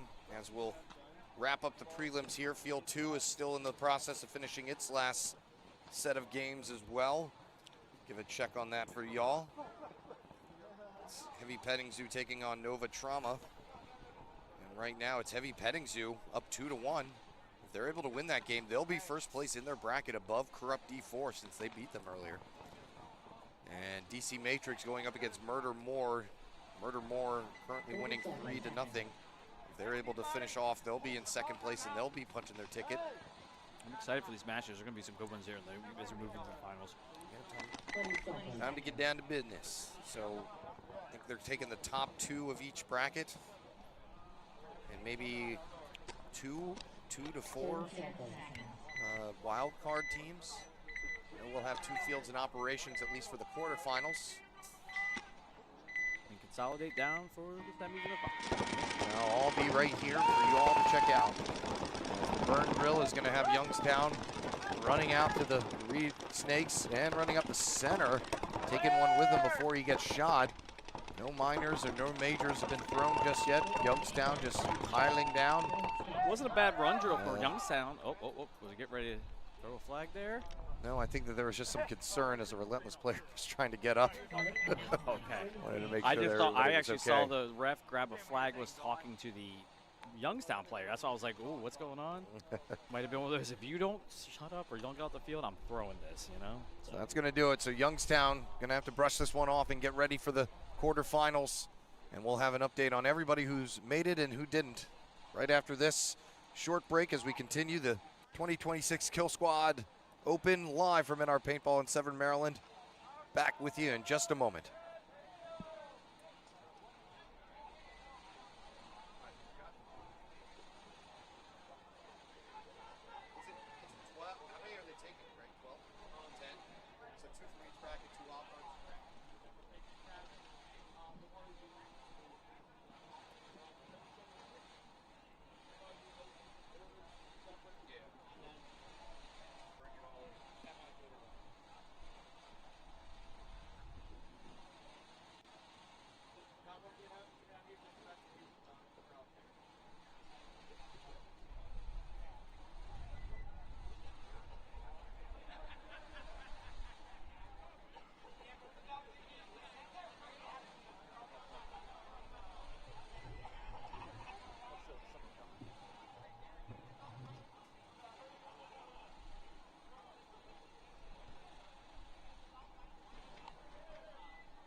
Check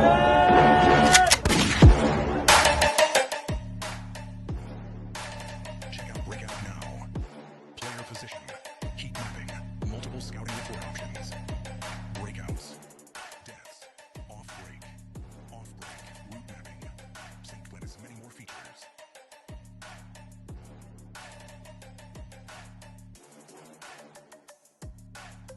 Breakout is a great asset to any competitive paintball organization. Assist with team planning, scouting reports to go over at team meetings, plan plays prior to events, draw up your own playbook. The best perk of all everything can be merged and shared with teammates and friends. Check it out now. Breakoutv2.netlify.app.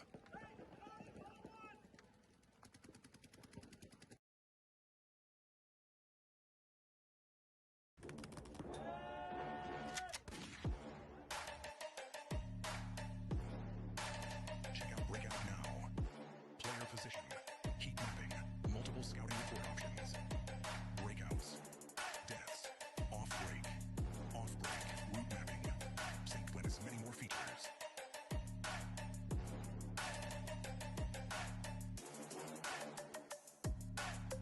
Breakout is a great asset to any competitive paintball organization. Assist with team planning, scouting reports to go over at team meetings, plan plays prior to events, draw up your own playbook. The best perk of all everything can be merged and shared with teammates and friends. Check it out now. Breakoutv2.netlify.app.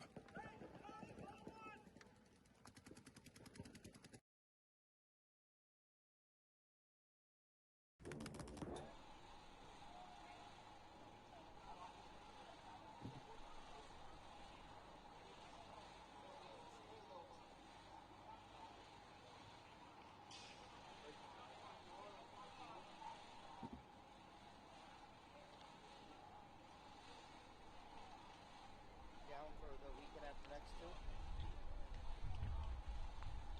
The race to two? Not next weekend, but the following, I believe it is.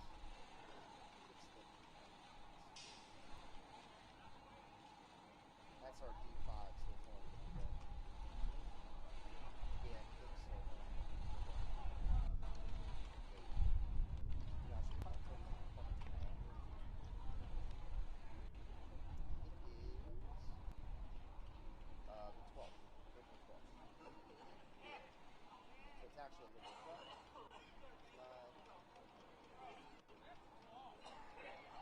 Yeah, not next weekend, but the following weekend. What's that? Yeah, 2 weekends.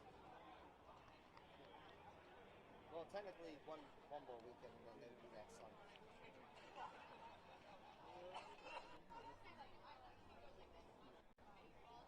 You don't have to answer me now. I'm just saying that way you have it on your.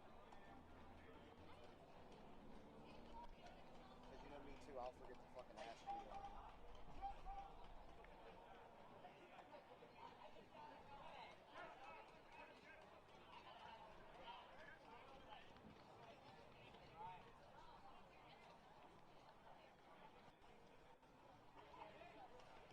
Okay, just let me know if you can.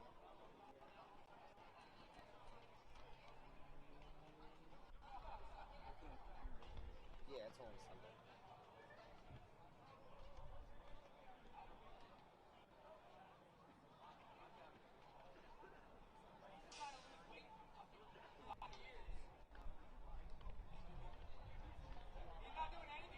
Would be another Xball.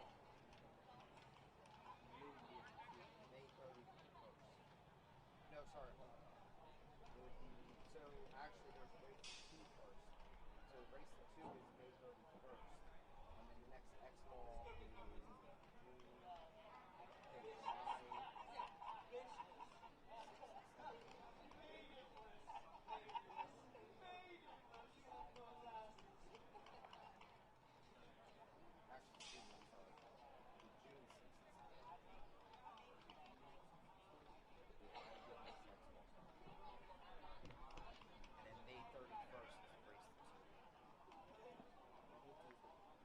What's that?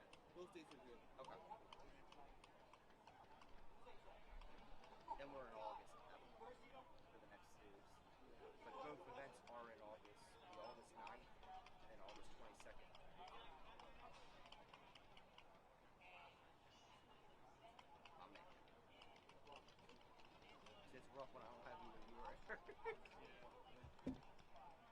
It's not happening often. That's why, what was it, the last event you didn't make last year? Yeah, it was. I was like, dog, I'm like, you good. I'm like, yo, I appreciate you being here all year. I'm like,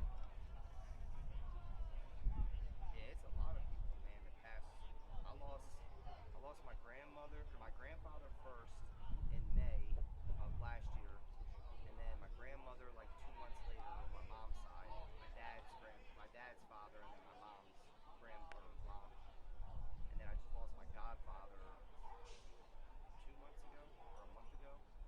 So, and that was random. My grandmother was random. My grandfather was kind of, he was kind of so we kind of suspected that, but my grandmother and my godfather I really didn't expect. He was supposed to be my son on New Year's. And then, because he was still so young, everyone we were just like, look, we're going to wait. Like, you know, after the New Year's we'll get together and stuff like that. And we never got a chance to. And then my godmother found him on the couch when she woke up. So I was like, yeah. And then we lost Stephen Momartz last year or the year before. Yeah, 2 years. And then I heard about Cholo, and I'm like, I didn't know him very well, but I've seen him here a lot, like always. Yeah, dude. Oh, that's crazy, dude, for being that young. You're literally staring at somebody. That's what I'm saying. It's fucking insane. The crazy thing is that they said that the Carter it was already won. So that's the first part. Yeah. He was getting where he was got here, he was about to go to Tom House. Yeah, going transfer.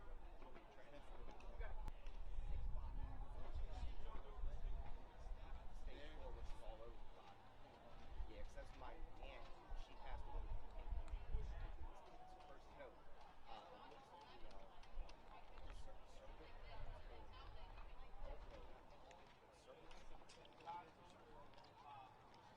Well, she lost a shit ton of weight. Oh, I've been eating better and all this. And they're not that old and losing that much weight. We were actually, when I seen that was when we were down with my grandfather because he was in the hospital because he got sepsis real bad. So chicken food that ran rampant. So we all went down, rushed down there. Are you in the ranking right now? And I seen her. I'm like, Dad, That's not bad actually. and then the next week, she got a doctor's appointment and she had cancer. She was going through her treatments and just went to go do the first chemo. And it was like right after the first chemo, I guess they broke it up. And it just fucking, they called us like in the middle of the night at like 2 a.m. Yeah, like she's not going to make it to the morning. So we rushed down there, and then my grandfather was in the hospital still. But my grandmother was in treatment. So I went to the hospital and they're like, do you want to, now's the time you need to stay here. And I was like, I'm just going to go get my mom. My dad's like, I'm going to go get mom. She wanted to see her mom. So I was like, do you guys still play? Stay here. I was like, I'll go get my mom. So my mom's like, she's like, I'll go with you. I'm like, come on, we'll fucking You do good enough. and then Let's halfway, the ball not guys. even an hour. How's it been over here? I don't know. So that was like the hardest thing. I go see my grandmother, tell her to sit down, call my dad. East side. And sick is Cholo too. Like the day before, they say all he has like a month. Only told. Yeah. Playing layout April 12th. And then I think the whole storm. All his house. What I discovered is Yeah.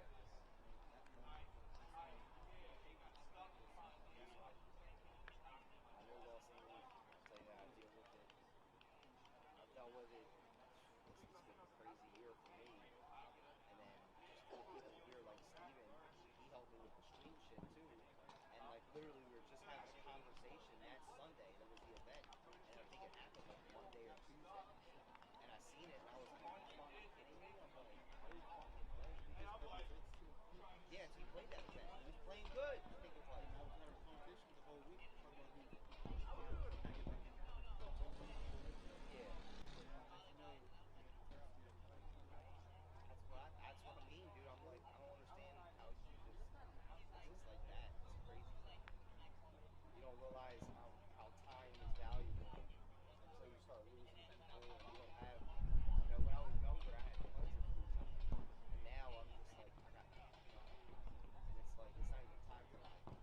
Time is so valuable.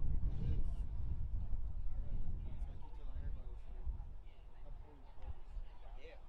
I think I'd really watch out for good running. You could be mad one day and then they're not there the next, and you ain't never going to have that opportunity. The next time, I mean, I don't try to wait. My grandmother, I didn't talk to for 10 years. Actually, probably more than that. She, when I was younger, she would always be like, oh, I can't wait to see you graduate, because her son never graduated. Can't wait to see you graduate. I'm going to be there, all this stuff. And then here it goes, I go to graduate, and it was great. She decided to go back instead of graduation. So that kind of really, like, ticks me off, and I'm like, all right, well, if that's your priorities, like, I don't have any issues with it, but I'm just not going to talk to you. Like, my whole life, that's what you always would say to me.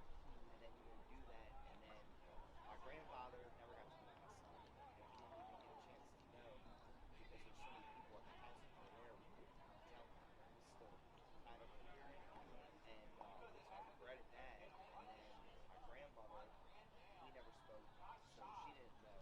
But luckily, she was cool, but she wasn't on it, but I could tell she was at least there, it felt like. So I got to show her. So, like, the ultrasound.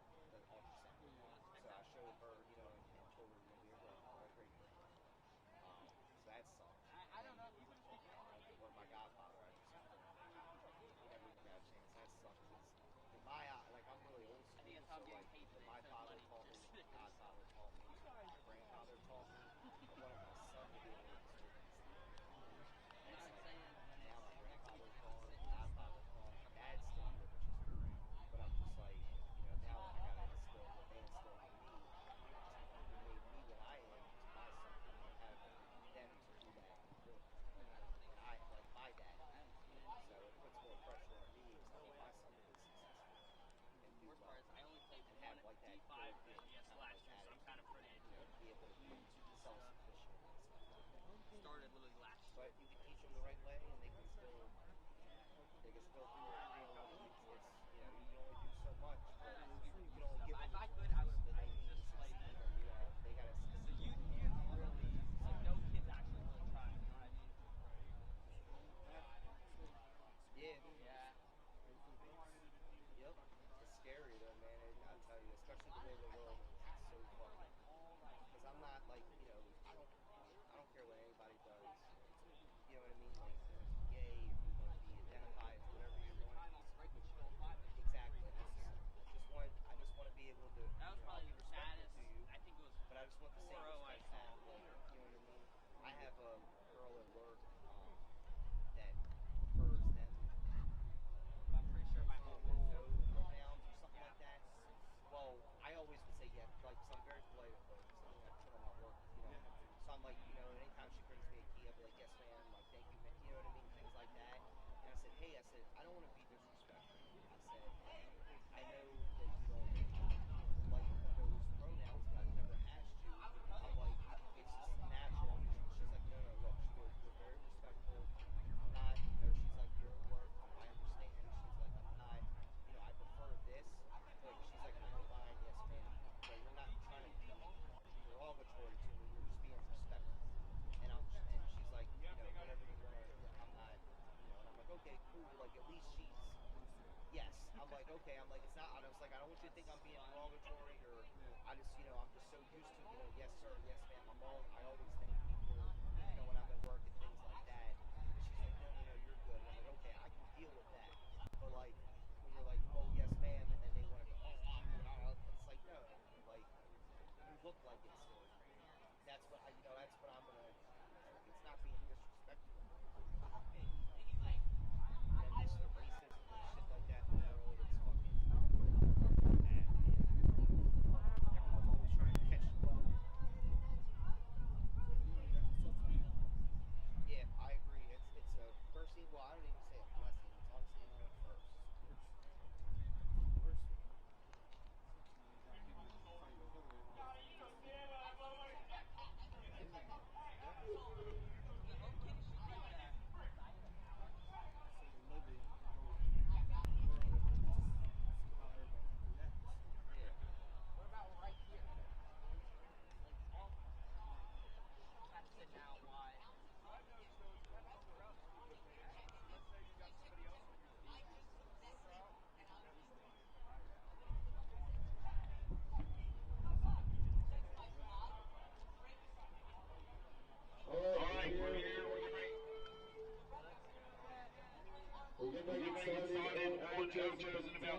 minutes, we have Pittsburgh Mercenaries against MB55 and Murdermore against Sharks. We are only playing on field 1.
Congratulations to Nasty Mob, Nova Outcast, Youngstown Dimension, No Ceilings, Heavy Petting Zoo, and Corrupt E4 with buys to the quarterfinals. Yo, Rob, this field was a full orange carpet here.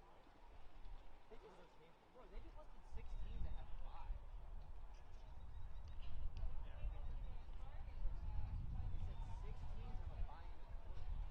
So there's 2 brackets. So that's 4 brackets.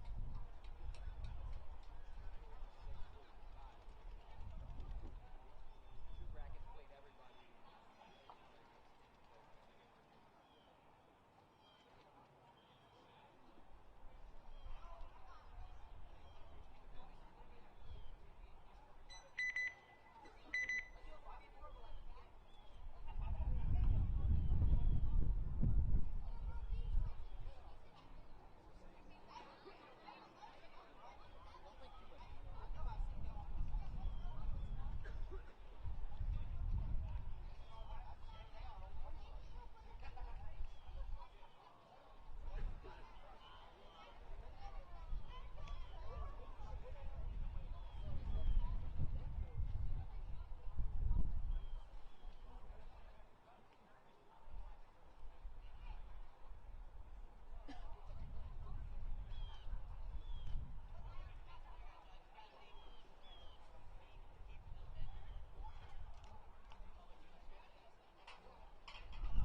minutes.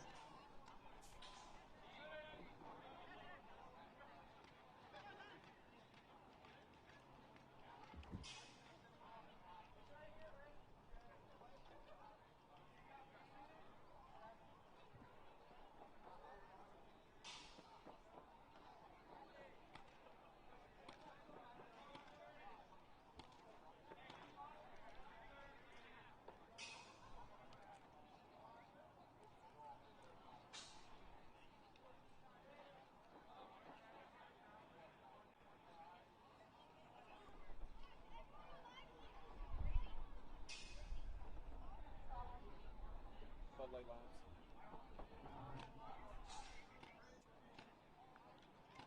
Even Dean said there was no left, dog. They heard that.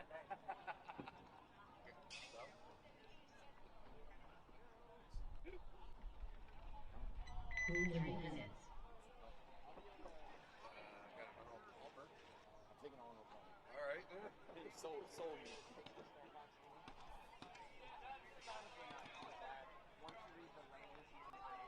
There you go. Shoot, we've already done it. Last night I got a little blitzed. What? I got a little Really? I wasn't like that drunk yet. Yeah. We got those flavor music. What? I was like, there's what's happening? We watched footage. Oh, really? And like they were like, dude, everyone came out in the remote. And I'll forget the intro, like, what game were you trying to watch? Like, Anything. And the lady Whatever was like, gets them. and like she said the manager out, he's like, so what game were you trying to watch? Just fucking around. 2 minutes. We're fucking just Saturday night. And you're doing music trivia.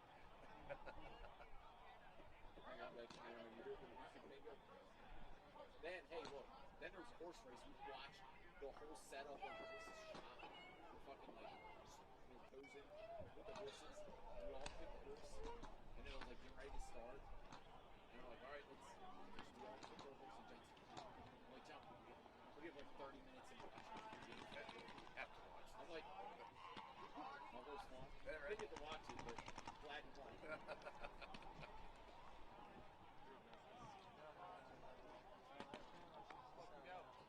Keep that energy up. Hey, keep the energy up. Let's go, boys. Let's fucking go.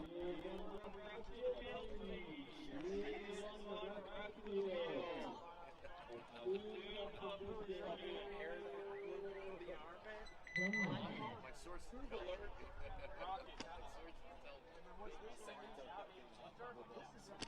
Yeah, that's right. Like, strong up to say Intel codes right away they win. Should I share Miley Cyrus? No, exactly. That's all the hand marks. Just another one, boys. Remember, they're clams and aren't they? Should I use that for our background? 30 seconds. Yeah, I bench babies. They're going left, they're going right. And it is. Potentially up the middle. 26 seconds. Watching that monster doing that. Still 2 non-active games this round. Really? All right. 10 seconds. Here we go.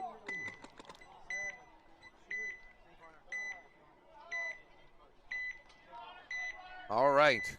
So starting off the Ocho Finals, it's going to be Murdermore taking on Sharks. Sharks going to be breaking out and getting shot on the Snake side, so a good burn there by Murdermore gives them a 5-4 advantage. Make that a 5-3 advantage as their Dorito player takes the walk. Only games on this field right now for the Ocho Finals, and then we'll move into the quarterfinals, which will have both fields as all 3 remaining Sharks players walk off at the same time. Don't think there was a penalty at all, but Henry Sen's quick to the towel button asking everybody what the heck just happened. A quick point there for Murdermore.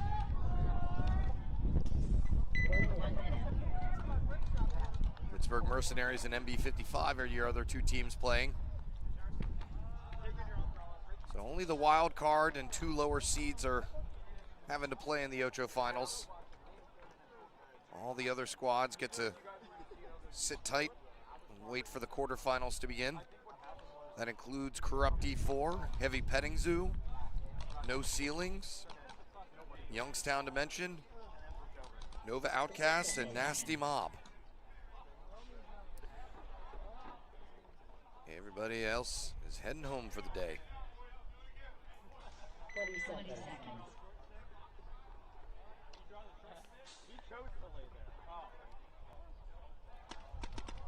So we can almost call this the wild card round. Play-in tournament, so to speak, kind of like in the NBA. NB55 on your right, Pittsburgh Mercenaries on your left. Teams that I'm sure have gotten together a time or two, playing out in that western Pennsylvania, South Ohio area. It's going to be NB55 who strike first, losing one but taking two, so a 3-on-4. NB55 dropping another body though, so it's a 3-on-3 now. Pittsburgh Mercenaries. Pittsburgh Mercenaries now in the snake too. Dropping another body off of the back end, so now it's a 3-on-2 in Mercenaries' favor. Nice snapshot there by the snake player though, gets a 2-on-2 now. NB55 in the snake one and the Dorito corner. He's got the 50 brick, trying to get a shot in on him, but he was hanging out a little bit too long, so the Dorito corner was able to get the beat on him. Snake player pops the top for NB55 and gets taken out, so now we've got ourselves a 1-on-1. NB55 player chatting with whoever will listen, but there's nobody there. I was calling and no one answered. So now, knowing they have to take care of business themselves. Mercenaries player moving on up into the bunker and ends up getting the shot in, and that's going to do it. So Pittsburgh Mercenaries taking the first one against NB55.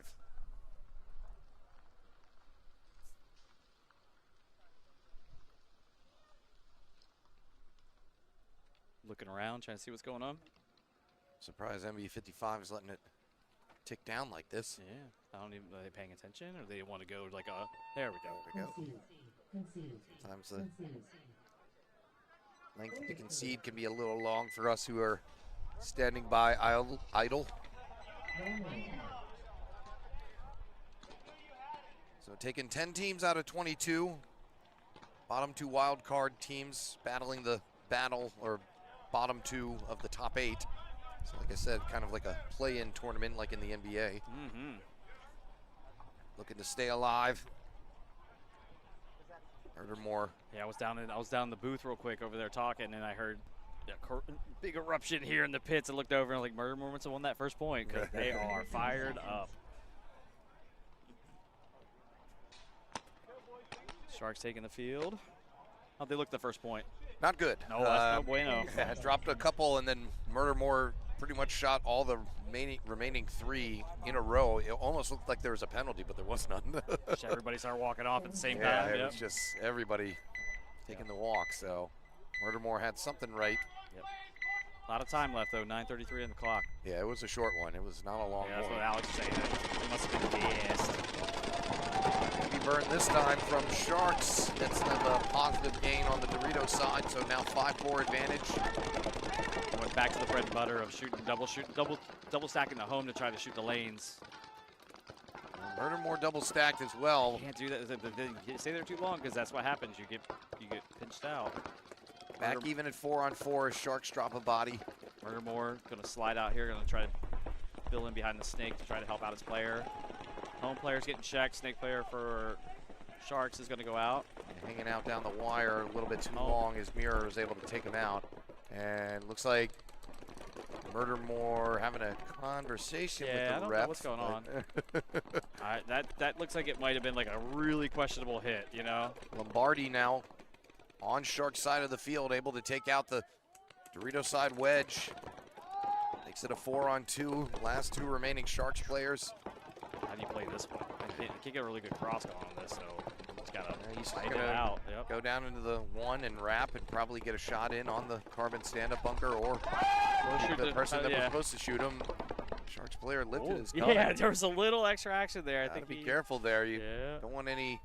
You're already down 2-0 now. You don't want your team to have to start down bodies because of a last-second mistake. But no penalty assessed, so we'll play 5-on-5 in the next one as Mercenaries, or excuse me, Murdermore looking good here.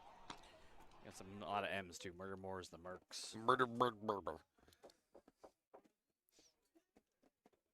Thought Sharks might be able to strike back after that good burn, but just weren't able to capitalize after losing their snake runner. So, question in the chat here about the same amount. It really kind of boils down to what the just because it's the same amount, we break it down into brackets. So they take the top teams in the bracket as well as a couple of wild cards. So there's a little bit of score there, and then the other piece is you got to look at the point differential. So there's a couple different things that make that kind of cause the cut to be made. So you can take a look on PBLI. That's where the scores are. If you look at the NRPL league, the scores will be posted there. You'll be able to see kind of what the seeding was at the end of the prelims, and then you can click on the different tabs to look at the quarterfinals and finals. So it's margin, so it's usually it's the top 2 teams in each bracket, and then the top 2 remaining teams after that who have the highest margins. And there were some really tight ones. Eric, we didn't get to talk about the Ironclad. Didn't make the cut because of that point that they didn't get. So, really? Yes, they didn't. They were just out of the wild card because of that. Whenever something happens like that, you just know it's going to come back to bite you. Billy Laughlin goes, "Do you see this?" I said, "We talked about on the stream that this might be a problem." That might be, if you would have hit that buzzer. Yeah. Well, I mean, there's their first D4 event. I mean, they got to be happy that they were on that close to a bubble there. So take the win. 4-3 here right now in favor of Mercenaries. Make that a 4-2. MB55 players streaming off. There was a penalty earlier in the game on a home or one of the Dorito side can players. I don't know if he knew he was hit or not. That really put a stressor on any plans MB55 had. So now Mercenaries just trying to close out with these last 2 who are in very similar positions as we just saw Sharks try to defend from. One's in the snake and one's in the snake stand up behind him. Good vet move here for themselves. Good vet move from the Mercs here. Not just streaming down the field, let the clock bleed. They know they're up 1 to get up 2. They're in a commanding position in this game. Yeah. From the match, I should say, not necessarily the game. Yeah, MB55, especially now with one player leaving out of the snake, should just try and save some time here. Last player getting knocked out there by Mercenaries who look like Mercs calling to walk it in because they know they just want to burn this clock. So 2-0 now for the Mercs. 2-0 for Murdermore as well. So Sharks and MB55, 55. I know. You're making fun of me about confusion, you know? I mean, it happens. My problem is I have no short-term memory when it comes to the PTSD side, so I forget things very quickly. I have a medical excuse. Oh, my stylus. Oh, you lose it? I just kicked it down there. Oh, no. I'll have to grab it after this one. What did the stylus do to you? You got to punt it off the top deck here, you know? Keeps falling off the tape.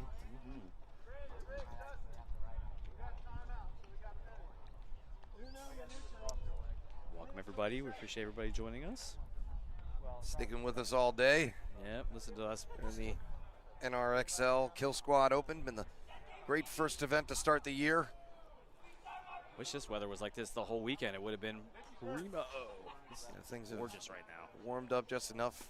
Everybody hanging out outside. I'm able to actually put on a ball cap instead of my fuzzy hat. Instead of a beanie. And scratching my face. I doused my face in Vaseline last night. A little windburn, huh? Oh, yeah. A timeout might have been called here by Sharks to try and get some better planning in store. Down by 2 here. Plenty of time, so that's not the issue, but the issue seems to be that they're not getting into the spots to generate any kills for themselves. So to answer your question in the chat there for Dale, it's the time doesn't come into this one because of the way the matches go. If you were playing like a 5-man format where they're trying to get the points of whoever does it faster, then the aggregate time. But for Xball, no time considerations there. 10 seconds.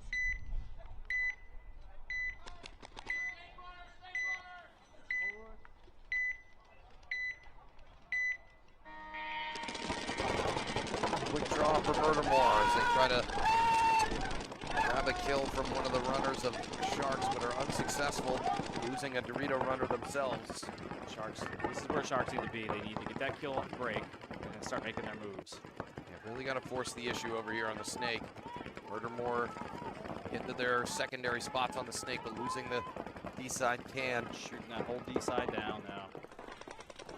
And that D-side is wide open. Only thing protecting him is the home player, and he's asking for a check at the moment. Yep, he's getting called out by the refs. They're trying to tell him to go. And he's saying why. He's got to be careful. You get a penalty. That's signing of the, I don't know, the international side of. Where? I don't know. Yeah, where'd you go? Lad, that'll get you a flag if you're not careful. Oh. So, Sharks player makes a bump up into their Snake too. Takes the player shooting, trying to make the desperation run to the home. So leaves one player left for Murdermore. The Sharks are 4 alive right now as they make the move to the Dorito 50. Lots of time to work with too, 7 minutes. So if they take this one to a 2-1, they're gonna have plenty of time to work with. Kill 4 now. Yep, they're calling the baby only. For those that don't know what the baby is, for people that are joining us, the baby is usually the Snake side, the small little tower. We're not very smart, so baby, it's small.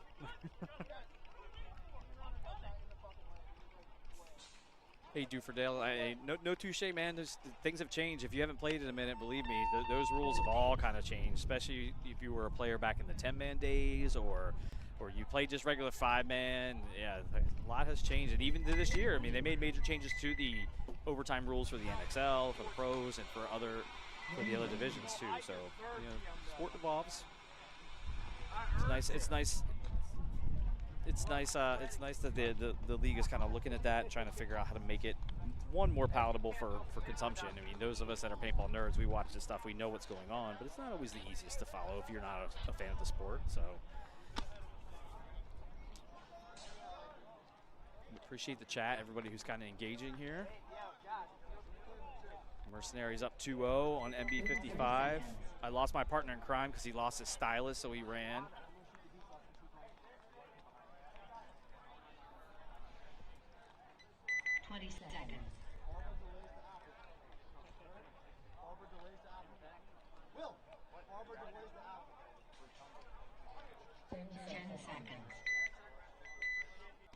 I had to go get my stylus. Who won?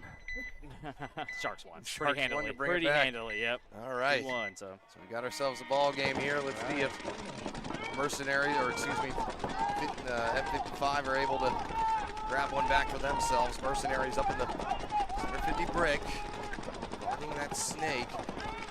First time that 55 haven't gone into the Snake off the break. Managed to get in there. I think Onyx is having some hopper trouble up there in the center 50. They're going to lose a Dorito player while simultaneously shooting somebody on the Snake side for MB55. Onyx wheeling a deal there with the 50 with his Luxair. He's going to lose another support player though, so he's the furthest up now. As 3 remaining Mercenaries trying to survive here. They're calling Cobra, but I don't see a Snake unless they're calling that carbon bunker the Cobra, since it's on the Snake side, which would make sense. Well, I've heard a lot of teams just calling that carbon bunker Snake 1. Zach is absolutely having some loader problems. He's banging his loader. Yeah, never a good place to be. Gun probably works fantastic, but can't shoot it if it's not getting loaded. Used to be a discussion during like field ops or like operation was great, communication sucked because the comms always go down. So Onyx desperately begging his hopper to start functioning correctly as he thinks that player is still in that 50 Dorito. He's actually tactically retreated, which is probably good because he's really taken Ponitz's gun away, and then he's going to come out too far and get baited. So a good trap set there by the MB55 player. Just as Mercenary Snake player takes the walk as well. So now it's a 3-on-1, excuse me. And 3 on none. Russell taken out by the 3 remaining MB55 players who are gonna hit the buzzer and come within 1. 4:51 on the clock right now. So they got plenty of time to do the check. They do the dance.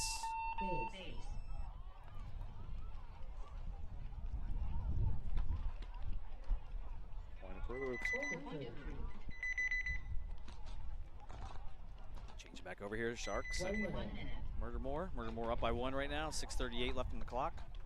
Yeah, reaching that level of things where not really much tactically you can do to mess with folks. It's just going to be all about executing.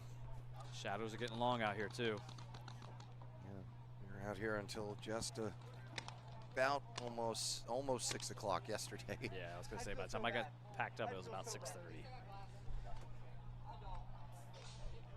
We'll have 2 more rounds after this. We'll be occupying on 2 fields.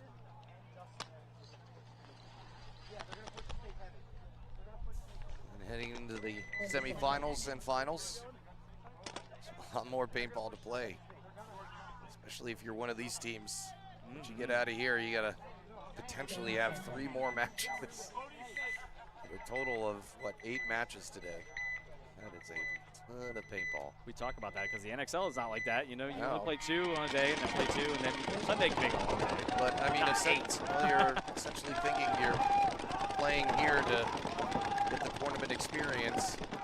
Get a player pulled out. Player's gone. Back center makes it a 5-on-4. Make that a 4-on-4. Sharks. Snake player coming out into a ball, losing Sharks a are going to lose Dorito 2 player, player, as well. yeah. So 4-on-2 now.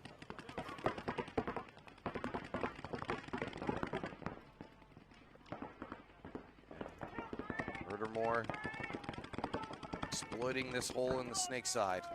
But as soon as he pops up, almost gets a Can ask for a check. hit. I don't know if he got hit or if the bunker in front of him just sprayed a bunch of paint on him. He's looking at his head. There we go. That's where he's pointing at his head. Clean. Nope, I think it just hit the bunker in front of him and Shoot sprayed his elbow. a ton of paintball on him. Yeah, this guy's got to be careful. He's profiling the elbow up when he's trying to get his pot out. That's a good way to shot the elbow as it comes up over, especially somebody who's posted waiting. Not too far. He needs to back off. If I'm him, I'm going back in the cake and then trying to reestablish dominance from there. And Montefiore playing with fire right now, trying to ask for some help, but he's in a position where probably Justin Clark isn't able to hear him. Good move too, shooting the bunker, trying to get the bounce shot in there. Kicking the back bunker, that was good. That's better than throwing any pot. Kick the bunker, make him think you're going backwards. Bravo, my friend. Did a tactical retreat. He's going to go down to section 1 here. He broke paint as he shot that first shot. He might not have got it because oh, he did. Okay, that first shot came out of his gun. It broke. Gets the Shark player trying to jut over, and that's going to be enough for Sharks as they're going to go ahead and concede and go down by 2 again. 5 minutes left in that game, so there's plenty of time. Whoa, that was weird. There's 4:59 left in both games. Oh, never mind. 4:56. Actually, it updated. It was slow. And similar outcomes in both as well. 2 teams going down by 2, and then 1 coming back.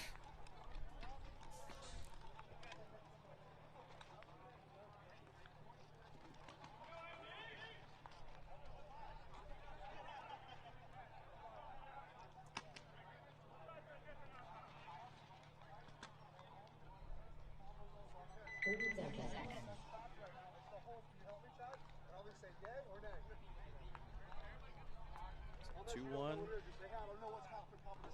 The Mercs can recock here and fix some of the issues.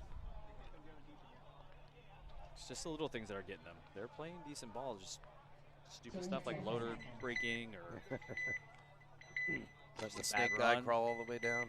Well, that's not. Or actually, that time it was the Dorito player.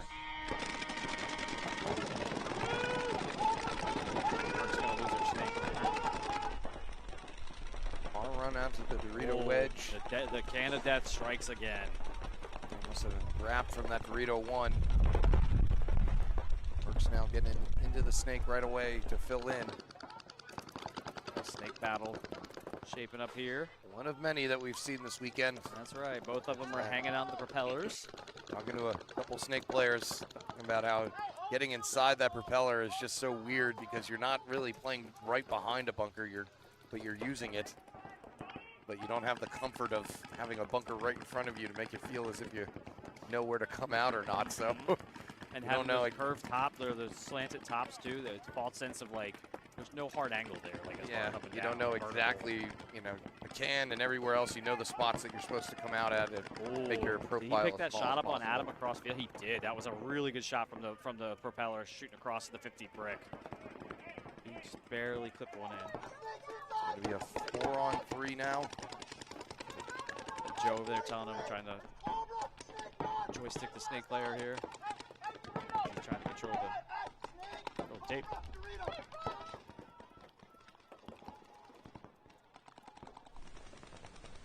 The Dorito player still over there for Mercenaries, looking to hold things down. Oh, and he got clipped actually from his mirror.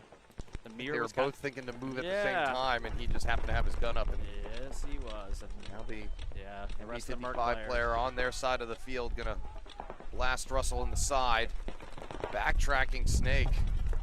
Don't know if NB55 player is gonna let him get away. He's just chasing him down.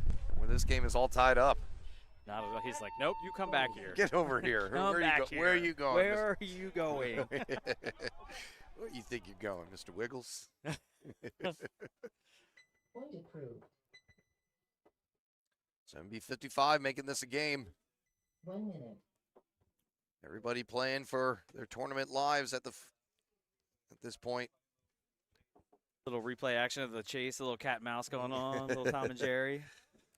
Say, let me get out of here. He's like, no, get back here. You will take these shots and you will like it. Hilarious. I didn't know quite why he wanted to get out of that snake after his buddy had just gotten shot from across the field with the Dorito player on their side of it. Thought he may have more protection, but they're actually not protected as well in the snake when they're on your side as you would be anywhere else because the snake is slanted in. And so it doesn't take much to get the angle on that snake player, even if they're laying down.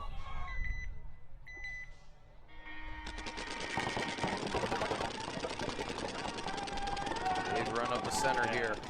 Big run up the center, a little bit of a trip. I mean, it didn't look bad, but you can tell he definitely caught the turf monster, got him as he was coming in. Sharks dropping their snake player. Frustratingly walks back to the pot. They shot the Murdermore player, they shot the Can of Death guy, so this is going to get ugly real quick if he doesn't know that that snake's there. He's going to pop up and get all of it, so. Montefiore going to pop up, get the easiest kill he's had today. Shooting crossfield at that Dorito. I think he saw him go in there right as he was popping up. That was interesting. I don't know if he meant to come back like that and leave the gun out or what, but. Nice shot there from the home, and the Dorito combining forces to get Montefiore out. Makes it a 3-on-3. They combined forces and made a paintball Voltron. Together we are. Murdermore got back right in the snake though. Sharks player gets shot out of the snake corner here. Very dejected because he knew like he got dinked out of that bunker. Oh, and running ref is never a good sign. And he was asking for a check. Okay. And ended up finding it in himself, I guess. Found it the hard way. And that's going to be Justin Clark looking to finish things up. He's last player. Very high in that Dorito. He's getting ready to get clipped. He's down at just the last second. The Murdermore player broke paint too. Like as soon as he shot, I could see it sprayed out of his barrel. Clark having to backtrack because you can't really hide under that next to that brick because the bounce shot can be pretty wicked. And I think Clark is saying, "What am I doing? Why don't I just?" We just took a heater up here. Did you hear that? That was a loud one. And he tried making a hero's run down the Dorito side, but ended up getting shot down the tape. And that is going to give Murdermore an even bigger lead. So not looking good here for Sharks.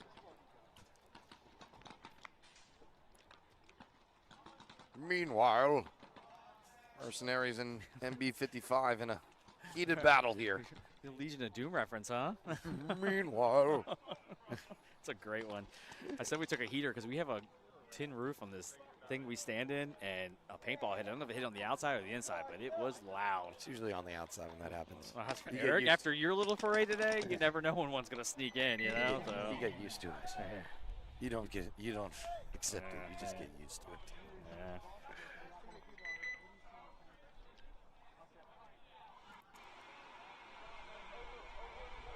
Little technical timeout here as we inflate the Dorito side wing over there. Standing strong here all weekend. Hasn't been too hot for them at least, so they can pad up. Good, thumbs up. That's a unified ref crew right there when they said you're good, and all three of them threw their hands up at the same time. Battery blowers are a game changer for paintball. Yes. Battery technology in general, man. Jesus, that's all I use now. I don't feel like having to go get gas. Hey, man, I got an electric truck, man. Who are you talking to? Yeah, there you go. All right, Mercenaries. Gonna be without their snake player again. So MB55 losing a player, but I think that was the player that burned their snake runner, so it might be a worthy trade.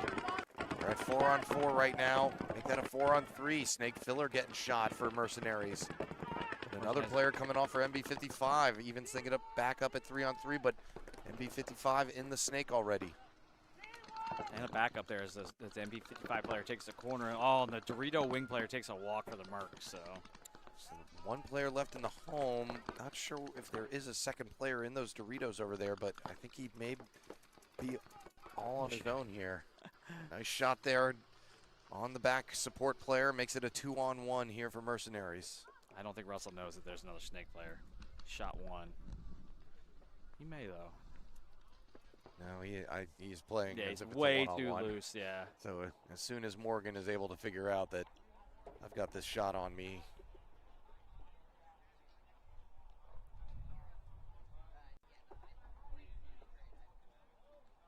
And is Russell going to find Morgan before Morgan sees him? I think he is.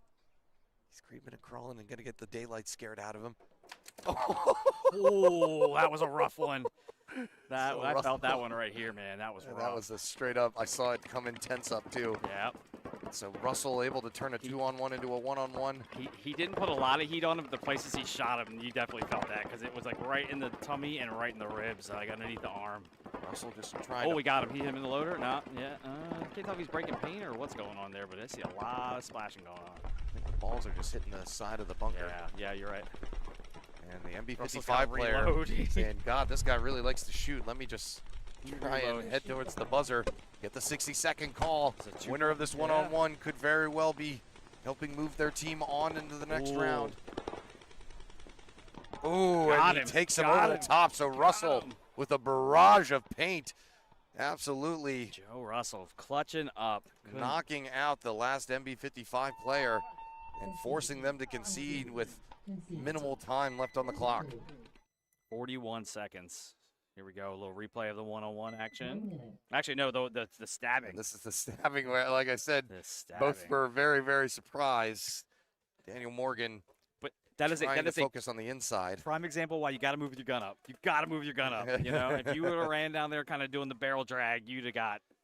And would have liked to see a little bit more prodding from Morgan. You looked inside and didn't see anything. I know that you don't want to get yourself shot, but maybe a quick pop at the top, and you would have seen that Russell was out there waiting for him to be shot. Yeah, think about it. We were sitting there like going, we know that Joe Russell does not know he's there, right? Because he's playing way too loose. And his body language showed it when he saw him and went, oh, my God. Good paintball. Good paintball.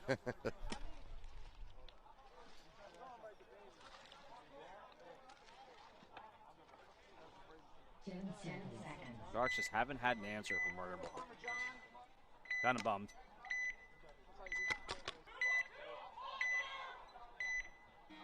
Good call from the coaching staff. Murdermore taking the Dorito wing. The Sharks take both Dorito 2 and Dorito 3. Heavy Dorito run off the break for sure, and just kind of guarding things over here on the snake side. Murdermore loses the first body from the Dorito side pan. See where the path is. Oh, they're going to lose at home. Murdermore's going to lose at home as well. And they lose Justin Clark, so now it's a 5-on-2. Sharks moving on up into the 47. Yeah, they got plenty of time.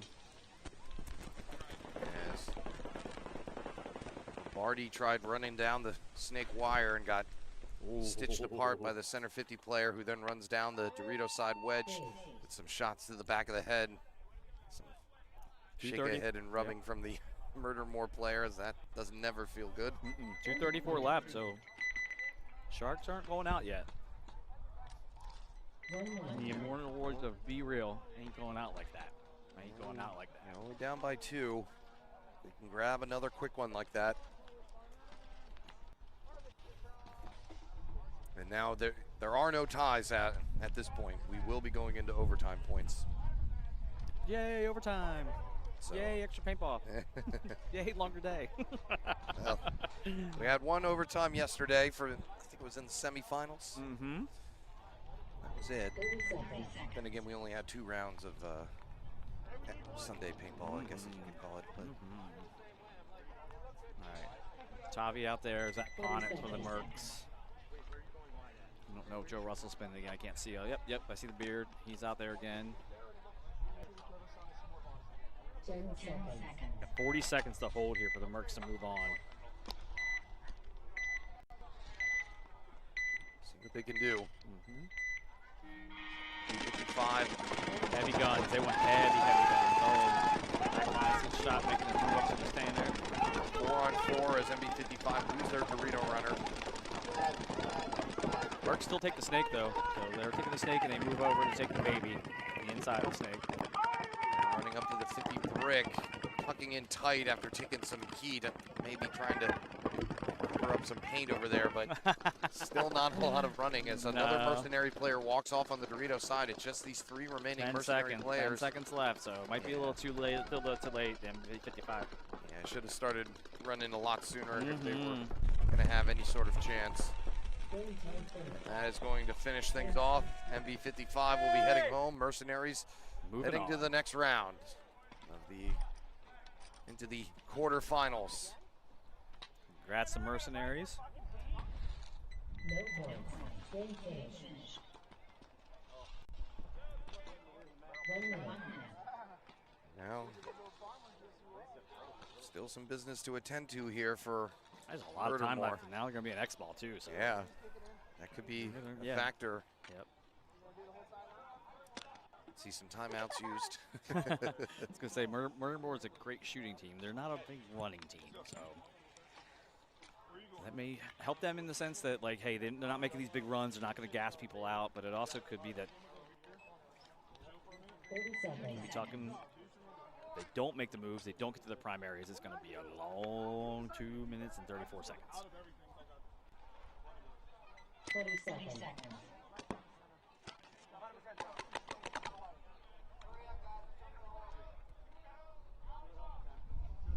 Hear the calls coming from the coaches. Sense trying to get some last-minute directions. And the Sharks.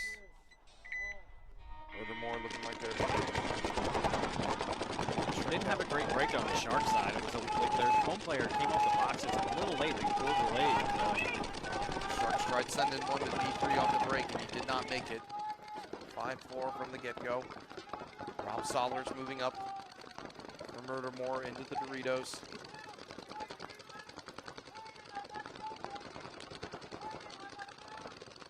Followed up by a move to the east side wedge. Murdermore seem to be following their same formula.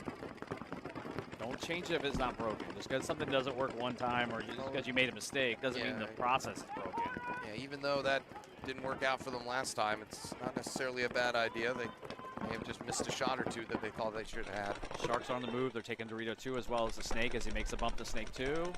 Oh, and they lose the Dorito 2, but just in time for hopefully the Dorito player to look inside. He needs to check that inside to start shooting people. Don't know why he's looking down the tape right now. That's not where the shot's going to come from. Well, either shoot or get down the field. Nice shot over the top. Takes out the Snake player of Murdermore. Makes it a 4-on-3, giving his team a chance. I don't think he realizes that they had to go fill the Dorito side. He needs to get across and start looking across and getting these shots because these guys are playing really loose. Justin Clark fills the carbon stand-up, and he's going to mosey into the Snake.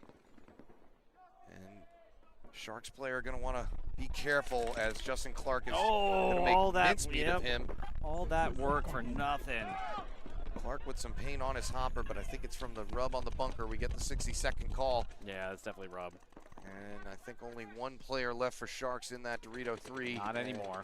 Yeah, that's remains to be seen as Clark able to knock him off.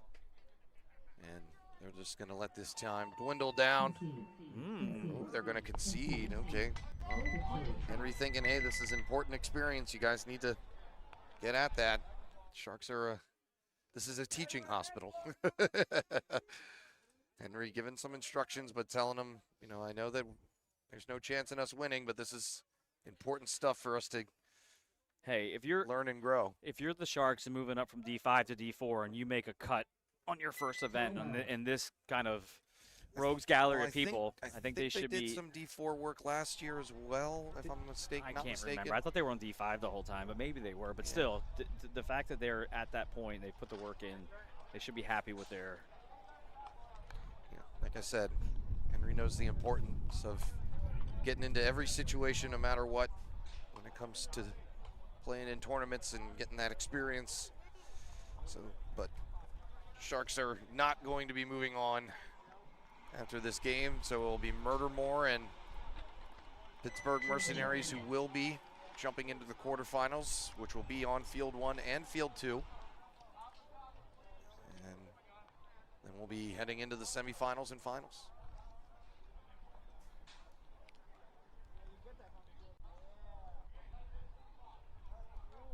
We still have the heater on here.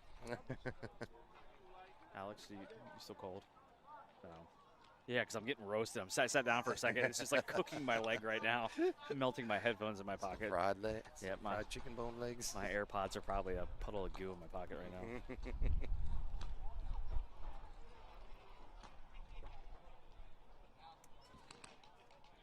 Who's R2-D2? It's Alex's. I love it.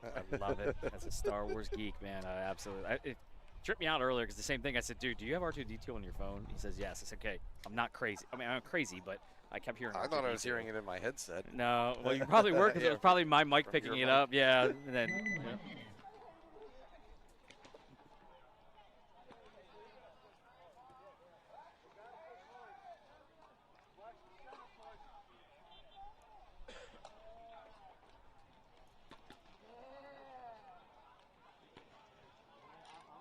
Listen to the chatter of the teams here. There's still some things going on around the field as people move on. But he just waiting on the last few points or last few seconds to go down, and it's time to start gearing up again. Everybody kind of waiting with bated breath to figure out who's playing who next. 10 seconds. 10 seconds. Let's see what the Sharks do in this one with the 39 seconds they have left.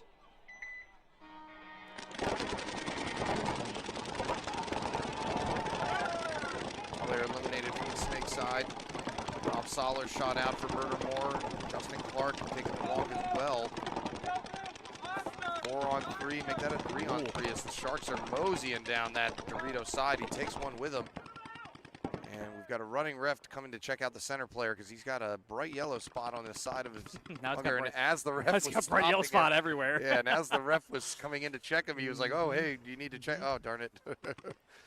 Players, that is going to do it. Yeah, if you're going to get shot, put your gun up. That's the way people know. When you don't put your gun up, people still think you're in. They're going to shoot you. So Murdermore Inc. taking care of business against the Sharks, and we'll be moving on along with Pittsburgh Mercenaries. We'll have the rest of the quarterfinals matchups coming up for you here shortly. A set on field 1 and a set on field 2, and then semifinals and finals. So still a lot of paintball to play here at the 2026 Killsquad Open D4 edition. And we'll be here with you every step of the way. Eric and Josh back in just a moment. Don't go anywhere.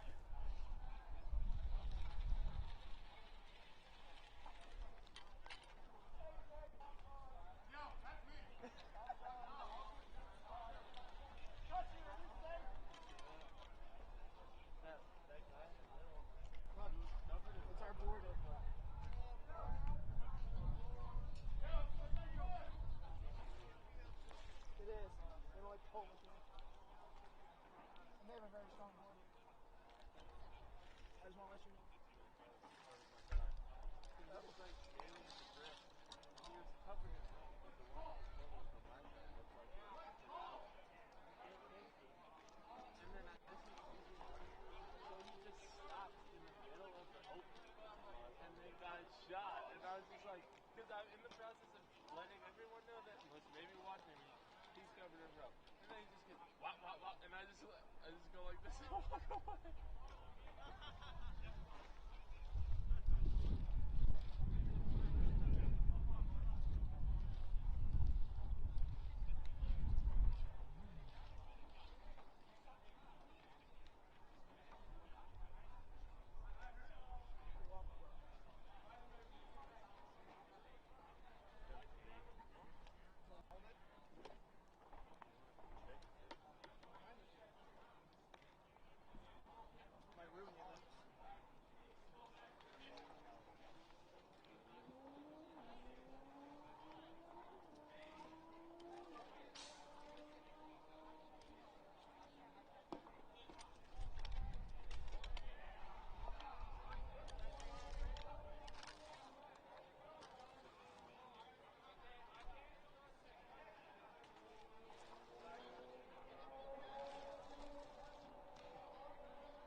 9:20.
20 seconds.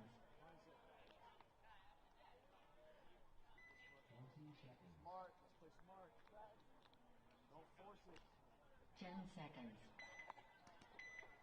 7, 6, 5, 4, 3. Let the games begin here. First up, Murdermore on your right. On your left, Corrupt D4. Murdermore had to play that last one, beating Sharks handedly. Corrupt D4 were waiting in tow. They lost their last match against Heavy Petting Zoo on field 2 in the prelims. Looking for a little bit of vengeance maybe coming back. Murdermore have been playing some solid ball, but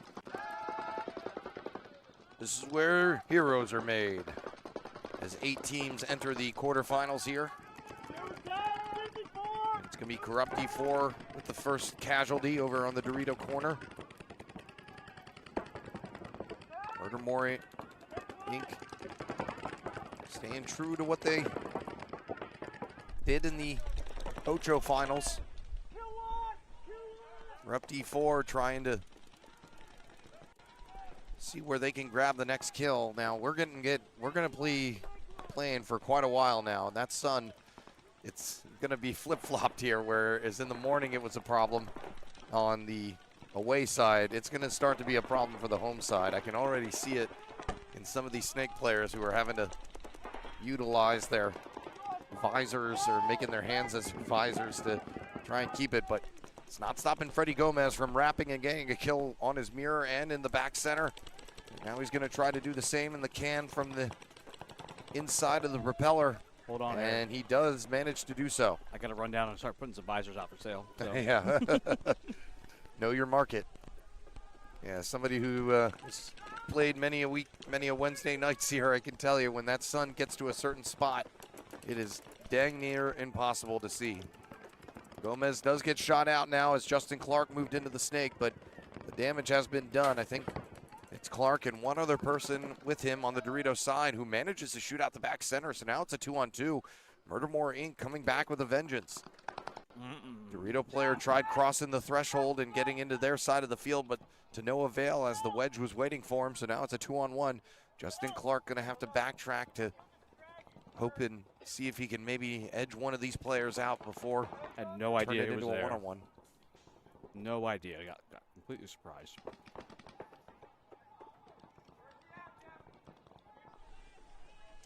Wedge is a sneaky play.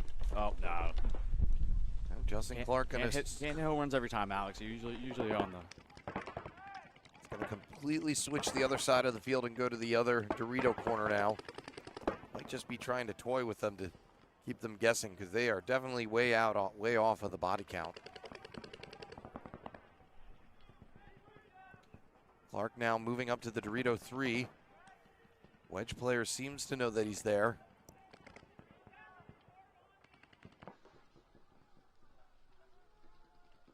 That may free up the Corrupt player to run down the Snake as Clark makes his way to the. Nope, another one break. ate up. Yep.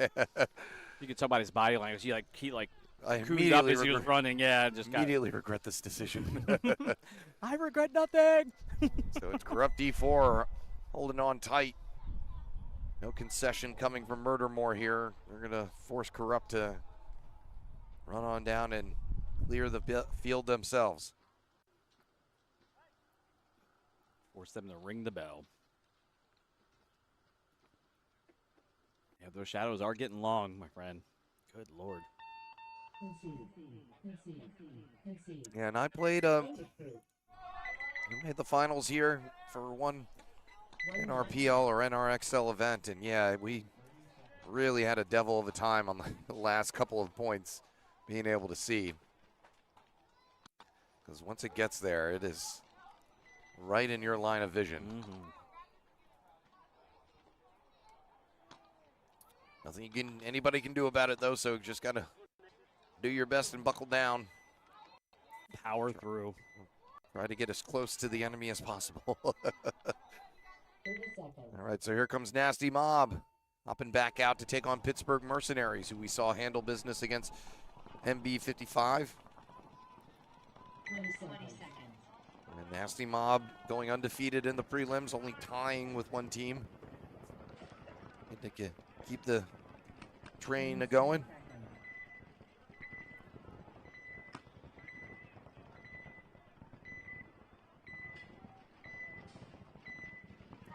Chicanery going on by the Nasty Mob Snake player, trying to keep them guessing on where they're going to be heading.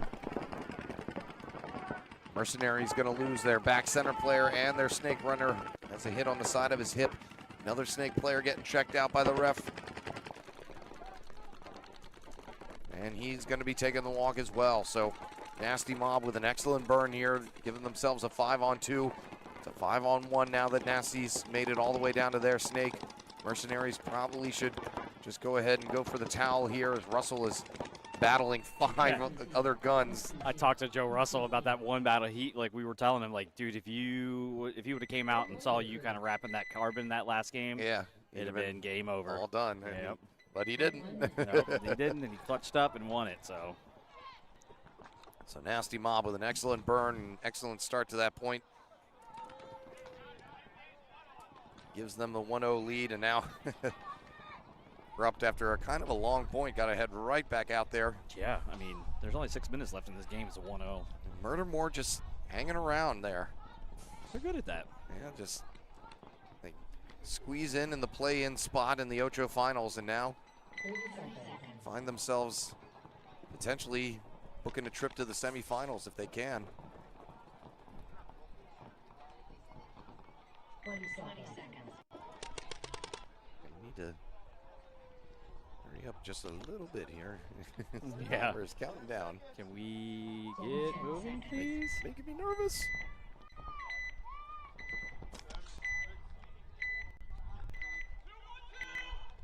Two call.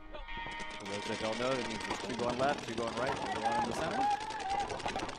Well, there's only 1 going to the right because Murdermore getting burned. And there's 1 going out from the center, so Murdermore just a little bit of a bloodbath in this break here. Two-man burn from Corrupt. Makes it a 5-on-3.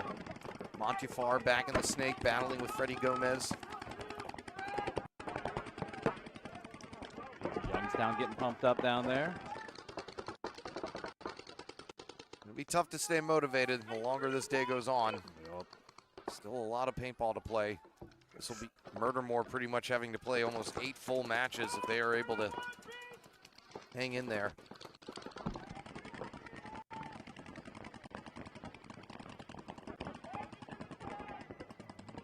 What the heck? 30 seconds of timeout already? Man.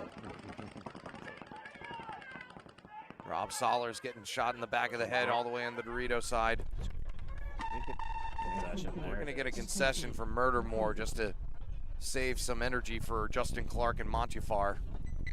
Yeah, Montifar's kind of a question, but you got to look at the clock, dude. I mean, it's only 5 minutes left. We got a lot of paintball to play still. Well, I'm thinking about the clock, and I'm also thinking about, at this point, it's an energy call, I feel like. You don't want Justin Clark and Montifar having to battle for another minute and a half and zapping them of energy. So let's just get off the field and try it again. I know that they feel like they may have been able to pull off a 5-on-2, but not from where I was standing. Might be tough.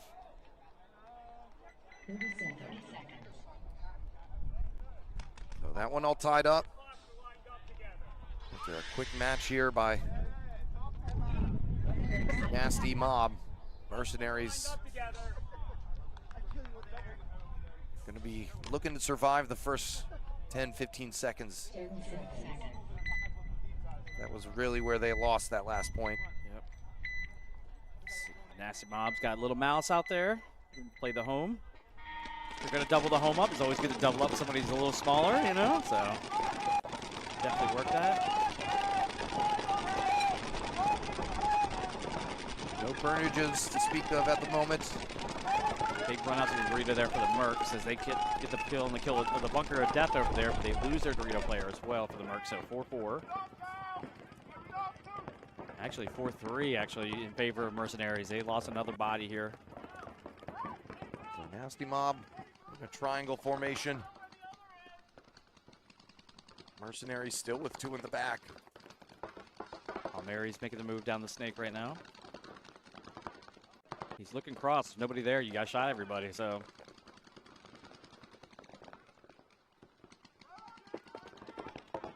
As he calls back. Lets Joe know. Joe repeats the call to let people. Another body walking off for Nasty Mob. So 2-body advantage right now for Mercs. Joe needs to make the walk here. Alice is holding that Dorito side down. She's shooting. She switches real quick.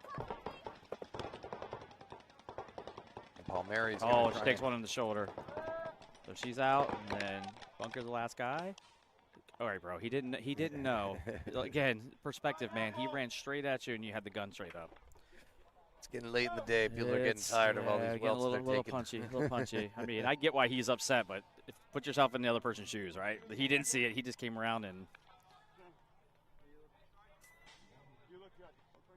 So both these games now all tied up. High ball game. Margins are going to start to get thinner and thinner here as the day moves on. Still a ton of time left in the Mercenaries mob game. 7:45 in that one.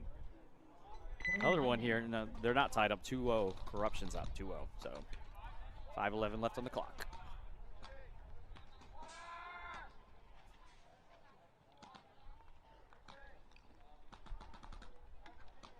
Over on field 2. Heavy Petting Zoo and Youngstown Dimension all tied up.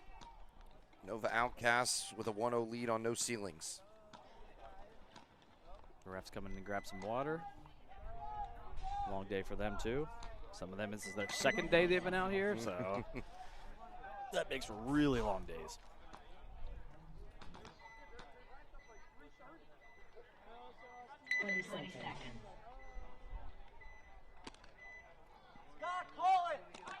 Oh, Corruption's having a hard time getting in the box here. Oh, they missed the can't timeout. Can't call timeout with under 10. Yeah. So they're going to have to run back out. Managed to get 5 on the box. Yeah, well. They killed one too. They shot one on Murdermore right off the jump, so. Okay, well, that'll do the job. They're going to lose one as well out of the back center, though, so 4 on 4 now.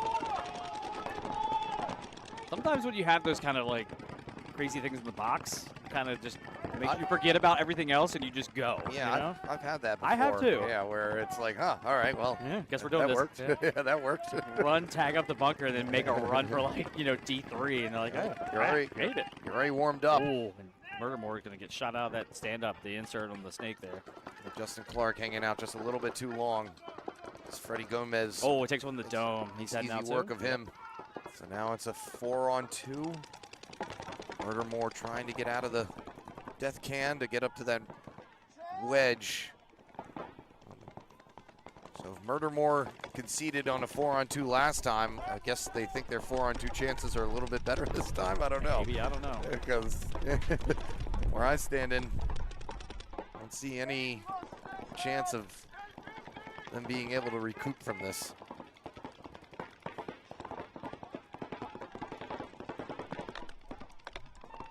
And yeah, like I said, if we're going with that logic of let's concede and keep time, you do have 1 point on the board, so, or no, you don't have any points on the. No. I thought Murdermore won. No, it's 3. Corruption's coming through with a hellified swoop. I don't know here. why I thought Murdermore won the first one. You'll forgive me. I've been watching paintball for 19 hours. What do you mean, man? You don't like this? It's fine. It's just fine. I'm not complaining. But You got to work tomorrow? I pretended to take off. No.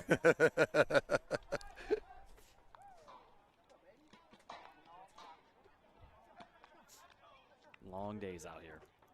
Yeah, that's great, though. You're like, no, I'm going to do my dissertation. I wouldn't do it if I didn't want to. Yeah.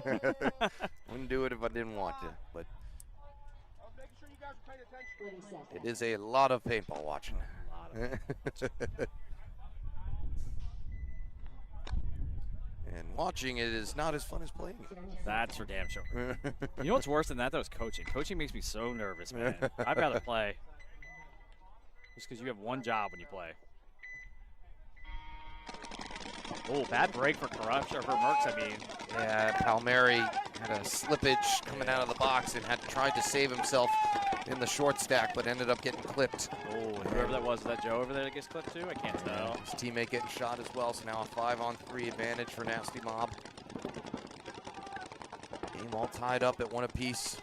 And it's actually been the side that has the sun in their face that has been winning both of these games. Oh, and they're going to work. Nasty Mob's got to lose a player, so just one body advantage right now for Mob. Advantage to them, though, as they have the snake, and all 3 remaining nasty or mercenary players are stuck in the pocket here in this not so iron triangle. Not so iron triangle. This has been the not so Bermuda triangle, right? Snake players posted up here thinking somebody's coming for him. Got to commit. You can't just hang out on those edges. That's how you get clipped. As he moves forward, he's going to try to look at the bunker of death. He's going to get a shot on him maybe, but if I'm him, I'm going all the way to the propeller. I'm not even stopping here. Well, the problem with that is I think the can can oh yeah, really you're right. see yeah, the block from the stand up too. That's tough. So that wedge is in the way a little bit too on this one. So yeah, but if you go around there, eventually the can is going to be staring at you right in the face. Oh, and a great move here. The mercenary player busts out to the carbon stand-up player. A wrap shot there by the Nasty Mob Snake player nets him Takes 2 kills. And the last player left is mercenary snake oh, player. Great turbo run backwards. And the mercenaries player, thinking that he might be hanging out, didn't know that he was doing that spin move and thought he could just walk out to the tape and shoot him while he was laying down. Another wild barrel roll right there. That spot of the snake, you know. That was a hip spin move there. Yeah. Barrel roll. I was inverted.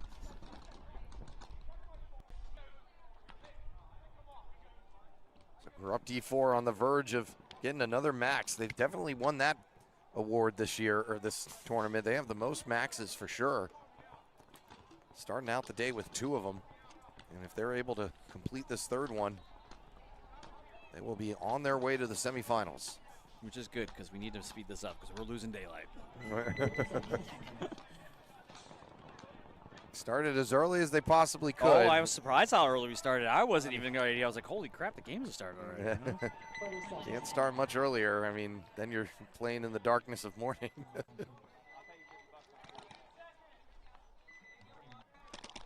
10 seconds.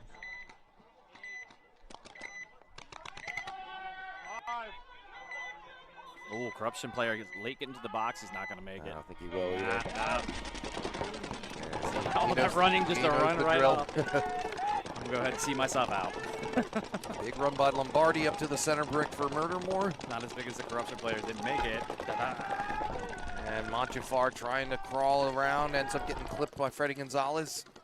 So that's going to even it back up at 4-on-4.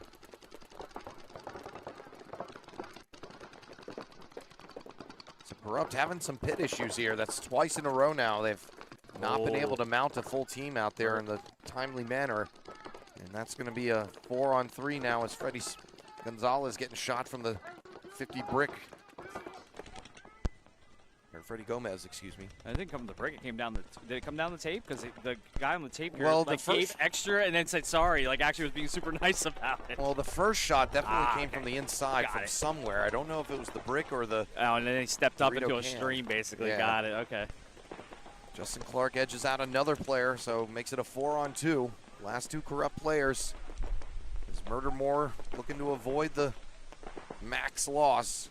Those weren't very short points either, so not that much time to work with. 2.5 minutes to go. A lot of time bled off on that one, a couple of those points. So, and that's really been why Corrupt have been able to get those maxes. Is they haven't been winning games really quickly or anything, but you don't need to. You just need to win. Yeah, but they just don't give anybody a chance really to score any other points. Now it's a 4-on-1 though with Murdermore looking to mop up this last player.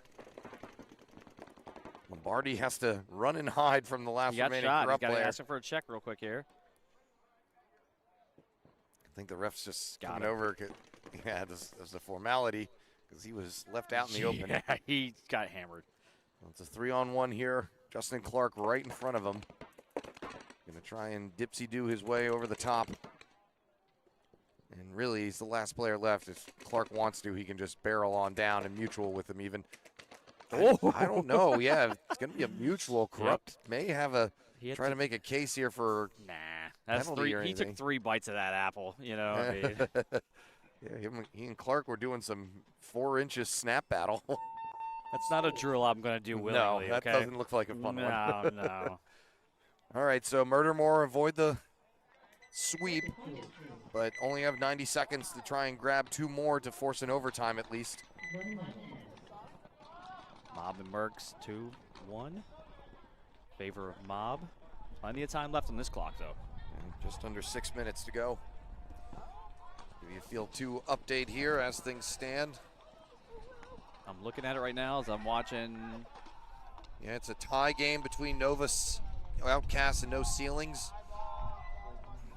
And Heavy Petting Zoo with a 2-1 lead currently on Youngstown Dimension. Ooh, really? Heavy Petting Zoo. I was talking to their they seem to have figured it out. Coaching and staff. Yeah, they said they came out flat. They felt like it, but afterwards they kind of started putting stuff together. So. 20 seconds.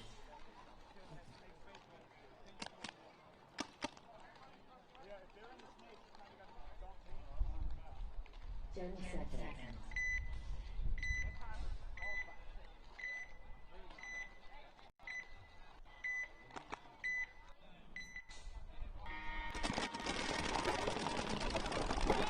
come Mob. Yep. Good breakout from both teams, it looks like. Mary asking for a check. Zach Connitz makes a dump into the center juice hand. Flying on the take Smart the Mob move by player. the nasty Mob snake player. He knows even if he's not, even if he's not killed, he knows that he has a chance to move down, but his shadow is going to give him away. Oh, that was a spin, no, was it? Yeah, I think Palmieri missed him. And he said he didn't shoot me, and Palmieri frustrated with himself. But yeah, I thought the same thing because I saw 2 balls hit the bunker next to him, and he's saying, no, he missed it. He missed me. Man, you're better eyes than me. I didn't see any of that. I just saw him shoot and then dive in the spin. I was like, that could be really bad. So 5-2. Anthony Taylor now encouraging his snake player to finish the point here. Give them a nice 2-point cushion as we cross the 5-minute mark. He's going to shoot out the mercenary player in the back Dorito corner, and that is going to be it.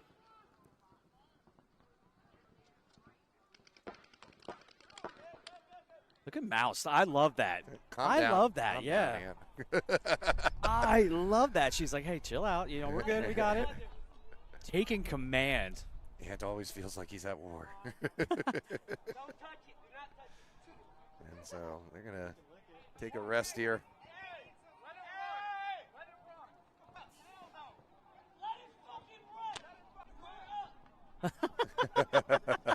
Nothing like chewing up your own team here. An argument between everybody. Settle our differences in the pits. Yeah. Let's drag this family feud out onto the field, all right? Come on. Well, I mean, everybody should generally know what you're going to do if you find yourself in that situation. Hey, no need to Mouse talk did. it out. He knew exactly what she needed to do. She knew exactly. She said, hey, pump, take it down, guys. We're good. We're good. Save that paint. Save the energy. That's leadership right there, baby. Leadership.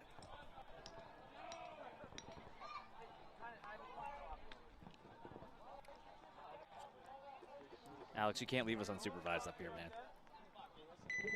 If we're left to our own devices, it's bad news. His first bathroom break in 17 hours. So. That's pretty good. And he's been, by the way, he's been chugging water. He has a jug of water here. So. It's not like it's hot out here where you'll sweat it out either. No. Didn't know Alex was part cow. Or camel, excuse me, not cow. Camel. Jeez. I know, I didn't mean to be that. That was, yeah, for the guy who does all the work up here. We just run our mouth. Corrupt able to get a good start here. Murdermore need 2 points in a minute and a half. They lost the second, the number 2 going to the snake, and the baby there got shot. And then they doubled, Murdermore doubling up the center brick right now. It's a good spot for them, especially because they have good guns, they have good lanes. So reestablishing that back line and that 2 bricks. They're up hard for corruption. But they're up there now, but you're timing. You're not doing much now. You're just posting, and Corrupt are just content with waiting this out and we hit the minute mark here. Yep. There it is. There's the call for 60 seconds. So somebody's got to throw a firecracker into the toilet. Yes. Carry bomb flush. Do something to cause some sort of chaos. Another one peels off, though, for Corrupt out of the center. Makes it a 5-on-3. Murdermore try to get down to their side of the Doritos, but aren't going to make it. So now the corrupt player made a really good move, moving to that Dorito 1 just to counter the move. So now a 3-on-3 with another Murdermore player walking out of the center. They're on their side of the snake, though, in the inside. It's a 2-on-3 actually in favor of Corrupt. This is bizarre. Like, yeah. I don't. And now it's a 2-on-2, and Freddie Gomez is about to see that he has company in the snake right now. I thought he saw him when he looked over. He must not have. Oh, here we go at the top. Oh, no. Go get him, but he gets killed. So now it's a 2-on-1 with Lombardi all by himself in the center. Who shot him? The back center. Was it? I didn't think the back center was looking. I thought he got shot by his own guy, actually. It was as he was standing up, so he just happened to look that way. And the game time is going to finish. Oh, man, that was wild. It's Corrupt D4 able to punch their ticket into the semifinals. That was a wild one. And that's going to be all she wrote for Murdermore. Alex, sorry, we were talking about the fact that you just went down to use the bathroom. You've been drinking this giant jug all day. And I may have inadvertently called you a cow instead of a camel. I'm sorry. I meant to say camel. It's been a long day. My bad, dude. I'm willing to face my mistakes, okay? Sorry, bud. I know, man. We've known each other a long time. I would never, you know. It's just funny because Eric said you hadn't left, and I was like, you're a machine, dude. Alex is the man that makes all the magic happen up here. All right, so Nasty Mob with a 2-point lead, but still a lot of time here. Pittsburgh Mercenaries don't necessarily have to go full house, but can't lollygag. But Nasty Mob able to pull off this next point. They're in Xball now, More too. than likely, yeah, they are in Xball. So that's going to factor in, too. If they're going to try to get these quick points, they're going to see what the gas tank's like.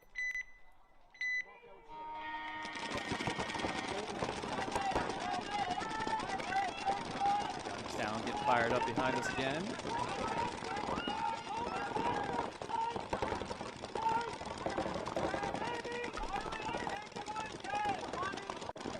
Maybe that tells us a little bit of the results of what happened over there. You got to be careful with that with Youngstown. They get pumped up before the points every time, so they may just be getting ready for another match, maybe. I don't know. But they were able to tie it with 40 seconds left. They're about to play that 40-second That's exactly point. what that was. That was they get pumped up because we only have 40 seconds. So might be heading into overtime. Nova Outcast and No Ceilings tied up as well. Only team that has so far solidified their place in the top 4 is Corrupt D4. Joe Palmieri's going to try to get some revenge here after that last one. He just shot the can of death in the back. Can't see the juice box because he's hiding enough and he's in the shadows. But 5-4 advantage right now for Mercenaries, but time is ticking away. Checking his pack. Checking his pack. Joe's screaming they shot him in the pack. Mary thinking he got a shot in on the Dorito. Is he screaming at Dorito or is he? I thought he said the 10. The 10, yeah. Okay, there's another player walking off for Nasty Mob. So 5-on-3 here is Mercenaries, unless, no, Mercenaries did lose a couple. They were too busy focused on what's going on over here on Nasty. And yeah, it's a 4-on-3 now, so they only lost 1. Oh, okay. So we're still good. They're just hiding. They got to get moving because time is going to become a factor here. Well, Nasty Mob is holding fast. Just got to. Tavi's kind of probing the center here. And there he gets goes. himself a kill out of the snake. There Little we Mouse go. taking the walk from back center. Yep. Take it, Taylor left to his own Desperation devices run. here. Yep. He's going to hop into the snake 1 and just try and make sure he takes somebody with him. And he's not going to, so Mercenaries with a much-needed win. We've got to get right back out there for Xball. That's right. 2 minutes to play. 3-2, yep. You got to check each other. Good. You got the seconds.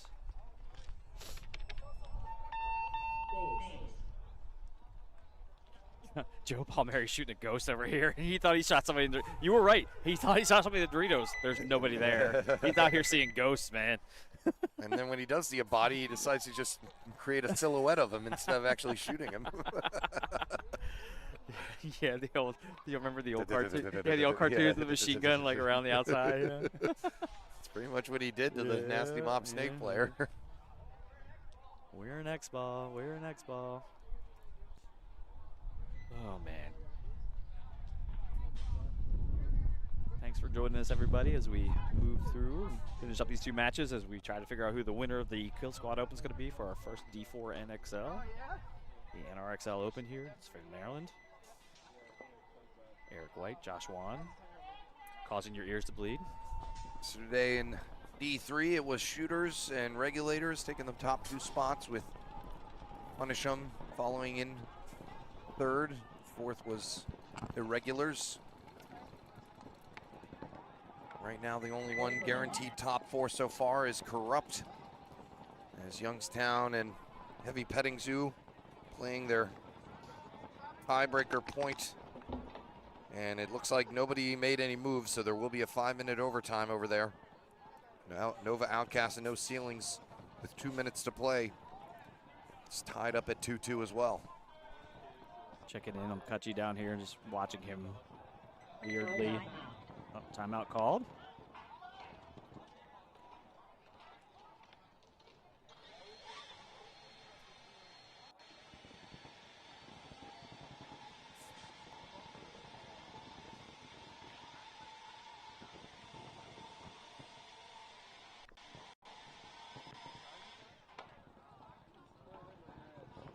God, I love that picture of you, Eric. That profile picture. I had to do it. Had to do it. I'm going to send it to Richie right now, just because it bothered him so much.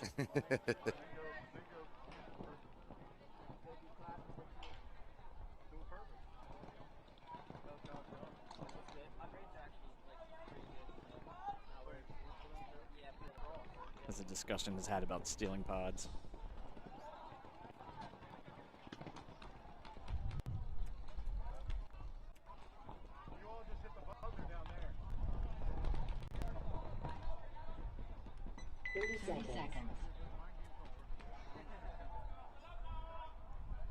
Mob getting pumped up here. Ant Taylor makes the walk. Another timeout call, huh?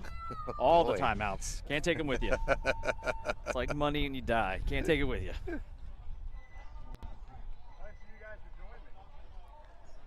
It's not going to mess things up anymore because I think they're going to be heading into a couple overtime points over on field 2. Love it. Love it, love it, love it. That means we got some really evenly matched battles. Everybody's getting extra paintball. They're getting their money's worth. So can't complain. And actually, it was No Ceilings beating out Nova Outcast with 26 seconds left.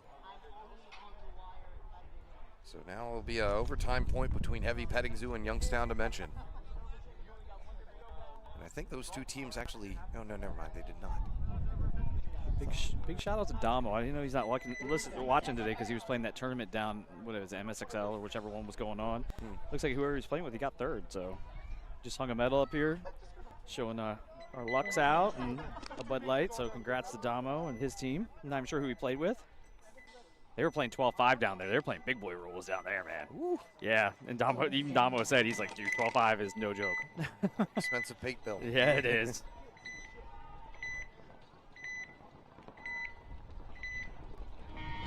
Here we go. And a big run. Yeah, Theo got hit right as he broke the plane from Snake, the inside Snake to there. He took a shot. So Nasty Mob losing a Dorito side runner though. So 4-on-4. I thought that the Mercenaries wedge player was going to get shot the way that he was looking like he was awkwardly running. Yeah, Adam Arrett over there. I thought he had taken a shot to the ribs or something, but good to go. So we play 4-on-4. So those that don't know Adam's part of the 724 Customs crew over there. Got to know him. They used to travel to a lot of the events with their trailer. They had the best trailer, man. That trailer was the bomb, dude. Minute and a half to go. Mercenaries got to figure something out or they'll be hanging out in that trailer.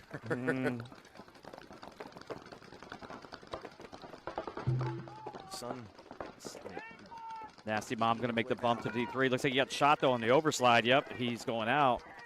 Here's one of those ones I saw. He went over, saw the shot come across there, and no. Yep. See ya. Oh, run the gun dry. Don't be doing that. Can't run the gun dry.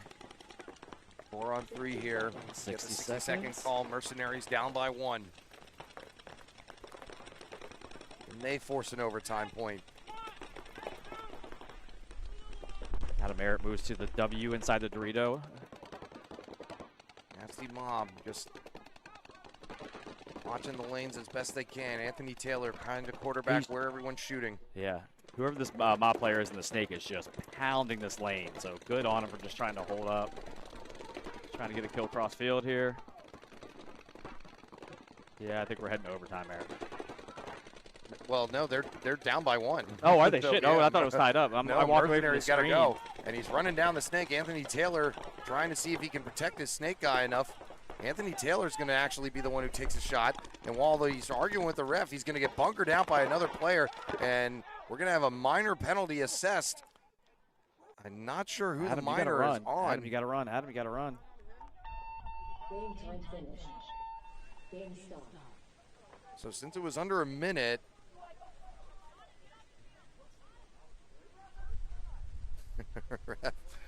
nasty mob player inquiring about what's going on. I didn't see him get pushed. Did you see him get pushed? I didn't see him get pushed. I think that he was running, and he was like, I'm running. I don't want to run you over. Please get out of the way. Yeah, I don't think he, I didn't see. I may have missed it. So. Oh, no. So I think a penalty was assessed on Pittsburgh Mercenaries, and due to that, that's going to be an automatic swing point in the favor of Nasty Mob, which will give them the victory and move them on into the semifinals. See what happens when the refs come over to explain, but I'm not 100% sure.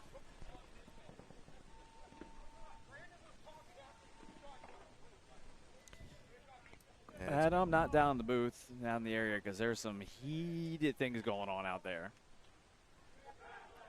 And it's Youngstown Dimension who beat out Heavy Petting Zoo in the overtime, so they will be moving on into the semifinals, and it's looking like No Ceilings are going to beat out Nova Outcasts as well. So your final 4 are going to be Corrupt D4, Nasty Mob, No Ceilings, as well as Youngstown Dimension.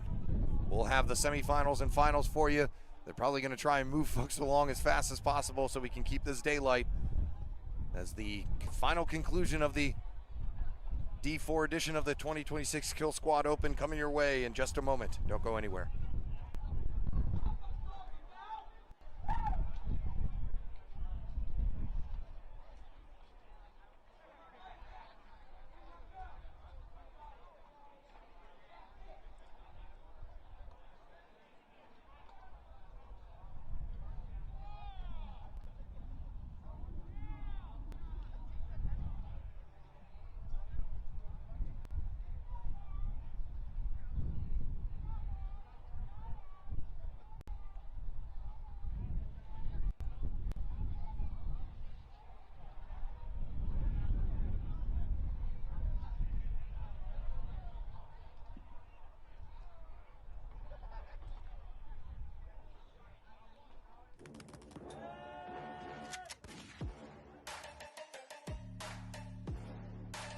Check out Breakout now.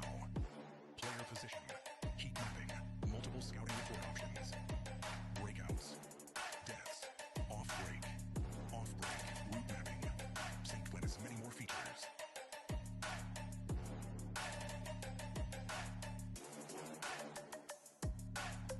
Breakout is a great asset to any competitive paintball organization. Assist with team planning, scouting reports to go over at team meetings, plan plays prior to events, draw up your own playbook. The best perk of all everything can be merged and shared with teammates and friends. Check it out now. Breakoutv2.netlify.app.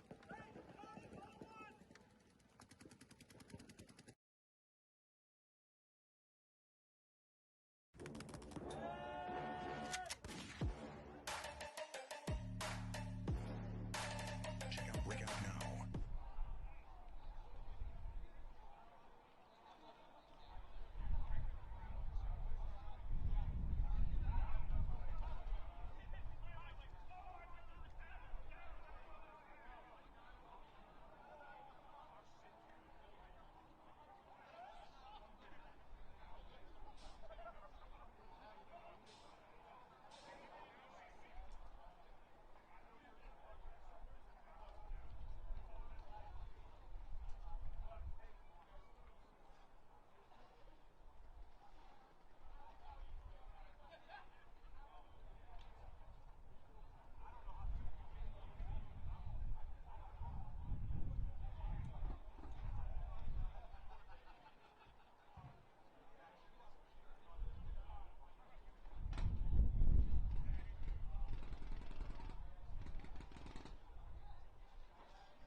Yeah, Jesus out there.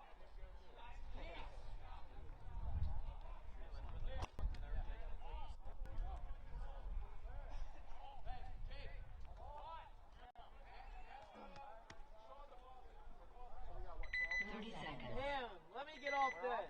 Oh, what the fuck?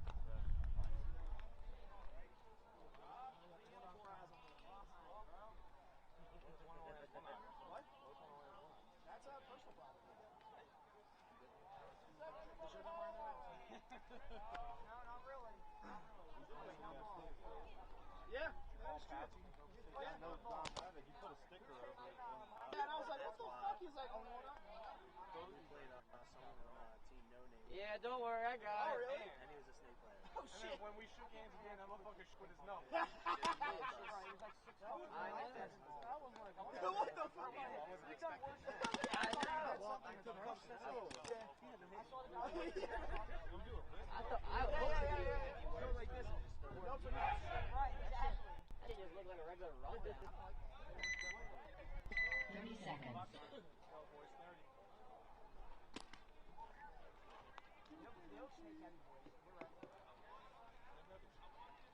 20 seconds. All right, here we go. Start of the semifinals for the D4 edition of the 2026 Killsquad Open. Coming at you right now. First up, we got Corrupt D4 going up against No Ceiling.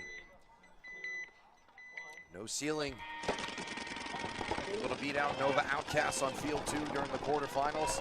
It's going to be the battle of the sunlight here. Yeah, it is. Big time. Everything is just dropping more and more. There is a tree that could provide some shade, but unfortunately in Maryland here, we don't have any leaves on the trees yet. 5-on-5 though. Chungus came out to the stand-up bunker and isn't doing anything. I'm not sure if his gun broke or something, but he's looking to try and jettison over to the snake. He's got his gun up, so maybe he's just trying to play ninja ball. Meanwhile, Freddie Gomez hopping back into his office in the snake 2. Sorry about that. Went down there real quick and check something. No, they're packing up, so it was just, I had to tell you're getting nauseous. No motion sickness yet. So the idea is obviously to get Chungus over into that snake, but Cantrell's going to take the walk from the back center. And now Chungus is going to use that as his opportunity to get into the propeller of the snake. No snakes have propellers. Propellered snake. That'd be sick. My wife's worst fear. So I'm thinking here with these semifinals, everybody's legs are probably shot. I don't think we're going to see a lot of high point games. I talked to a player that played both days, and he said that's part of the reason I had to stop because my legs were just done. Yeah, I mean, and there's only so much you can do these long, long days. Well, you don't think about the cold factor, too. Like, yesterday it was cold. I don't know how you felt, but I felt sore when I didn't play. I didn't play. Yeah, that tires you out definitely quicker or just as quick as a super hot day. Oh, screaming ref told him to get out. It's like he didn't get a penalty on that one. That makes it a 5-on-3. Nice pop the top shot there by Chungus. Takes out Gomez, so it's a 4-on-3 now, giving his team a little bit of an opportunity. Making that a 3-on-3. Corrupt's Dorito front runner on the way out. A good run over there from the Dorito side player. He just moved to the Dorito brick. Sean is on his way up on the Dorito side.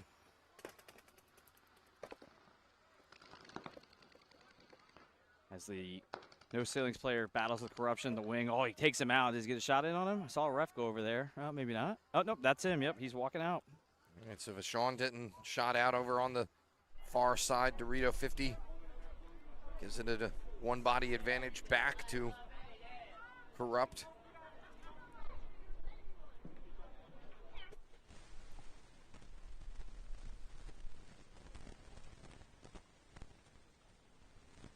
Hernandez now is working with his partner in tandem to hold off the final. I thought there was 3 Corrupt players, but I think it's just a straight 2-on-2 now. Yep. They're both spread out pretty well. Both of them have the propellers in the snake. Corruption D4's got the wing on the Dorito side, but no ceilings is going to make the streak up here to D3. I think that's Teddy that just wanted to make sure that. Yeah, it is Teddy. I didn't realize that's who that was. Yeah, just wanted to make sure that Teddy's got the wheels Hernandez back. was still alive. He's got the wheels back after the injury last year. So now he's going to head up under the 50 Ooh, brick. Did he take a shot? I heard something click. He flopped, too. That was the other thing. Like, he saw the shot. Like, it was one of those ones that he may have flopped when he saw the stream coming, but it definitely was coming at him. So the hit was him hitting the ground. Yes, yeah. In his mind going, oh, snap. Hernandez now going to try and force the issue, see if he can push some pressure on that wedge. And God, get a great shot. All the attention went over there. That was a great counterpunch to that. And now it's going to be a 2-on-1, and it's going to be ended quickly as Hernandez, patience pays off, and no ceiling. And the look he puts his head down.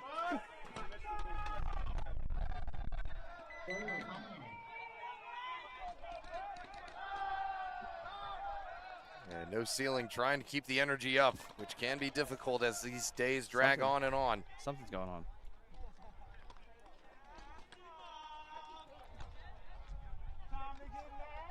Oh, this is the ref. I didn't realize Mewborn came over here. Over positionings. Mewborn shows up here and he just starts bossing people around. He hasn't been here all day.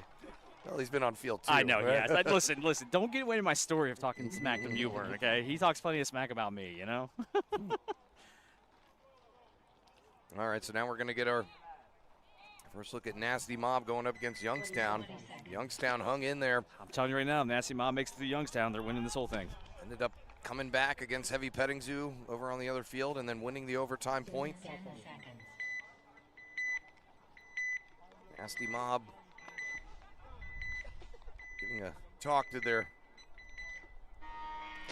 outspoken snake player. Right. Trying to get him to remain calm on the field and not get himself in any trouble. Hey, I stopped by and saw them when they were getting the pregame going. Little Mal, she's dancing in the pit. She's ready to rock and roll, man. She is into this. 5 alive for both sides. Youngstown looking to not go home empty-handed. That gun's up really weird. Shots just, I don't know if they're echoing weird or whatever, but it sounded like there might have been a gun issue there. But still 4 up right now for Youngstown. 5 up for Mob. Mob is definitely pushing the issue here with the Snake 2 as well as the Dorito 3. And the Juice Box in the center. Youngstown definitely has the Dorito wing and the Dorito 1. Running ref is never a good sign as Chris Mewborn comes out of his position to go check on stuff. Running around to check on Cutler and I'm that not wedge. sure what he was running around for, though. It was called clean or whatever. Yeah. So we'll still remain 5 on 5 until a Nasty Mob Dorito player gets up off the field. So now 5-4 advantage for Youngstown.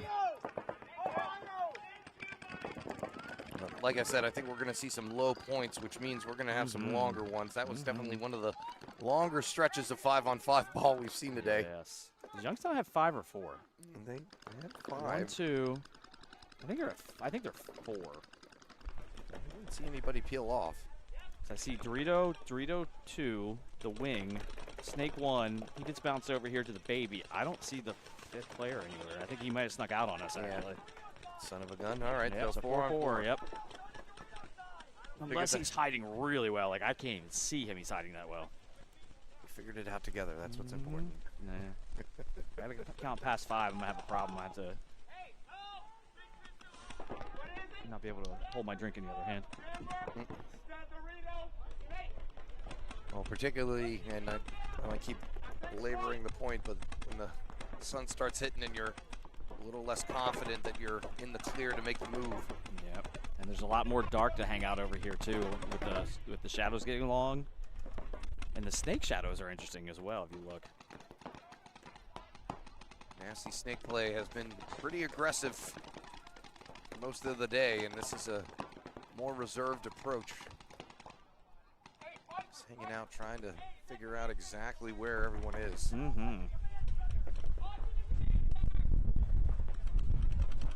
Mob lose another body, by the way. Don't see where the home player went to. I don't see where she got to. Well, yeah, I don't know. I see nobody over on that Doritos side. So yeah, he may have snuck out on us as well while we were arguing about whether or not there was a body on We're Youngstown. counting bodies on this side. We're losing bodies on the other side, Eric. We're all messed up here. We're losing our eyes. I know. So that comes with age. So probable 4-on-3.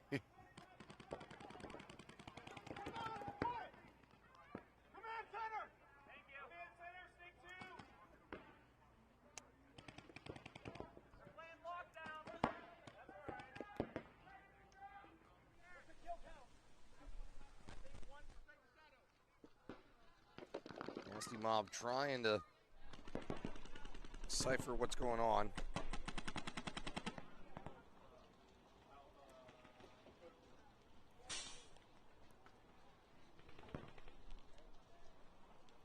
Game really settled in here. Pin drop out here, man. Quiet. Energy's low. Yeah.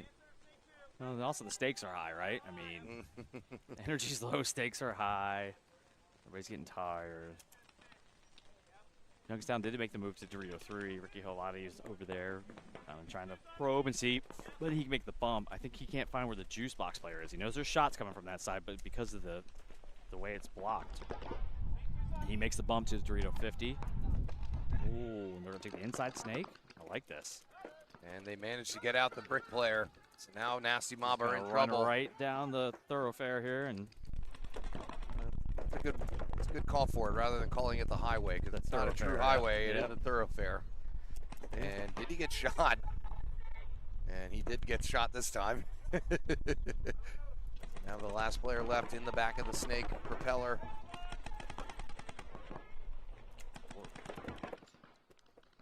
And Taylor once again trying to use the propeller all he can. He gets shot in the hopper. And takes a couple extra for hanging in there and gives a nice little stare down. That was kind of messed up. He saw the ref screaming that he was out. He still threw it. Like, that's kind of, well, that was a little bit more questionable, but it'll make him get out quicker next time. Yeah. You know how it is at the end of the day. It's hard to get out of those bunkers that fast. All right, so first point going to Youngstown Dimension. Looks like No Ceiling took the first one.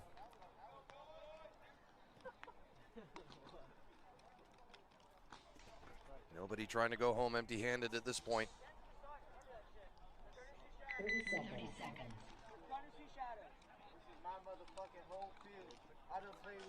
Youngstown going back over the plan, trying to figure out how they're going to move a little faster. I think they want another point on the board to make sure this is good. It's going to be harder to see the paint, so we need to play.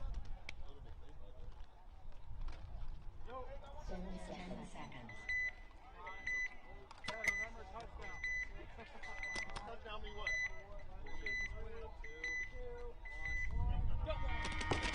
Breaking out.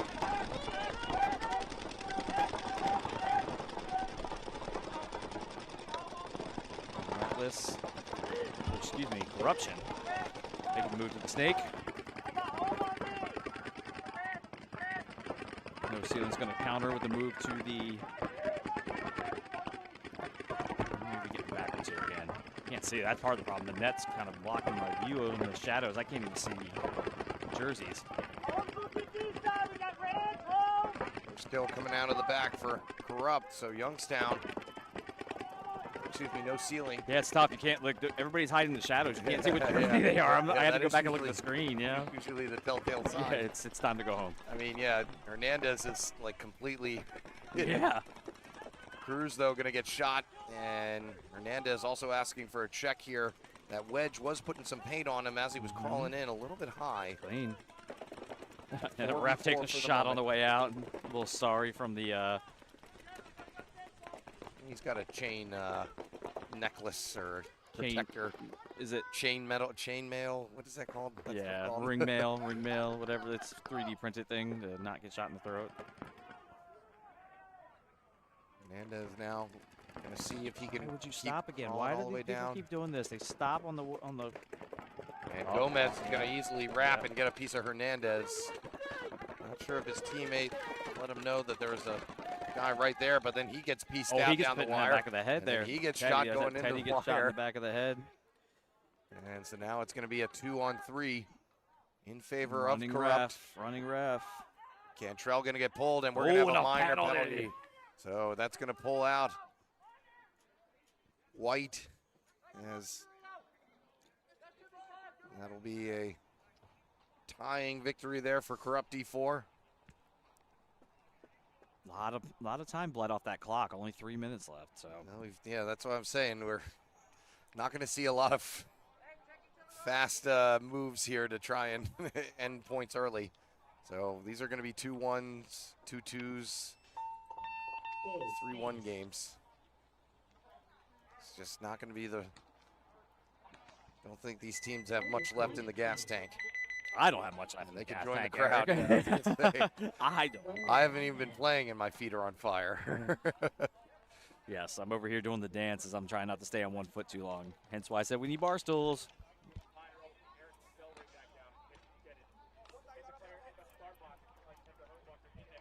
That's funny. So who got shot in the head from the start box?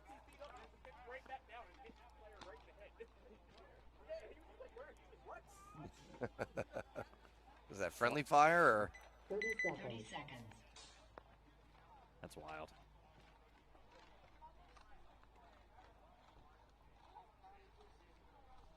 Twenty seconds. So Mob's heading over. A little bit of a lineup change, it looks like. 10 seconds.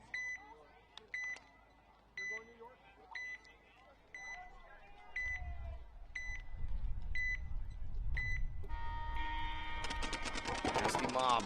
Trying to get the snake and take the juice box to the 50. Youngstown kind of held up a little bit. Want to get some guns up and get the paint in the air. I think they're want to play in the shadows a little bit here. Running ref into the snake player for Nasty Mob. Check him out. And a That's minor gonna be a penalty penalty. gonna be Yeah. thrown on him. Catching one in the pack on the way out. So that's going to be. Stop. You got to stop doing that. Just walk. Just walk, bro. Don't. So 5-on-3 advantage now for Youngstown. Picket number 3. You just don't do that. And so Youngstown player is going to crawl down the snake here. He's going to have packs and backs all day. Here it comes. There's one. There's two. Well, once he realizes. Oh, he missed it. He missed that second shot, though, on the part of the Dorito.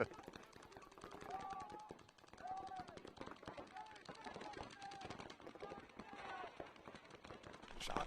Fights are in the side of the head for sure, yeah. And Muzzy looking for the last player now in that Dorito too, and he gets a piece of him. So Youngstown making me eat my words by saying there will be no fast points out here. There's one right there, courtesy of Youngstown to mention. You have the worst commentator's curse I've ever seen in my entire life. Every time you say something's not going to happen, it just Hey, or I something got- didn't happen, it happens, you know? So Only because they only remember your mistakes. So let's go. I Let's get a go to the lot casino for a few minutes. You tell me what numbers I need to pick.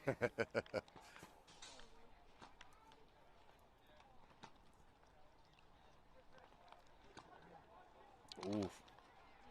Somebody's not happy. Yo, they were fucking that bunker up there, dude. They're gonna kill me. You have to let us know.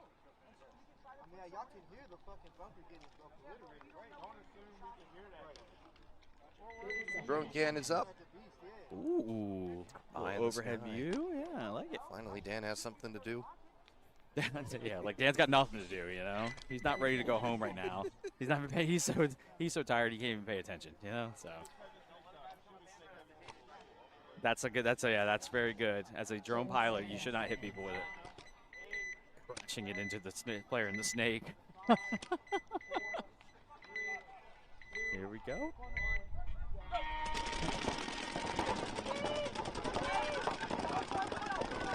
Hernandez not going to be a factor this time as it's turned early. So Corrupt D4 They're tying it back up, looking to get ahead here. Only 3.5 minutes left to go. It's 2 long first points for both matches. Means that teams are going to have to start to think a little bit quicker in these later points in the match. Corruption just launched a big attack on the D side, taking both the D1 as well as the wing inside. Running ref over to the other side of the field, checking the player in the wing. Clear. And it starts, the sun's reflection starts to mess with the refs too, Well, because stickers, any patch of oil looks like a hit from far away. I think that's why Mewborn ran, but I also think that's why that player for Mob got the penalty, because it was one of those things that the ref was probably looking at it going, is it? And he runs over and he's like, oh yeah, that's big as day. Yeah. So, oh, bad. Gomez takes a shot from the inside. Make that jump. Shaw able to get a beat on him from that Dorito side wedge, so back at 4-on-4 for the time being. Big move there to Dorito 50.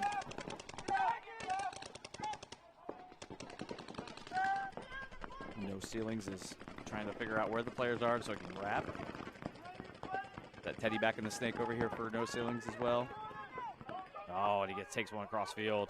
Yeah, I talked to Carlton in between. Yeah, did he tell you? I didn't want to blow a spot up like Carlton saying his legs are shot, but he's like, my legs are shot. I was like, no, they should be. You played 2 hard days, bro. Yeah, that's several matches yesterday with regulators and now several matches today with No Ceilings. So they may be saving. He's still got his gear on, so they may be just saving him for the finals. See if he can add some more firepower and speed to that snake. Right now, though, that's in the hands of Dominic Cantrell, who's at the propeller. Staring down a mirror here on the other side from Corrupt D4. Bruce is up in the 122, well. man. This is whoever blinks first on this one. Oh, and they lose the 50. No Ceilings is going to lose the 50 Dorito player.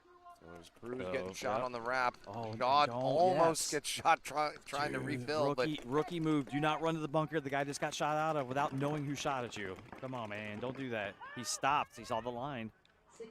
See that? He waited. Go, okay, now I can make the run through that lane. Get the 60-second call. He needs to, well, he can't release because that wing is completely posted out there looking for Corruption. Waiting for the player to run past the... Corrupt may be hoping that they can just get one more kill before they make their move and make it easier, but they have the 4-on-2 advantage. Oh, they can, screaming, they got shot in the foot. They can end this right here, but I think we're going to be heading into overtime. Chris Mewborn waved it off, said he didn't even come close, so he saw it from over here.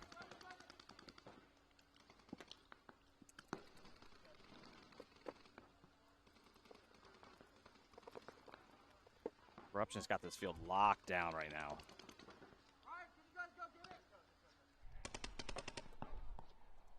And here he goes up the center. He's going to bunker out Vashad, but one. Cantrell's able to look on the inside and get a the, shot on him. And now the follower, on the Dorito side. And the trailer player running through on the Dorito side. Just as time runs out. I think Cantrell got some balls on him anyway. Yep. And that'll do it. So we'll be heading into overtime to see. 30 seconds too late on that. If he probably would have pulled that move 30 seconds ago, that would have been ball game then. But so we'll see. Have to go to overtime here. Extra paintball required to see who'll be heading into the finals. Youngstown getting pumped up.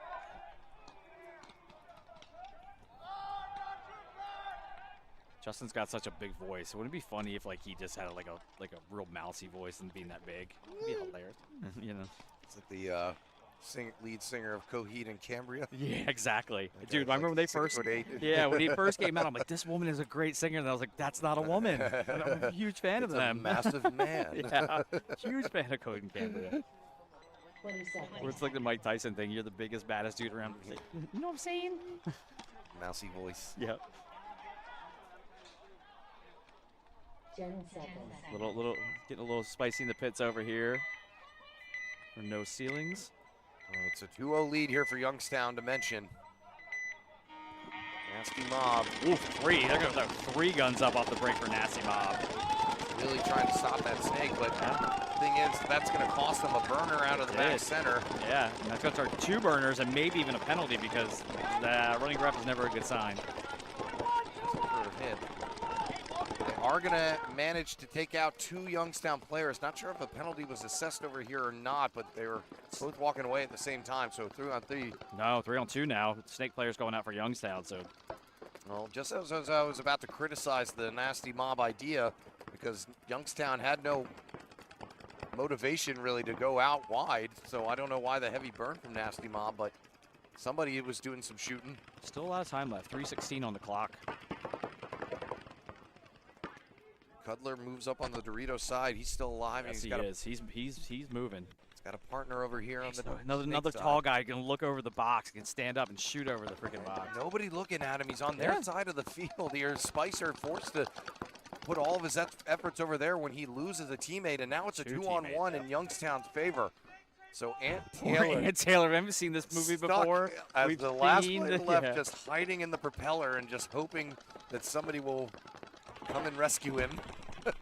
No one's coming to save you, my dude. Sorry, man. I hate to tell you. And I love me some Ant. So Cudler now just can take his time. Just 2.5 minutes to go. And Youngstown seem to know exactly where he is.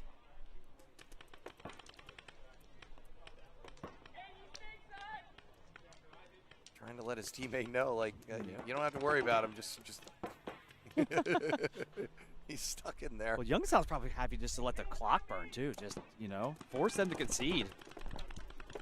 Ant's just thinking if I can try and snap one, and then, but he doesn't. Yeah, he's screaming for. He doesn't know he's by himself.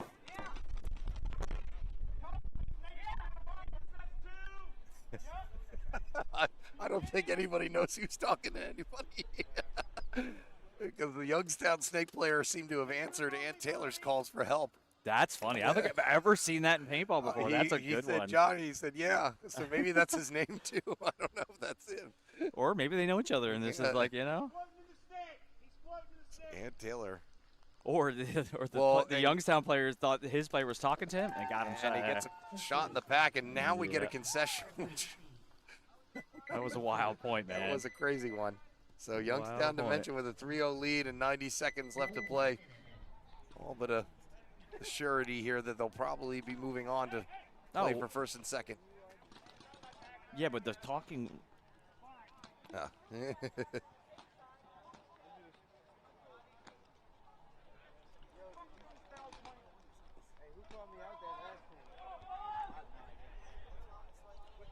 Well, not to mention Cudler was behind him. Yeah, and Cudler was behind him, so maybe he thought, like, well, I'm hearing it coming from the direction of our start box, so that's probably one of my teammates, right? That's one of those ones, too, you're just like, oh, I'm okay, and then, like, no, not okay, I'm not okay. Poor Ant, he's stuck in the propeller again, man. That's like the third time it's happened to him where he's kind of, like. How many times do I have to do this? Poor guy. It's a corrupt D4 and no ceilings, requiring more paintball to settle their differences. Good way to settle it. Here with an overtime point. 5 minutes, sudden death for all the marbles. They'll lose their snake runner. Oh. And he's going to keep running. He's lucky he didn't get a penalty on that. Gomez. The ref was very, very lenient and he couldn't see him. But they do burn Vashad going out to that Dorito side, so now it's a 4-on-4. They do. So the no ceilings players looking to make the bump to the snake here as the corruption player makes the run. Thought he took something to the gun on his way up to that wedge. He was acting a little. I thought he just tripped, but now that you say that, I thought the stunted movement kind of caught my eye too. Yeah, but seems to be clean.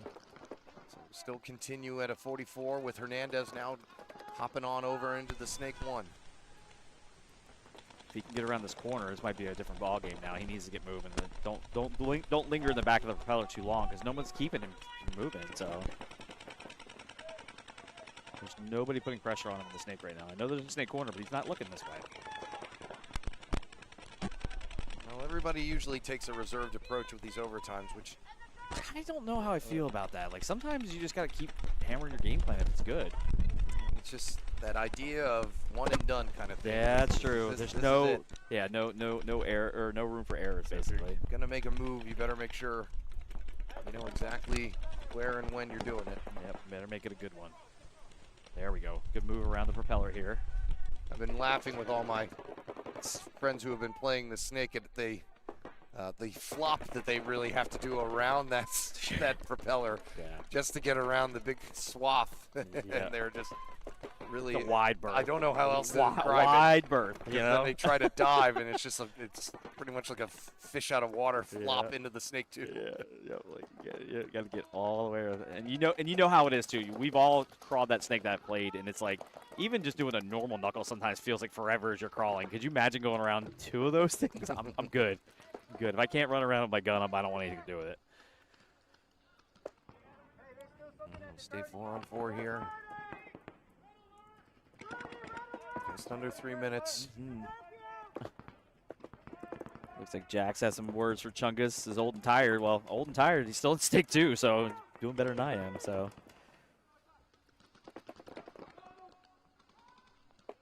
he's been dealing out the snake all day.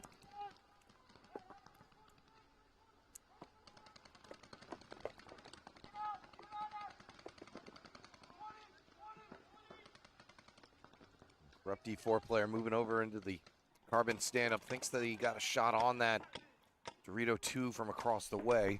I thought he took a shot. The ref was looking at him kind of goofy too. Was kind of looking and then kind of waved it off from the start box. He made that bump over to the corner. Chungus is kind of packed in here now because of the fact that holding the tape. Yeah, he just told them all, I got 2 guns this way. Yeah, somebody else has got the ball right now. Well, that Dorito is now catching some heat from across the way, so Cruz does put him in and move up to that Dorito 3. He's got a mirror, though. Not free to wrap and do any damage just yet.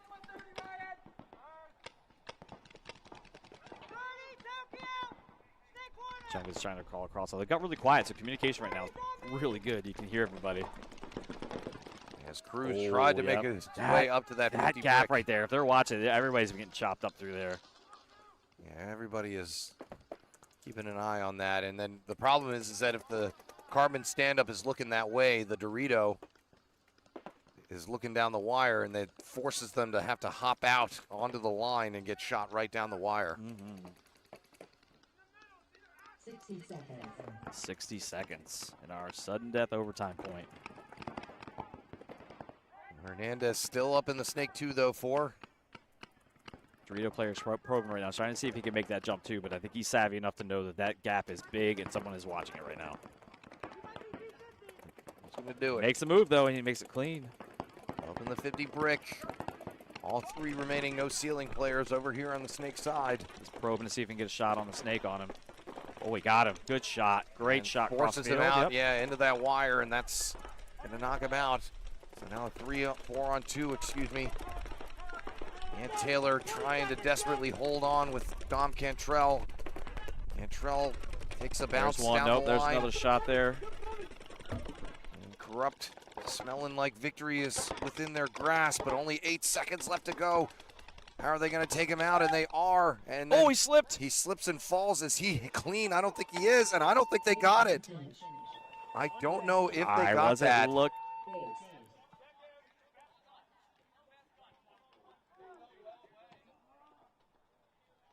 I couldn't tell. I wasn't looking at the clock. They're going to call him clean. Okay. No ceilings is over here in the pits arguing there's no way. Remember, we got a system that knows when the button's been pressed and in the time. So Alex has got the replay. Let's see. And they're going to prove the proof. 5, 3, 2. 1 minute. Oh, he got it. Hair of a second left. It. So it may not even been a full second left. But yeah, he did hit that. Right there. Oh, he got it. Wow. Good Lord. From our view, I was checking the clock and everything. I was too busy watching the game, and the guy fell. I'm like, oh, he fell down. And, Great clip, Alex. Yeah, that really did cement that. Fire, buddy. Fire. Yeah, DC All-Star. Play the replay. Yes, he did. Yeah, no worries. Mind. DC All-Star, yeah. We're with you. I was skeptical myself. Yeah. Listen, we wanted to see some one-on-ones. We've been happy with that, you know. At least one-on-one battle would have been cool. Yeah, he definitely got it with, like I said, maybe less than a second left. So that was one of the closer calls we've seen. So it'll be Corrupt D4 heading into the finals, playing for first and second. Best no ceiling can hope for now is third place. 3-0 right now against Mob. Yeah, more than likely they'll be playing Youngstown Dimension. Shadow's getting long again. You can see the players' hands up over the visors and things like that. Only 90 seconds left to play. Nasty Mob going to have to pull off some sort of miracle beyond miracle. You make the Dorito 50, Mob does. More likely we'll be seeing Youngstown Dimension and Corrupt D4. Youngstown, there's two. Mopped up by the 50 brick player of Nasty Mob. That's a 60-second call. Nasty Mob is trying to not go down without a fight. Ant Taylor now determined to not be the last player. Yeah, I'm not getting. He's like, I'm getting as far away from that propeller as I can. I do not want to be there when this ends. It's going to pop out in their snake, get a shot in on the Dorito player. So now 2 players remaining for Youngstown in the stand-up and snake 1 with all 5 players alive for Nasty Mob still. Ant Taylor. Ant gets his revenge on this one. It may be just for a point, but he got his revenge on that. He's going to run down and get shot, though. Did he hit the buzzer clean? Because he's going to have some hits in his pack. Did the Youngstown player get a shot on him? I guess he didn't. As the Youngstown players are kind of like, hey, listen, we're up. This game's almost over. We're not fighting this. We're going to fight the next fight. We're not worried about this one. So it is a clean hang. Muzzy didn't turn around in time to shoot Ant before he hit that buzzer. And so now with only 27 seconds left, Nasty Mob potentially hoping for maybe a major or something crazy to happen, but Newborn's raining pods at people.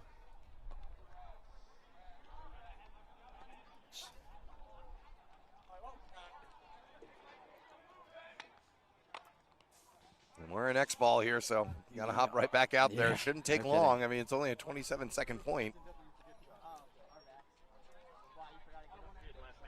Shouldn't be much reloading needed.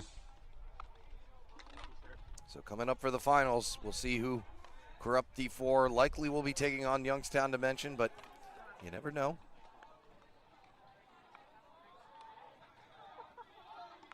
Everybody loading back up here. Yep. Getting ready. Corrupt probably okay with there being an extra point now that they can take a little bit more of a breather. Yeah, exactly. Those seconds in time are precious at this point. Can I catch some wind, catch some air? Drink of water.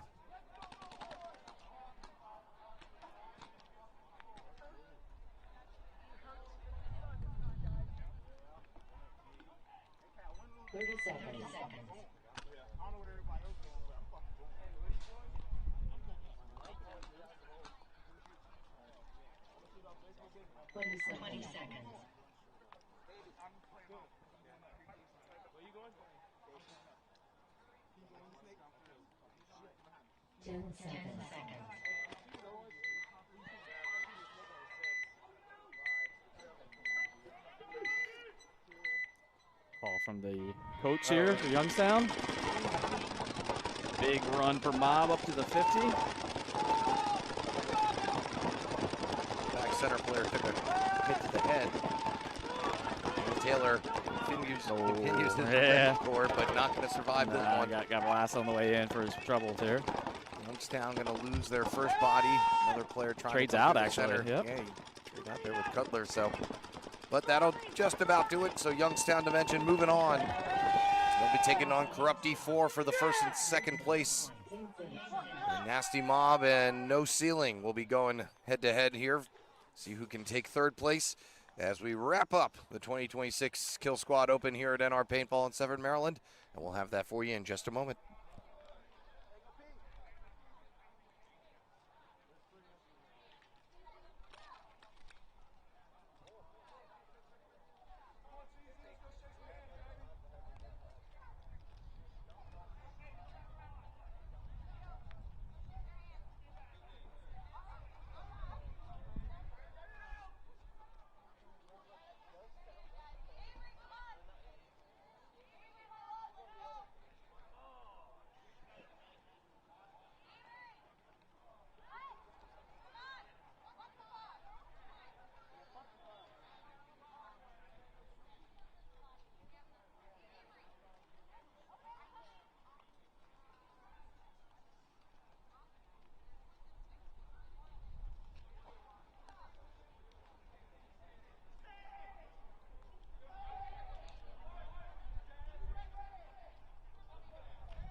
just like the little W at the very end.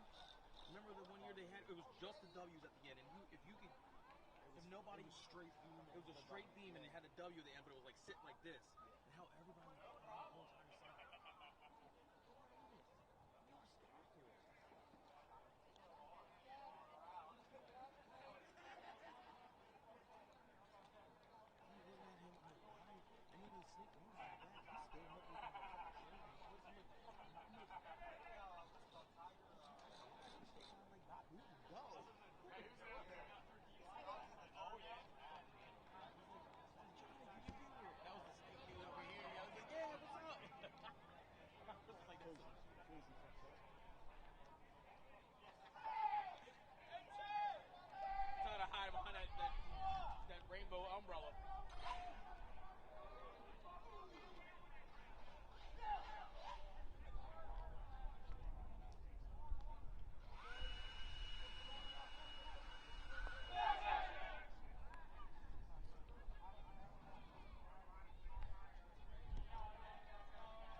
best perk of all everything can be merged and shared with teammates and friends.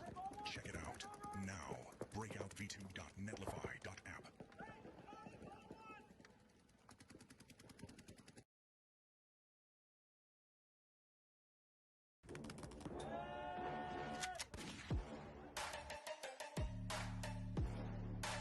Check out Breakout now.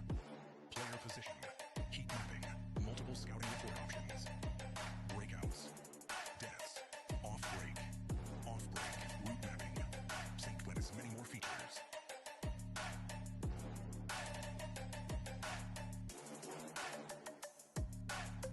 Breakout is a great asset to any competitive paintball organization. Assist with team planning, scouting reports to go over at team meetings, plan plays prior to events, draw up your own. I mean, he wants to die too, so I have Chris on that. It's cool. I like it. I like it a lot. He's gonna be so mad. Yeah. Now, we haven't done it all day at Austin, but we're going to start calling people out for 7 hours. Listen. We're going to set the precedent for that in the finals. No, we're not. I've only had like 2 people step out more than that.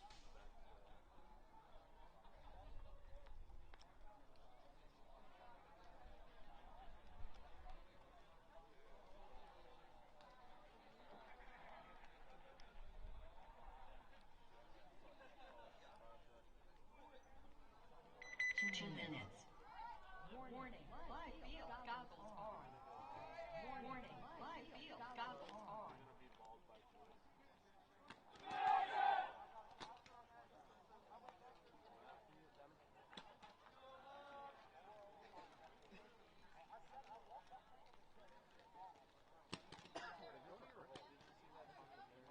You're home.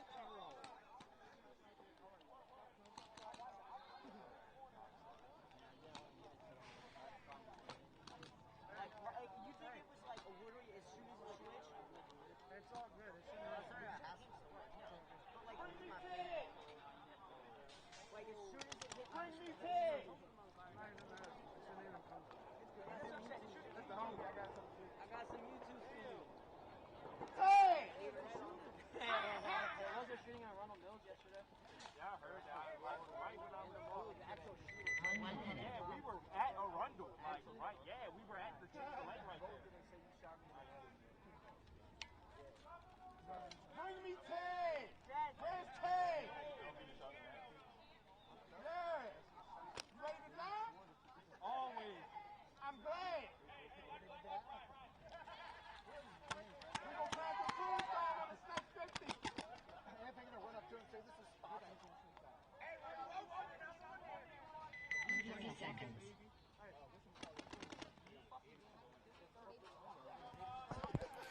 All right, I'm all by myself up here for the moment, so bear with me. But we are losing sunlight fast, so they're trying to get things going here for the finals of the first event of the season. First up, we're going to have Nasty Mob and No Ceilings playing the third place matchup.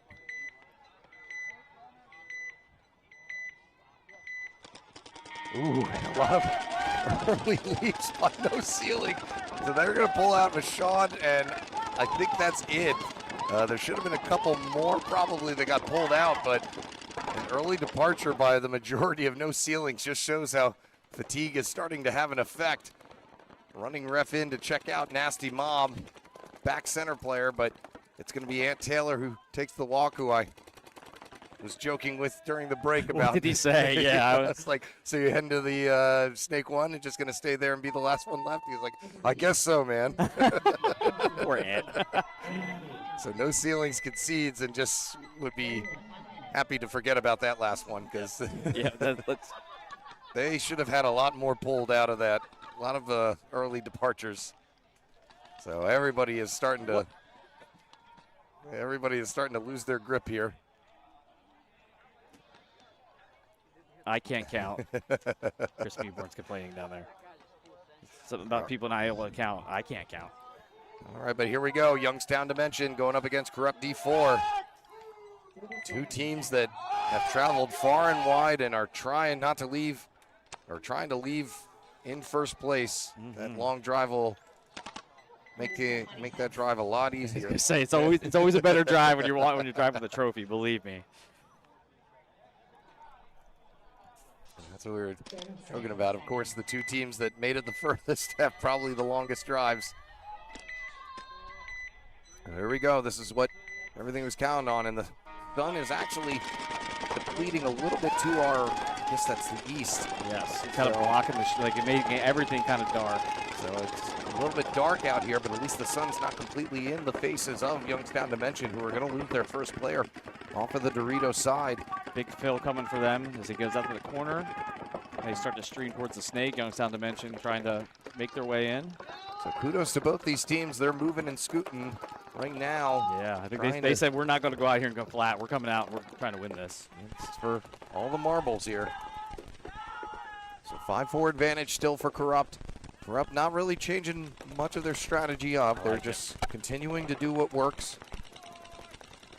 And all day, I don't know if I've even seen them really get that many kills, you know, coming into the other team's Snake or other team's Doritos. They've been playing very methodical, just kind of, you know. Well, they're raining the paint in the right spaces, and so they're putting the pressure on other teams as they try to move up. Youngstown Dimension with a good spread on both of the sidelines here. Gomez trying to get into that next knuckle. He made it around that long crawl. That crawl Maybe he made it, maybe not. Oh, I thought he was talking to the ref, but it looks like he's just listening to see what's going on. Crawl is longer than you think. Cudler knows that the snake is hot, so he's just peppering some paint over in the middle section of the snake just in case. Bunkers are starting to get a little deflated. And I guess he thought that he would farther up. He may have told his teammate that as he bunkers the air, Burzins does. Yeah, and he lingered on that thing a little too long, too. I think he was waiting for the guy to come out and snap, but he needs to get somewhere safe. Well, they're both in the Snake 2 bricks, expecting the other one to make the move first. Gomez kind of posted down. He's kind of feeling like he's going to come get him, but, Youngstown's going to lose their snake player, so. It's going to be Burzins getting shot out, and then another body. Yeah, on the Youngstown Snake side. So 5-on-4 now, or 5-on-2, excuse me, for Corrupt D4. Oh, what are we doing? What are we doing, cameraman? You can't be kicking the... Hey, Corbett. And we're going to get a concession very smartly from Youngstown, even though Gomez, I think, took a couple shots to the inside as soon as he popped up, but they were still not in any position to really make anything. They still had the bodies. All right, so first point going Corrupt D4's way. Nasty Mob with a easy 32-second victory. Who's playing for first? That'd be Corrupt D4 and Youngstown Dimension. This match is for third place. Teddy tapping up Little Mouse there. You know, they know each other very well. Between two NR teams who have probably played one another many, many a time.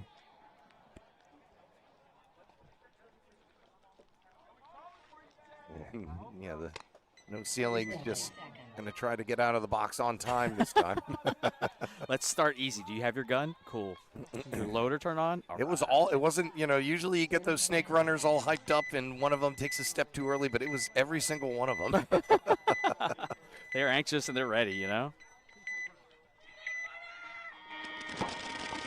Ball doubling up the home here for Nasty Mob. Nasty Mob, big fight over here. I like this. They got to get a piece of Hernandez. Two players going off for shooting out Hernandez and Cruz. Yep. This is going to be another quick point. Yeah, not trying to mess around here. No, not leaving anything to chance. Up to the inside and not see much, but he's already in their side of the snake, and no ceilings, not in any position really to do much about it. Mob's going to take the juice box and cut down the Dorito lane. Just a good move, too. That way they can control where the bodies are. On his hopper. Right. Somebody's screaming on his hopper. Snake player for Nasty Mob. Going to be in some trouble here if he stays wrapping that long, and he does. But then up in the top, Denny McLaughlin getting shot over the top. So Ant Taylor now going to move into the snake. Little Mouse taking the walk. Chaos ensues. It's a 3-on-2, I think, now in favor of Nasty Mob. It makes a bump going. You're not getting, you get stuck there. I'm moving. I wish Ant would keep on going. Although he might not want to go next to the other propeller, too. He might get stuck down there. I'm done with all propellers, mine or theirs. I don't want propellers. He's going to wrap to the inside. Cantrell has to tuck away quickly. Shaw is putting some pain across the way on Taylor. Talking with Dom. Shaw seems to know where he is. All right, Ant, get back down and go around the edge of the propeller now. I know you don't want to go there, but you need to. You need to not be battling where you're at. Go down. Use the back of it. So I think it's a straight up 2-on-2 now because I don't see a third body. I think Lil Mouse got chipped out there. So now it's just going to be up to the center brick player along with Ant Taylor over here to finish things off. Dominic Cantrell has an opportunity here to move down the center if he'd like to. He's waiting, anticipating a Dorito move, but there's nobody over there to do anything. I think this is brilliant with them being up a 1-0 point. Just leave the clock a little bit too. Just let this bleed out, kind of play it out. You're in a commanding position right now. Oh, and Ant Taylor getting shot by Vashad now, forcing the center 50 player of Nasty Mob to go over to the Dorito side brick. That was probably a good move, especially if the home player decides to bug out towards the snake. You have a little bit of more visibility. Making his presence known over there, but Cantrell is telling Vashad, don't worry, I'll get him if he comes over, and he does manage to shoot him over the top, and that is going to tie things up here as soon as No Ceilings are able to figure it out.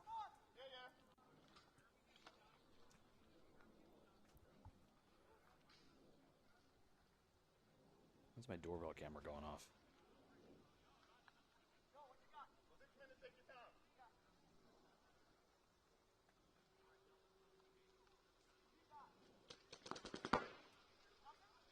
Oh, my son is playing with the cat right now in the front door. My neighbor's cat. Yeah, look. Hello. My son is violently allergic to cats, too, so this is going to be awesome. Oh, great. Somebody. Oh, Doc, PE, our PE tech local here, coming up to say goodbye. We appreciate all your support. Yep, we'll see you in a little while, bud. Doc and I were warming ourselves by the heater because we were freezing this morning. Can't use your hands when they're frozen, you know. Can't turn wrenches. It's hard.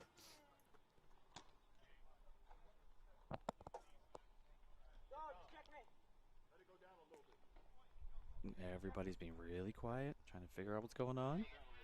Well, they know what's going on. I know.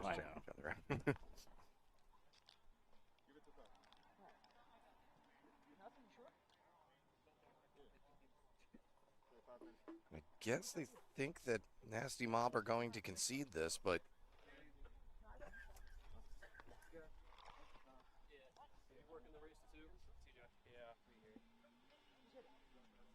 saying goodbye to our storm brethren down here that are stepping out. Nam, who was on the chat earlier, stopped by in person, in real life. DJ Nam, check him out if you don't know who he is. I mean, yeah, so they waited for 5 minutes. Maybe they're just thinking, all right, you know what? We're going to wind the clock down a little bit here and shorten the game plan or game time. Yes. We're in control of this, so we might as well do what we can to stem the tide of fatigue a little bit. Back out there, Corrupt D4 trying to stay focused. Focus. Can they continue to stop Youngstown Dimension from gaining any offensive pressure?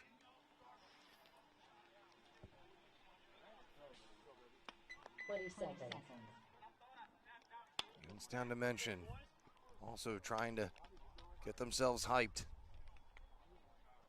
It's been a long, long day. It can be fatiguing on the body and mind. Mental focus coming into play.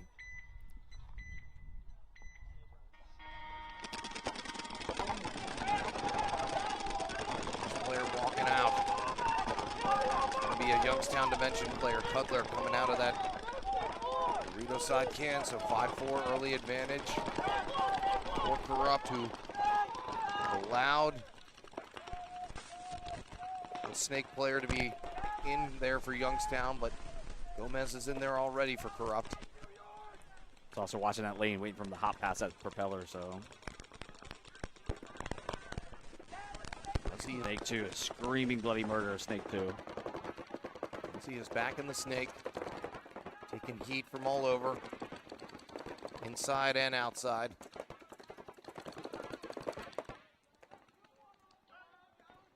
There's a Player first body. vacating, yeah, for Corrupt out on the snake side. So 4-4. Second Youngstown player may have slipped off there. But we have another Corruption player heading out too. So 3 bodies left for Corruption, and 1, 2, 3. No, there's 4 still for Youngstown. Yep, he's in that corner. Yep, you got 1 in the Dorito corner, 1 in the Dorito 2. With it getting dark out, players are starting to blend into that net very, very easily. Melding into the shadows like a some kind of gothic monster. Big bump out there for Corruption from the Dorito can to the Dorito 1. Gotta be careful playing too high over there, though. That snake can reach out and touch you. 6:15 to go here. So what do you do if you're Youngstown? If you shoot everybody, you want the point, or you want to bleed the clock a little bit and kind of make this a true 1-point affair and tie ball game? So let's decide that when we finally do shoot everybody, which they do shoot another corner player out of that Dorito. So now it's a 4-on-2, but Muzzy is going to get shot from the inside, battling with that wedge. That's going to definitely slow the approach. Got 2 on the Dorito side for Youngstown, the Dorito 3, Dorito 2, as well as both Snake. Oh, we just missed the shot on the foot. Gomez narrowly misses getting clocked. So now it's a 3-on-2 in Youngstown's favor, 2 in the Dorito side. Youngstown's going to figure out both guns are pointed towards Snake right now. See the Youngstown Snake player in the center of your screen. Looking to find a way downfield. Oh, did he get hit? Backed off just a little too much and took a shot to the chest. That was not a good play. I know he was trying to find the angle, but you got to play tight. Back evened up again now. 2-on-2. We're getting a player yell. yell. Nope. 2-on-1. So the last player left here for Youngstown. Ricky body over there. Running up to the 50 brick and just going to see if he can will a player out of that center wedge who's had a hell of a game.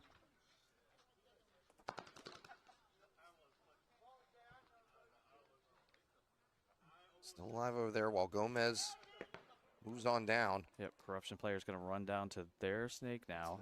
Jeff Travis for Corrupt D4 in the wedge there, who's been really holding his own.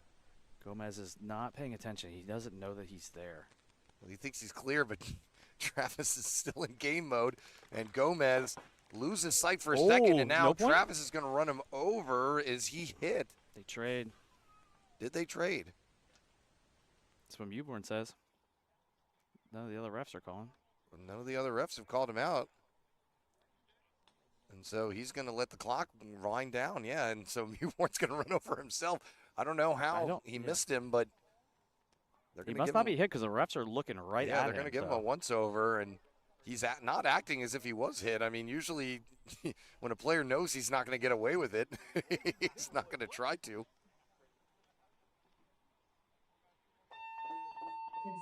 And we're going to get a concession from Youngstown. So excellent play there from Jeff Travis to keep their lead here on Youngstown Dimension and add even more pressure with just about 5 minutes to play.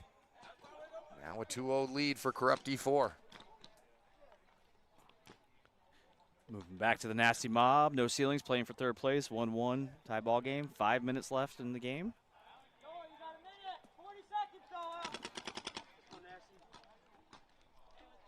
Yeah, he was really going back and forth in that wedge and just annihilating the snake and then annihilating a D runner. And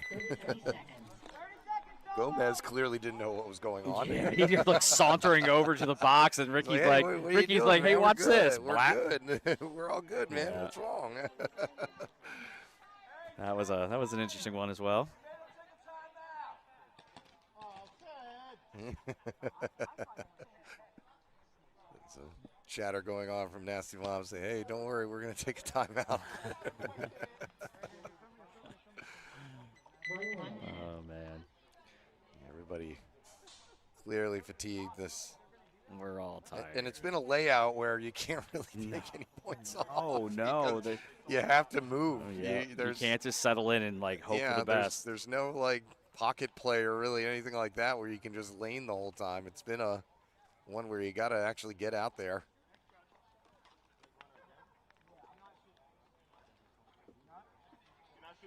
Hear Justin down there talking to the head ref about something. I don't think he's happy about the trade out call. I think he thought maybe he shot him or something, but. Well, again, I didn't see him acting as if he did get shot, and when a player knows that they can't get away with something, you know, everybody was right there watching. It's not like he went in and hid anywhere. No, and it was a savvy play on that player's part, not just to throw his hand up and say, okay, I'm out, walk off the field. He kind of was like, if no one's calling me out, I'm going to hang. And you have two refs staring at you, so you feel like you're on good footing at that point. That was a little, I was kind of early, right? Well, yeah. It didn't help him at all. He got burned. Yeah, ball don't lie, right? So he got burned heading out to that Dorito. They're going to lose the corner. So 5-on-3, early advantage here for No Ceilings. High ball game here, just under 5 minutes to play. No Ceilings looking to answer back. So Mob's actually got good coverage shooting the lanes, trying to keep people out. And there they go. They shoot their first body. I think knock Hernandez off of that snake mini. Whoever that is, the player for Mob in the center is just waiting and baiting that player that jumped that faux Dorito. picket. There's like 5 or 6 faux pickets, and I pickets. Can't keep track of all of them. I know that's Brendan Spicer coming out of the back center, so that makes it a 4-on-2 here. As No Ceilings got Teddy McLaughlin. And before he's able to get him, he's going to give him a stare down, saying, you're lucky. Could have been." Yep, that was a you were lucky punk stare down. You know, Lucky, I got to go back to the pit. So No Ceilings now with a 2-1 lead with just over 4 minutes or so to play. As the event comes winding down for another lovely weekend here at NR Paintball. Thanks to all of you who have stayed with us all weekend or came out and played yesterday or checked us out both days, or maybe you played today and now you're trying to see how things ended. Or yelled at us on the webcast via chat. They yelled at you. I don't know. I didn't get it. They're yelling at each other. I was just trying to commentate and try to, make people understand what's going on and maybe stir the pot a little bit. 30 seconds. We are hosting a Jubilee session here in the chat room. Yeah. 10 seconds. It was funny because we were showing Dan the chat. I don't think you were up here, and they were looking over. He's like, well, how do we get to gender discussions in here? Just let it ride, baby. Let it ride. So we're up here with a 2-0 lead. Youngstown Dimension need to make something happen fast. 3.5 minutes to play. They kind of look like they're going back to their pocket play here where they are trying to shoot the lanes. And they Corrupt D4 not holding back. They send a different person to the snake this time, but still taking that snake off the break. Running ref on the check corner. Cutler again. Yes.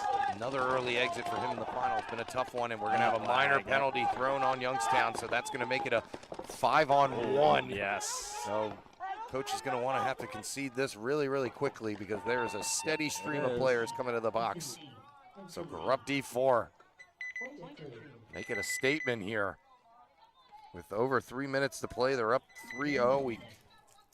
They are the team with the most maxes so far today, and they're trying to grab themselves another one. All the maxes. But even taking that snake off the break every time like they have, and it's not as if that snake player is getting in there and shooting everybody, but taking the snake off the break, that just immediately shifts every burner to go, oh, God, I got to worry about the freaking snake again. Like, I can't have time to settle in and you know, get the lanes going and get my movements going. It's like all of a sudden it interrupts everything that they're doing. Yeah, I was trying to tell teams as they were like kind of when they were talking about the field about, hey, snake side, you're going to get people in there. And even if somebody gets shot, you can still fill it in again, the way it's kind of situated. If they get into like a stalemate in the snake, that's when the push side comes with Dorito. And a lot of teams have kind of capitalized on that. Hey, gun shift here and look at the snake, scream down the Dorito.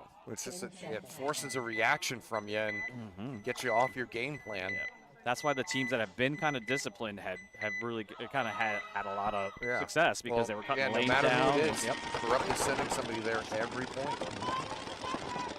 So Mob a little different breakout here. They're going to go up the center to the juice box. Not different from their last one, I should say. They played that juice box a lot. I think they played it kind of effectively, actually, trying to chop down the move to the Doritos. Coach MK working some plans for them. Nobody taking the walk just yet. Yep, now they are. Just as you say that, just feels defeated.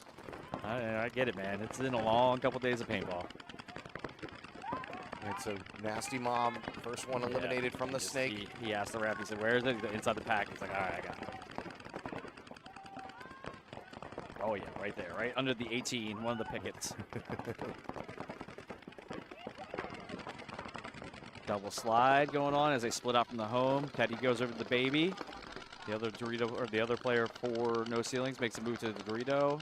Laid the 50 brick this oh, time, and yeah, it that actually almost worked to delay it because they didn't know he was there. And Trell couldn't get it out to that Dorito side can. He picked up that second mover. Oh, he may have gotten the next one, too. Did he make that shot? I thought I heard it smack. Yeah, let's check it. I swore I heard it from here. Yep. Oh, yeah, I did. Oh, So Cruz got hit, so now it's a 4-on-3. I've heard that through all my tinnitus. Yeah, I was going to say, glad to see that gunfire didn't oh, affect your hearing at all. It does, believe me. So when it's not loud, it's wee all the time. So now it's a 3-on-3, though, as he tried to jettison over into the Dorito side brick. He got clipped on this journey there by the stand-up behind the snake. And that's going to allow No Ceilings to really let some more time click off.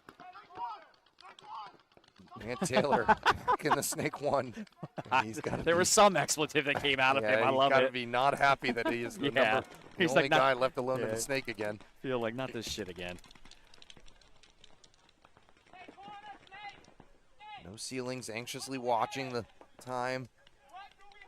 Just over 2 minutes. Trying to get the information. He's screaming, what do we have?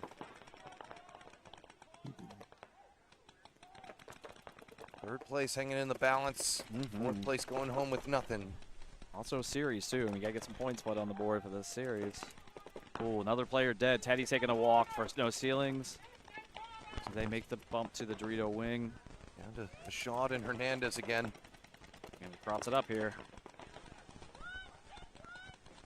Listen to Mouse out there, man. I love that. Snake one, snake. She knows what's going on. I had a chance to talk to Paul on the break. I said, go back and watch that webcast and watch her tell the guys, hey, calm down. I knew what we were doing. She had the game plan, man. They move up into the Dorito 50 here, and they do get Vashad on the quick wrap before he has a chance to switch his gun over, but they mutual, it looks like. So now it's a 1-on-2 here. And Little Mouse is very quick to switch the gun over there to make sure there's coverage, not knowing what's going on. I don't think she saw that the player walked out, and that was a good, smart move on her part to make sure they were watching. 65 seconds left here. Can Aunt Taylor and Mouse close out Hernandez? Hernandez is just going to, I think, stand over the top and say, get me. Mouse gets shot. Now we got ourselves a 1-on-1, and I got to go into golf voice. We are right here in the snake. Aunt Taylor and Hernandez trying to... Hernandez is shooting down, standing over top of the propeller. Great shot there by our cameras with the sun in the background. It's almost majestic. Majestic.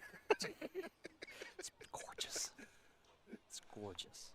Hernandez, I think Taylor realizing now what's the situation. Going to try and reload and see if he can make one last effort to get in that buzzer and keep this thing going. This does feel like late in the day in the Masters. Oh, it got him. Good job. Shot over the top, and now Ant's going to have to run. Go. He's got plenty of time. Gotta go. 15 seconds left. We're going to have ourselves an overtime point. And get his redemption for being stuck in that propeller all day. Good on him, you know? Hernandez walking back to... No, he was being savvy. He was actually watching the clock. Okay, that was a great thinking, move. all I got to do, and just not able to hold him off long enough.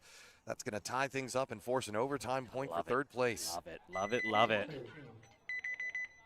Wouldn't love it if we didn't have more paintball to play. We still have another match, so we can have an overtime point too, right? I know, Alex. I know.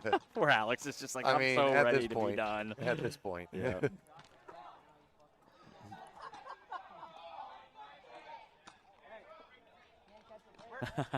Craig, straight to OT, no 6-second point. Yeah.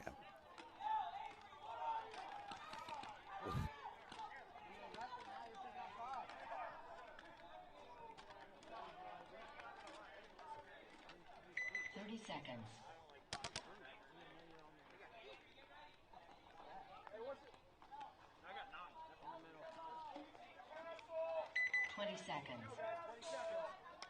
All right, jumping back in. We're up D4, trying to close out Youngstown Dimension, who are desperate to stay alive here. Yes. Very different team than we saw before, but there's still 3:11 on the clock. That's still a lot of time we know on this field. Well, that's why I don't think Corrupt is going to hang back here. I think they want to end it now. But the question is, do you have the legs? That's what we keep hearing from everybody, because it's a long day. They've got the legs with one snake player who made it out there. Oh, man, that's two Youngstown Dimension players walking off, so a 5-on-3 from the get-go. Corrupt D4, maybe deservedly heading to first place. Yeah, they just shot another one. Cutler on his way into the wedge. And they are circling here to try and hit. Okay, well, trade. There's one. So 4-on-2 now as they shoot out snake player number 1 and Smith for Corrupt D4. Muzzy may have gotten forgotten about here. Only the wedge player is watching him. Yeah, he screamed into the snake too as Corruption makes the move to D3. The deep side wedge is just posted on the snake. Oh, and another player going to walk off here for... All right, so a 3-on-2 here. Youngstown hanging in there. Corrupt may opt to say, all right, let's just everybody stay where they are. Let the clock bleed, yep. Where if we're not going to get the max, at least we can solidify a victory. As Muzzy's going to pop up, almost get a shot in on the... Oh, got it, there he goes. Because he missed that first shot. And yeah, he misses the wedge, but he got the Dorito player. And then a nice move there, though, by the Corrupt player to shoot him out on the snake move. Young now trying to finish things off. Last player left for Youngstown. Last hope is in that 50 brick. Dealing with Travis and Young of Corrupt as they flip the field and everything turns horizontal. Travis tries moving over and he gets clipped out, so now it's a 1-on-1.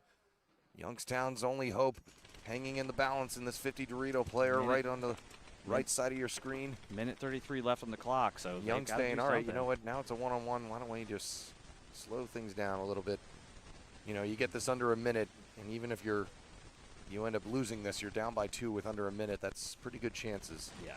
So a smart play here by Young. But the Youngstown player knows it, and he's going to force the issue. Both teams switching sides. And he did get a shot in on him, and so we're going to be having another quick point here with 62 seconds left to go. 60 seconds. And maybe they'll add some time back on that because he definitely hit it. Yeah. That was one of those ones you hit it so hard it didn't even register the, you know, you can't smack the buzzer like that.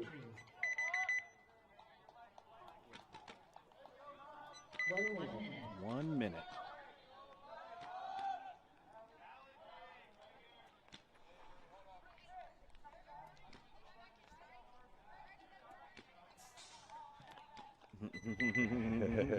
That information did not get to the players as he was ready to rock and roll. Yeah, they might not even asking. You might want to rethink your game plan there. By the way, if you thought you were going for a 6-second point versus an overtime point, that's a way different loadout. We are burning it. No discussion. Yeah, we're running out of daylight. Yeah, here. you don't get a vote on this one.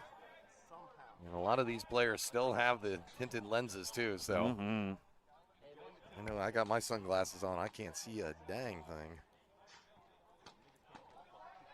Yeah, it looks a lot lighter in the cameras than it actually is right now. 30 seconds.